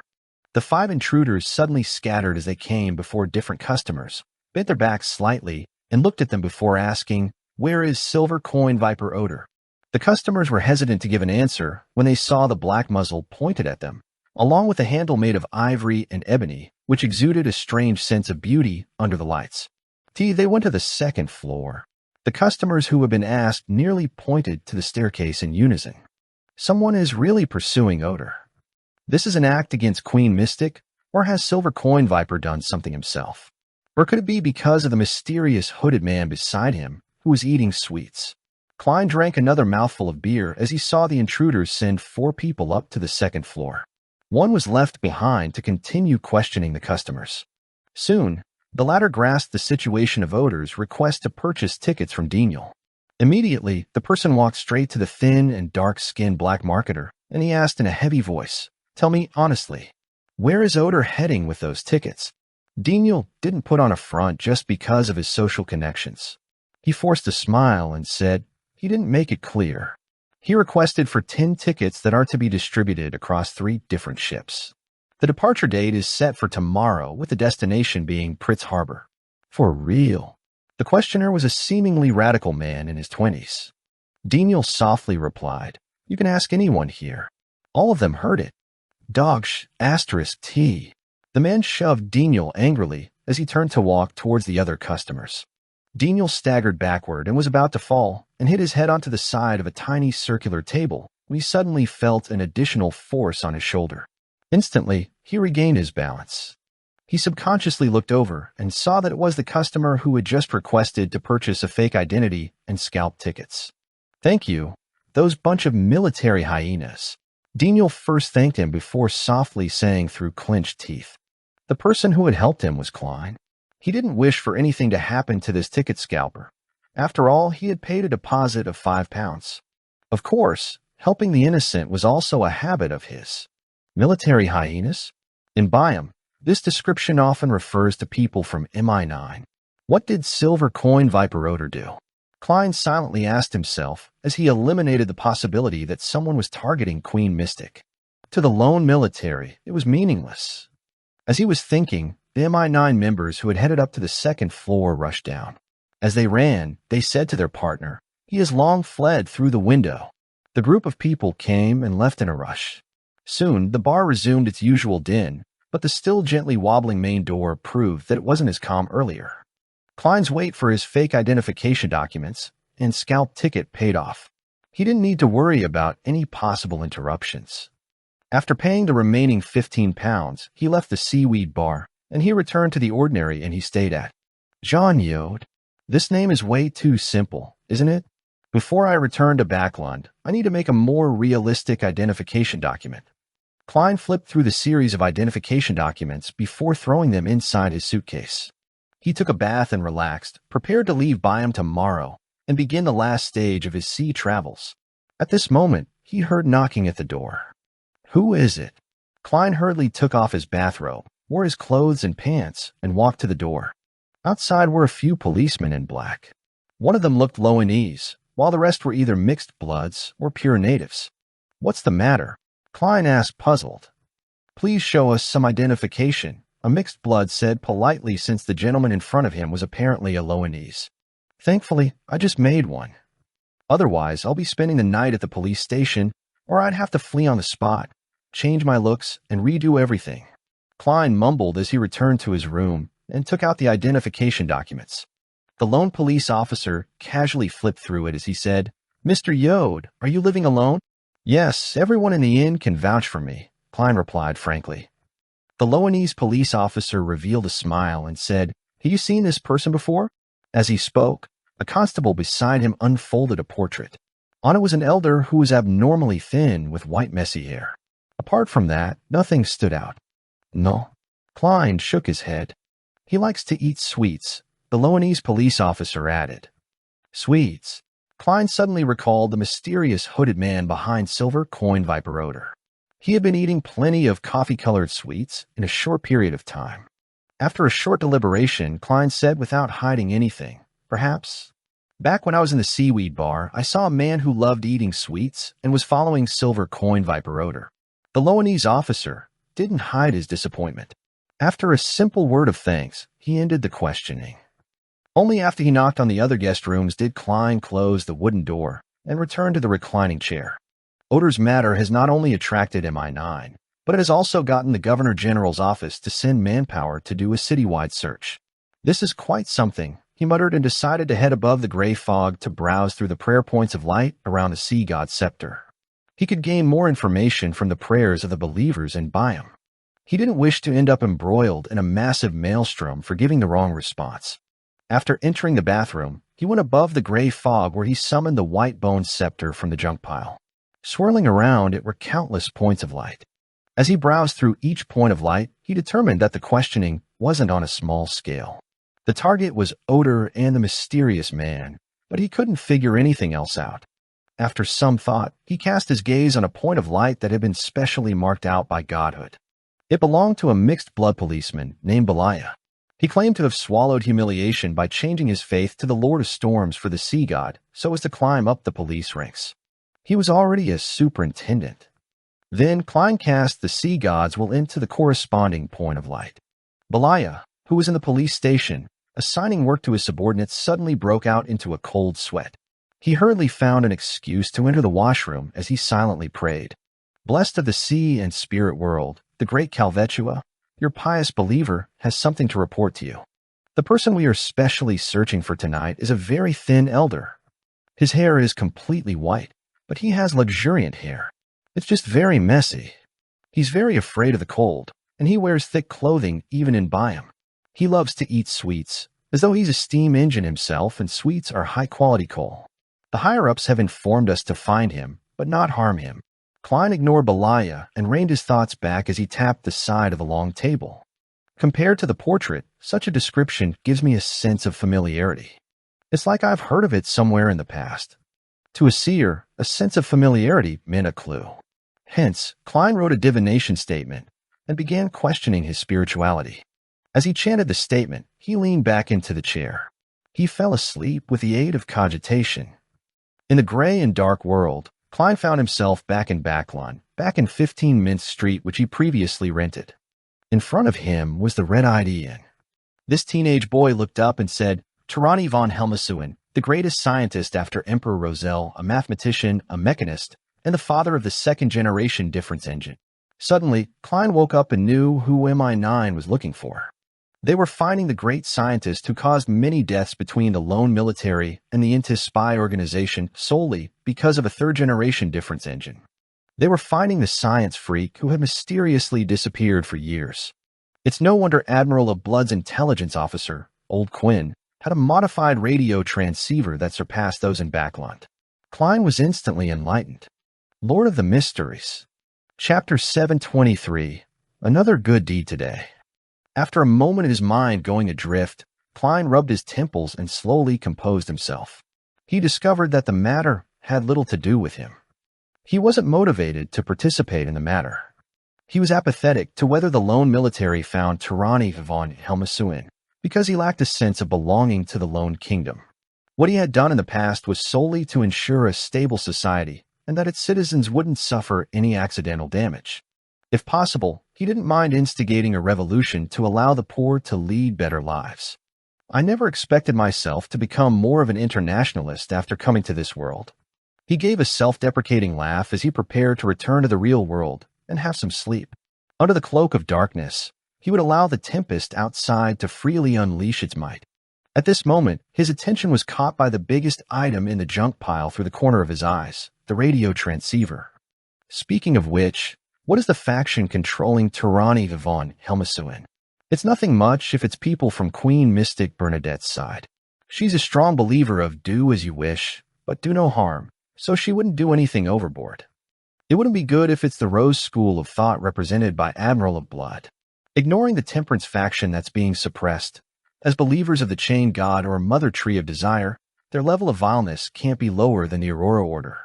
Letting them grasp the most advanced technology available might bring about a disaster. Klein stopped his actions of wrapping his body with his spirituality. He gently tapped the edge of the model table. He soon had an idea, which was to bring the radio transceiver back to the real world, adjust it to the correct frequency to see if he could receive the telegrams from Admiral of Blood's crew. Then he could use the codebook he had to decipher the communications. There will be a huge sweep of the city tonight. The matter must be at a rather important and intricate point. If the ones controlling Helmasuin are them, there's a possibility of the appearance of crucial telegram exchanges. In a situation in which the Governor General's office, the lone military, and the Church of Storms haven't placed importance or even accepted this technology, this is the safest method. Therefore, Admiral of Blood and Company have a non-zero chance that they wouldn't change the frequency and codes after Old Quinn's death. Anyway, I'll just give it a try. After some deliberation, Klein didn't delay as he returned to the real world and busily prepared a bestowment ritual. After bringing the radio transceiver into his room, he didn't immediately use it. Instead, he used a ritual dagger and created a wall of spirituality to seal the room. He was doing it to air out the gray fog smell. To him, there was actually no need to go through so much trouble to confirm the faction that controlled Helmasuin. He could have used the gray fog's aura to contact a Rhodes and receive the answer. But the problem was that he had posed his questions recently, and the smell that frequently appeared might incur the notice of evil gods like the true creator or the primordial demoness. It was extremely dangerous. Therefore, Klein decided to play safe by relying on himself. After about 8 minutes, when the airing was almost complete, he dispelled the wall of spirituality and controlled the radio transceiver to begin his surveillance. After an unknown period of time, the corresponding frequency received a transmission. Klein held back the joy in his heart as he seriously made notes. Then he flipped through the codebook which he had replicated using divination, and he began the necessary deciphering process. Soon, he wrote a line on a note, 32 Black Pepper Avenue. 7 a.m. tomorrow. Indeed, the people in control of Helmasuin are Admiral of Blood and Company. There might be powerhouses from the Rose School of Thought involved. Klein immediately made a judgment. This wasn't confirmed based on the content of the telegram, but a simple inference from the existence of the telegram itself. If Admiral of Blood and Company were uninvolved, it was unlikely for them to send and receive telegrams involving Byam Streets. The meaning of this telegram is to gather by 32 Black Pepper Street tomorrow before 7 a.m.?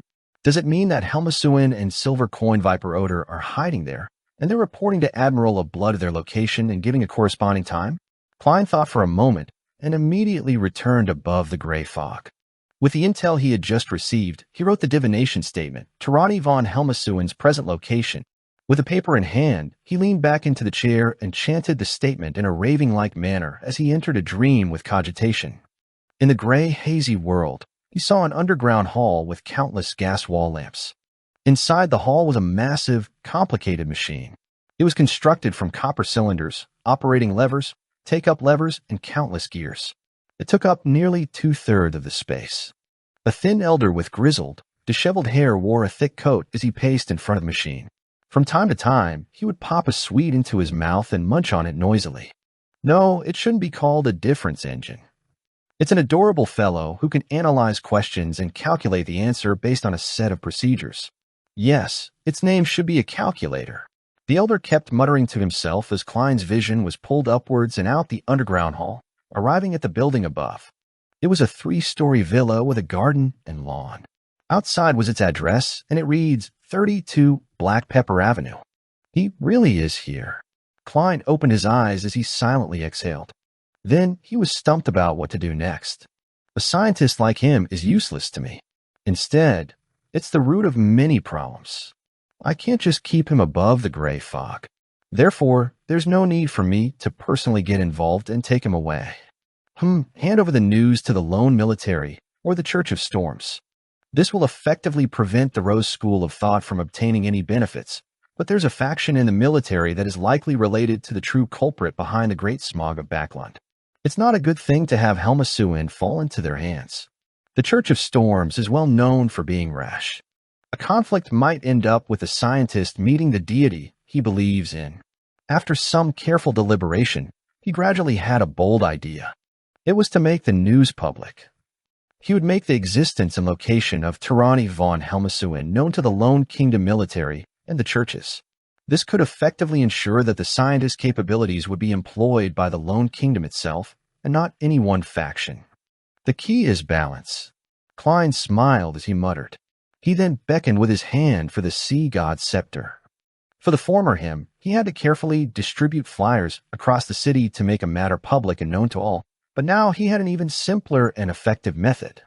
He selected a believer who happened to be praying, and then pulled his view back as the surrounding area spanning 5 kilometers entered his vision. Then, with the sea god's scepter, he wielded control of the wind. Once the wind calmed down, Kleinsville sank into the scene as he changed his voice, saying with a low roar, Helmasuin is at 32 Black Pepper Avenue. Whoosh. In Byam, the howl of the wind turned intense as it swept in every direction, bringing with it the deep and loud voice. Helmasuin is at 32 Black Pepper Avenue. Helmasuin is at 32 Black Pepper Avenue. This voice soon spread across Byam like a broadcast to the entire city. Silver Coin Viper Odor was donning a cloak, pretending to be Helmasuin. He hid himself in a crowded building in the slums, occasionally appearing to mislead Mi-9 and the Governor General's office's police officers. Suddenly, a gale swept past as the voice sounded in his ears. Helmasuin is at 32 Black Pepper Avenue. What? As the voice resounded, Odor fell into a dazed shock. Without noticing it, he fell from the top of the roof and nearly injured himself badly. Behind the Cathedral of Waves, and in a small nearby building of the Governor General's office, John Cotman and Robert Davis heard the voice in the wind. The first reaction they had was to look up at the sky before casting their eyes towards the borough where Black Pepper Avenue was. After the broadcast and being in a good mood, Klein threw the Sea God scepter back into the junk pile and returned to the real world. He wasn't in a rush to bring the radio transceiver back above the gray fog. Instead, he left it there as he continued monitoring the transmissions. This way, even if there are powerhouses from the Rose School of Thought hidden in Byam, they wouldn't dare appear. Heh, and regardless who takes action, they'll have no choice but to hand it over to the country. Unfortunately, I don't have the habit of writing a diary like the Emperor. Otherwise, I could write something like, I did another good deed today. Klein silently sighed, took off his coat, got into bed, and slept. He didn't care what was going to happen next, as it had nothing to do with him. After sleeping for an unknown period of time, he suddenly woke up and sat up. Then there was knocking on his door. Who could it be? To knock in the middle of the night. I'm currently John Yode. Klein wore creeping hunger and took out Death Knell from under his pillow before coming to the door. The visitor's looks quickly surfaced in his mind. It was a thin elder with grizzled, disheveled hair. He was wearing a coat stuffed with cotton and a tweed overcoat. He was popping a coffee-colored sweet into his mouth. Turani von Helmozuin. Holy F *CK. Why is he here looking for me? I'm just the ordinary John Yode. Also, how did he escape the tracking of a demigod? Klein's first reaction was to tell the man that he had gotten the wrong person, but he held back and asked, Who are you looking for? Helmasuin smiled weakly and said, I noticed you when we were in the seaweed bar. However, I didn't have a chance to talk to you. My life is at its end, so I recently recalled many things. Please allow me to introduce myself. You can call me Orange Light Hilarion. Orange Light Hilarion? Klein was taken aback before he asked in puzzlement, Is there something? Helmasuin chuckled. I'm here to warn you. Be careful of the mother tree of desire. He paused for a moment before saying, All right, I need to leave, and I'm about to die before returning to the spirit world. Do you have any enemies here? Why do you ask? Klein asked, confused. Helmasuin coughed and said, I can silently die at their doorstep. That way, you would have your revenge. Lord of the Mysteries. Chapter 724. The True Meaning Behind the Warning. Upon hearing Helmasuin's reply, Klein couldn't help but twitch the corner of his lips. He nearly froze on the spot. My enemies aren't in Byam. Even if you were to die at Sea King's doorstep, it wouldn't be of much use. He slowly drew a breath and didn't continue the topic. Instead, he asked, Helmasuin, no, Mr. Hilarion, how did you notice me? You even came here before your death to specially warn me. This was also the puzzlement he had towards a Rhodes and Rionette Tinker. He just never had a chance to ask them. With a door in between them, Helmasuin fell silent for 2 seconds. Then he said with a smile in his tone, There are some tiny unique traits about you. In high-level creatures of the spirit world, it's no secret. It's noticeable as long as they make contact with you in close proximity. After all, the gray fog that represents the great ruler of the spirit world is above our heads. Deities with certain unique authorities or beyonders who represent fate can also discover this point to a certain extent. Of course, the premise is that close contact has to be made. Grey folk. Although Orange Light's explanation and Rhodes's compliments are nearly identical, he's the first person I've met that directly pointed out the gray fog to me to my face. Therefore, the mysterious space is the divine kingdom above the spirit world left behind by the great ruler. Which sequence 0 pathway is this? The deities who can discover that I'm augmented by the gray fog include the mother tree of desire, so she was able to target me? Klein's thoughts bubbled like boiling water as all sorts of questions popped in his head. Just as he was about to speak, Helmasuin had continued. In Yellow Light's prophecy, The great ruler above the spirit world is one of the variables of the apocalypse. However, I cannot be sure that you are equivalent to him. There are too many possibilities for you that allow that unique trait. For example, you being his blessed, his child, or his chosen oracle, but none of this stops me from expressing my friendship. You know about Backlund Stock Exchange, right? You're like a railway company that just got listed. You seem to have a bright future ahead. Some people will naturally think well of you and purchase a certain number of shares, but there will be no lack of people who are greedy. They wish to use other means to seize this company or obtain the controlling rights. I'm part of the former, while Mother Tree of Desire and even more powerful spirit world creatures are part of the latter. Is that so? If it wasn't because the transmigrator Emperor Roselle, who existed before me, had some level of interaction with the gray fog, and if I hadn't divined my origins in that mysterious space and received clear scenes of Earth, allowing me to recall even more of my memories, I would have suspected if I was the reincarnation of the great ruler above the spirit world. Taking everything into account from this experience, Emperor Roselle and I are more like the chosen oracles. The great ruler above the gray fog is equivalent to the celestial worthy of heaven and earth for blessings. Klein couldn't help but generate all kinds of conjectures as his mind was in a mess like a cat playing a ball of yarn. He calmed his emotions and said, "Is there any way to hide this unique trait? Become a demigod." Helmasuin suddenly coughed after answering. "Do you mind if I die at your doorstep?" Yes. Klein didn't wish to draw the attention of Sea King John Cotman, Naval Admiral Robert Davis, and other demigods. Helmasuin munched at his sweet and said, "Then I'll have to leave immediately, or else there wouldn't be time. After you become a demigod and have the powers to probe deep into the spirit world, we might have a chance of meeting." Klein was silent for 2 seconds before saying, "Thank you for your warning, Mr. Hilarion." Helmasuin didn't reply as he lumbered to the staircase. As he listened to the footsteps down the stairs, Klein focused. Suddenly, he had a certain theory about why Emperor Roselle had failed to enter despite discovering the existence of the gray fog. He restored that silver plate which resulted in his transmigration far after he became a Beyonder. As for me, I was already an ordinary person when I attempted the luck enhancement ritual again. Also, Emperor Roselle chose the Savant pathway, while I took the Seer pathway. The mysterious space above the gray fog clearly provides great aid in divination. Therefore, the prerequisites for entering the space above the gray fog is to be an ordinary person or be a Beyonder of the Seer pathway, as well as knowing of the corresponding incantation, rituals, and symbols. The Emperor's experiments were too late, and he had chosen the wrong pathway, so he naturally had no means of entering it. With how the Seer, Apprentice, and Marauder pathways are considered neighboring pathways, perhaps the former two would work too. Could this be the deeper reason why the Emperor made the poignant point in his diary that he should have chosen one of these 3 pathways? Apart from not having any sequence 0 for these 3 pathways, preventing any influence from the peak, it's also the key to entering the gray fog. As his thoughts churned, Klein placed this matter, which he couldn't obtain any confirmation of, at the back of his mind. He began considering Orange Light Hilarion's warning. Be careful of the Mother Tree of Desire. Due to the incident as Admiral Amirius, Klein was rather wary against the Mother Tree of Desire. He had no choice but to change his identity and use the need for him to act, so as to hide for 2 months. Subsequently, he wasn't too willing to provoke Admiral of Blood and other members of the Rose School of Thought, afraid that he would fall into a trap. Towards the extreme danger lurking around, a normal human's first thought was to resolve the matter. It was likewise the same for Klein.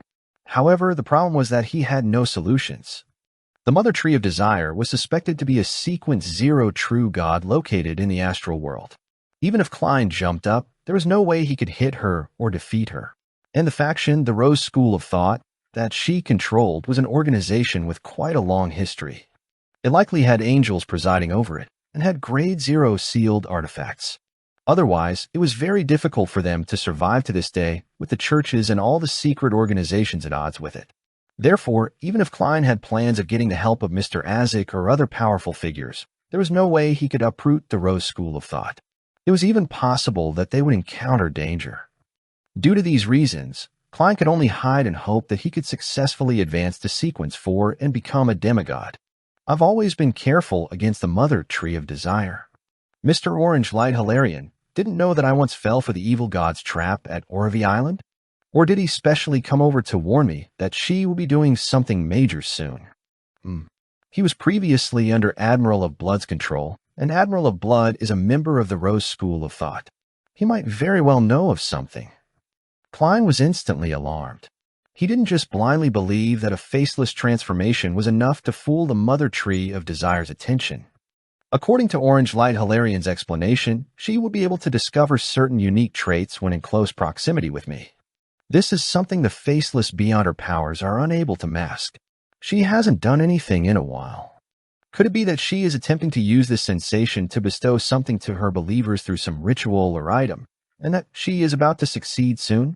Klein slowly frowned as he felt that it was certainly a possibility. This made him more eager to return to Backlund. In that huge city, even angels had to behave themselves, just like a particular snake of fate.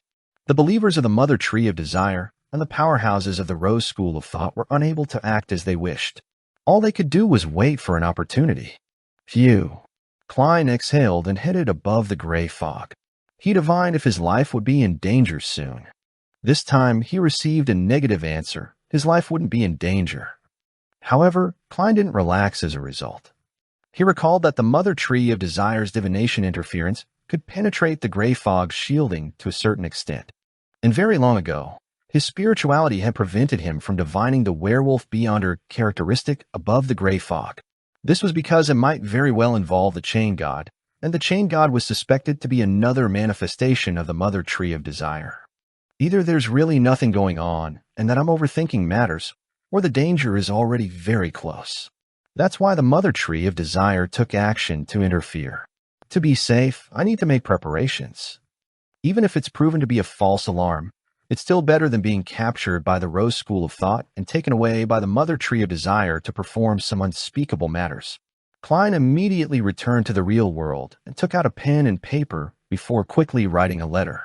He started with, "Dear Mr. Azek, considering how the underworld was inside the spirit world, that the demigods of the death pathway were considered high-ranking spirit world creatures in a certain way, and that Mr. Azek might be able to see his unique trait after he recovered his memory," Klein was rather honest. He directly wrote about the entire conversation between Orange Light Hilarian's manifestation, Helmasuin the scientist. The only thing he left out was about the gray fog, the parts about the great existence above the gray fog. Finally, he mentioned something. Does Mr. Hilarian's warning imply that I'll suffer mortal danger from the Rose School of Thought? After he folded the letter and blew the copper whistle to summon the messenger, Klein still didn't find it safe enough. He hurriedly took out the adventurer's harmonica and blew into it. Silently, Rionette Tinker appeared before him.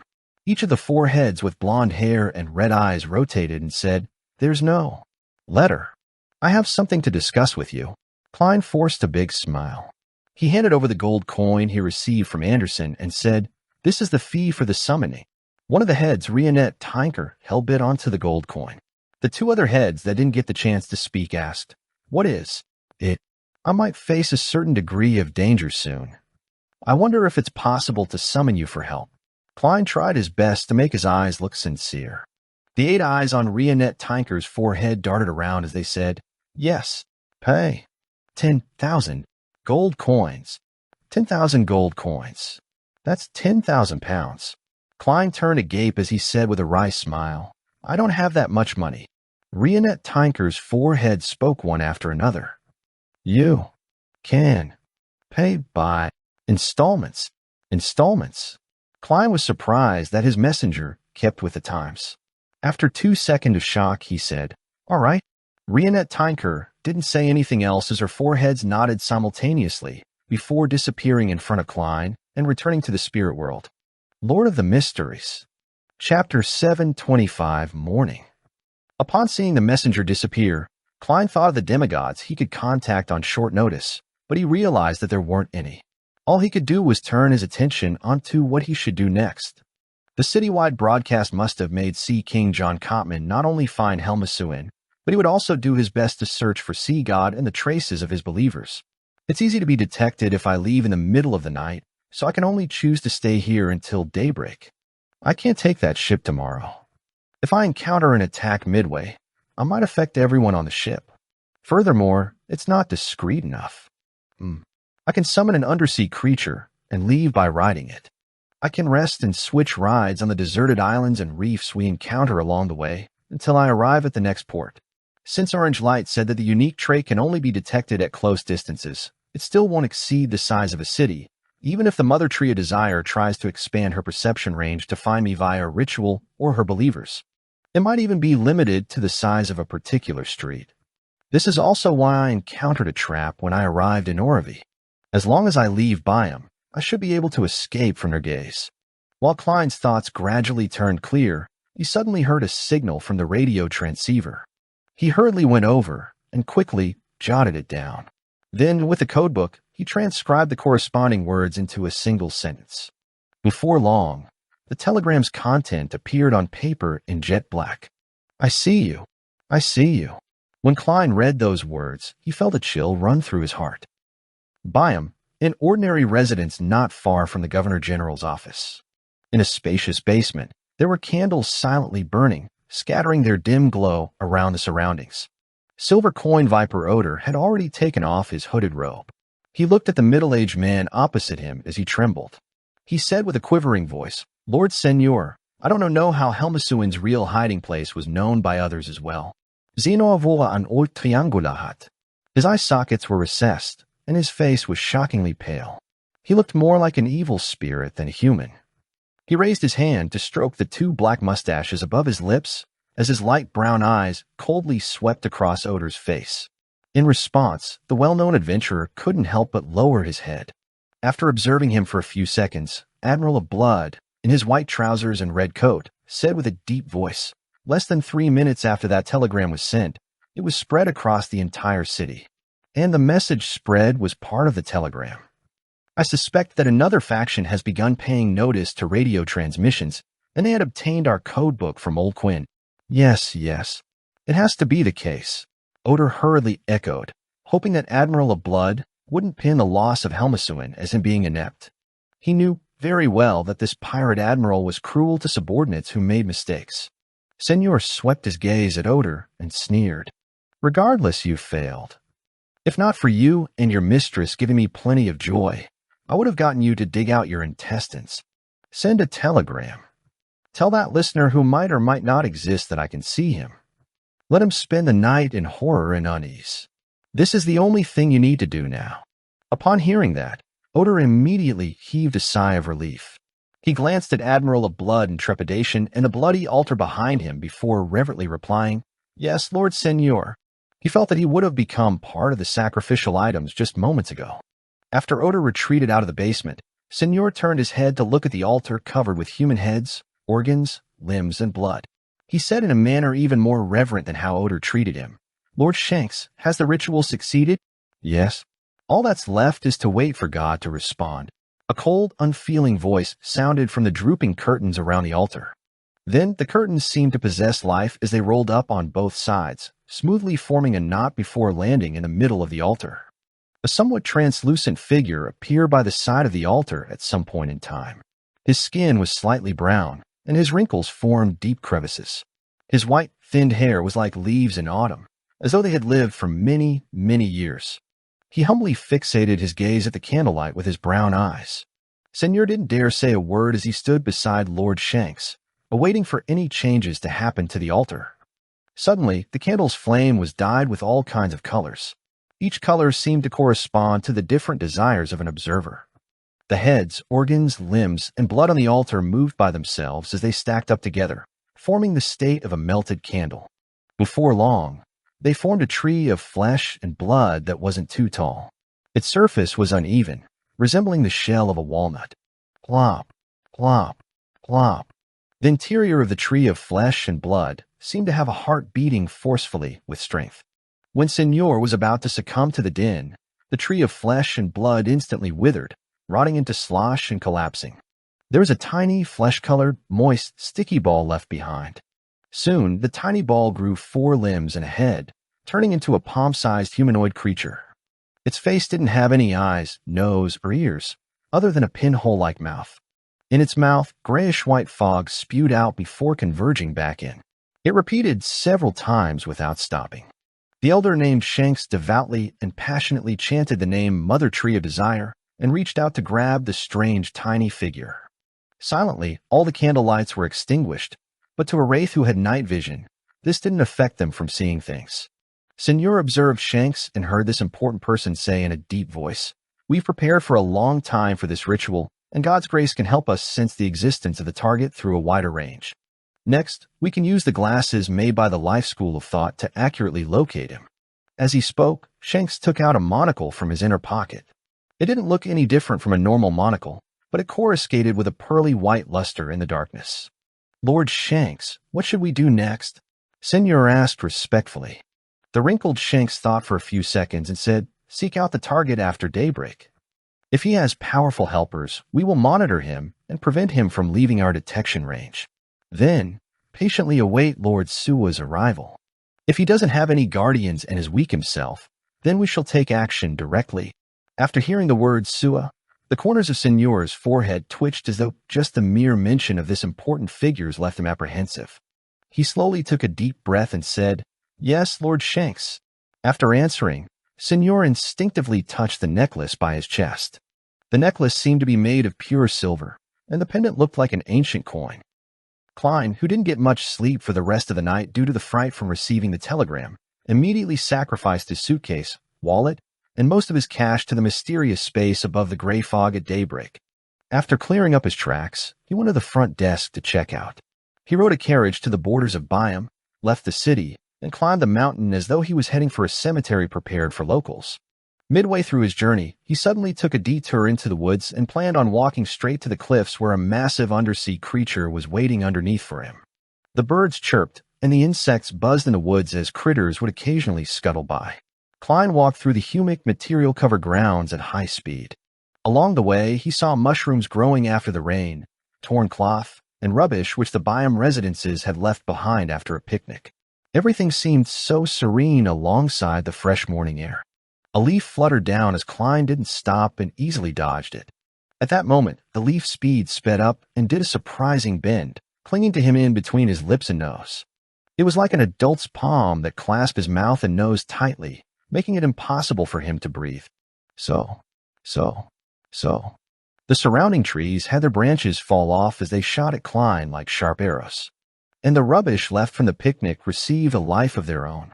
They formed an airtight net as they came looming over,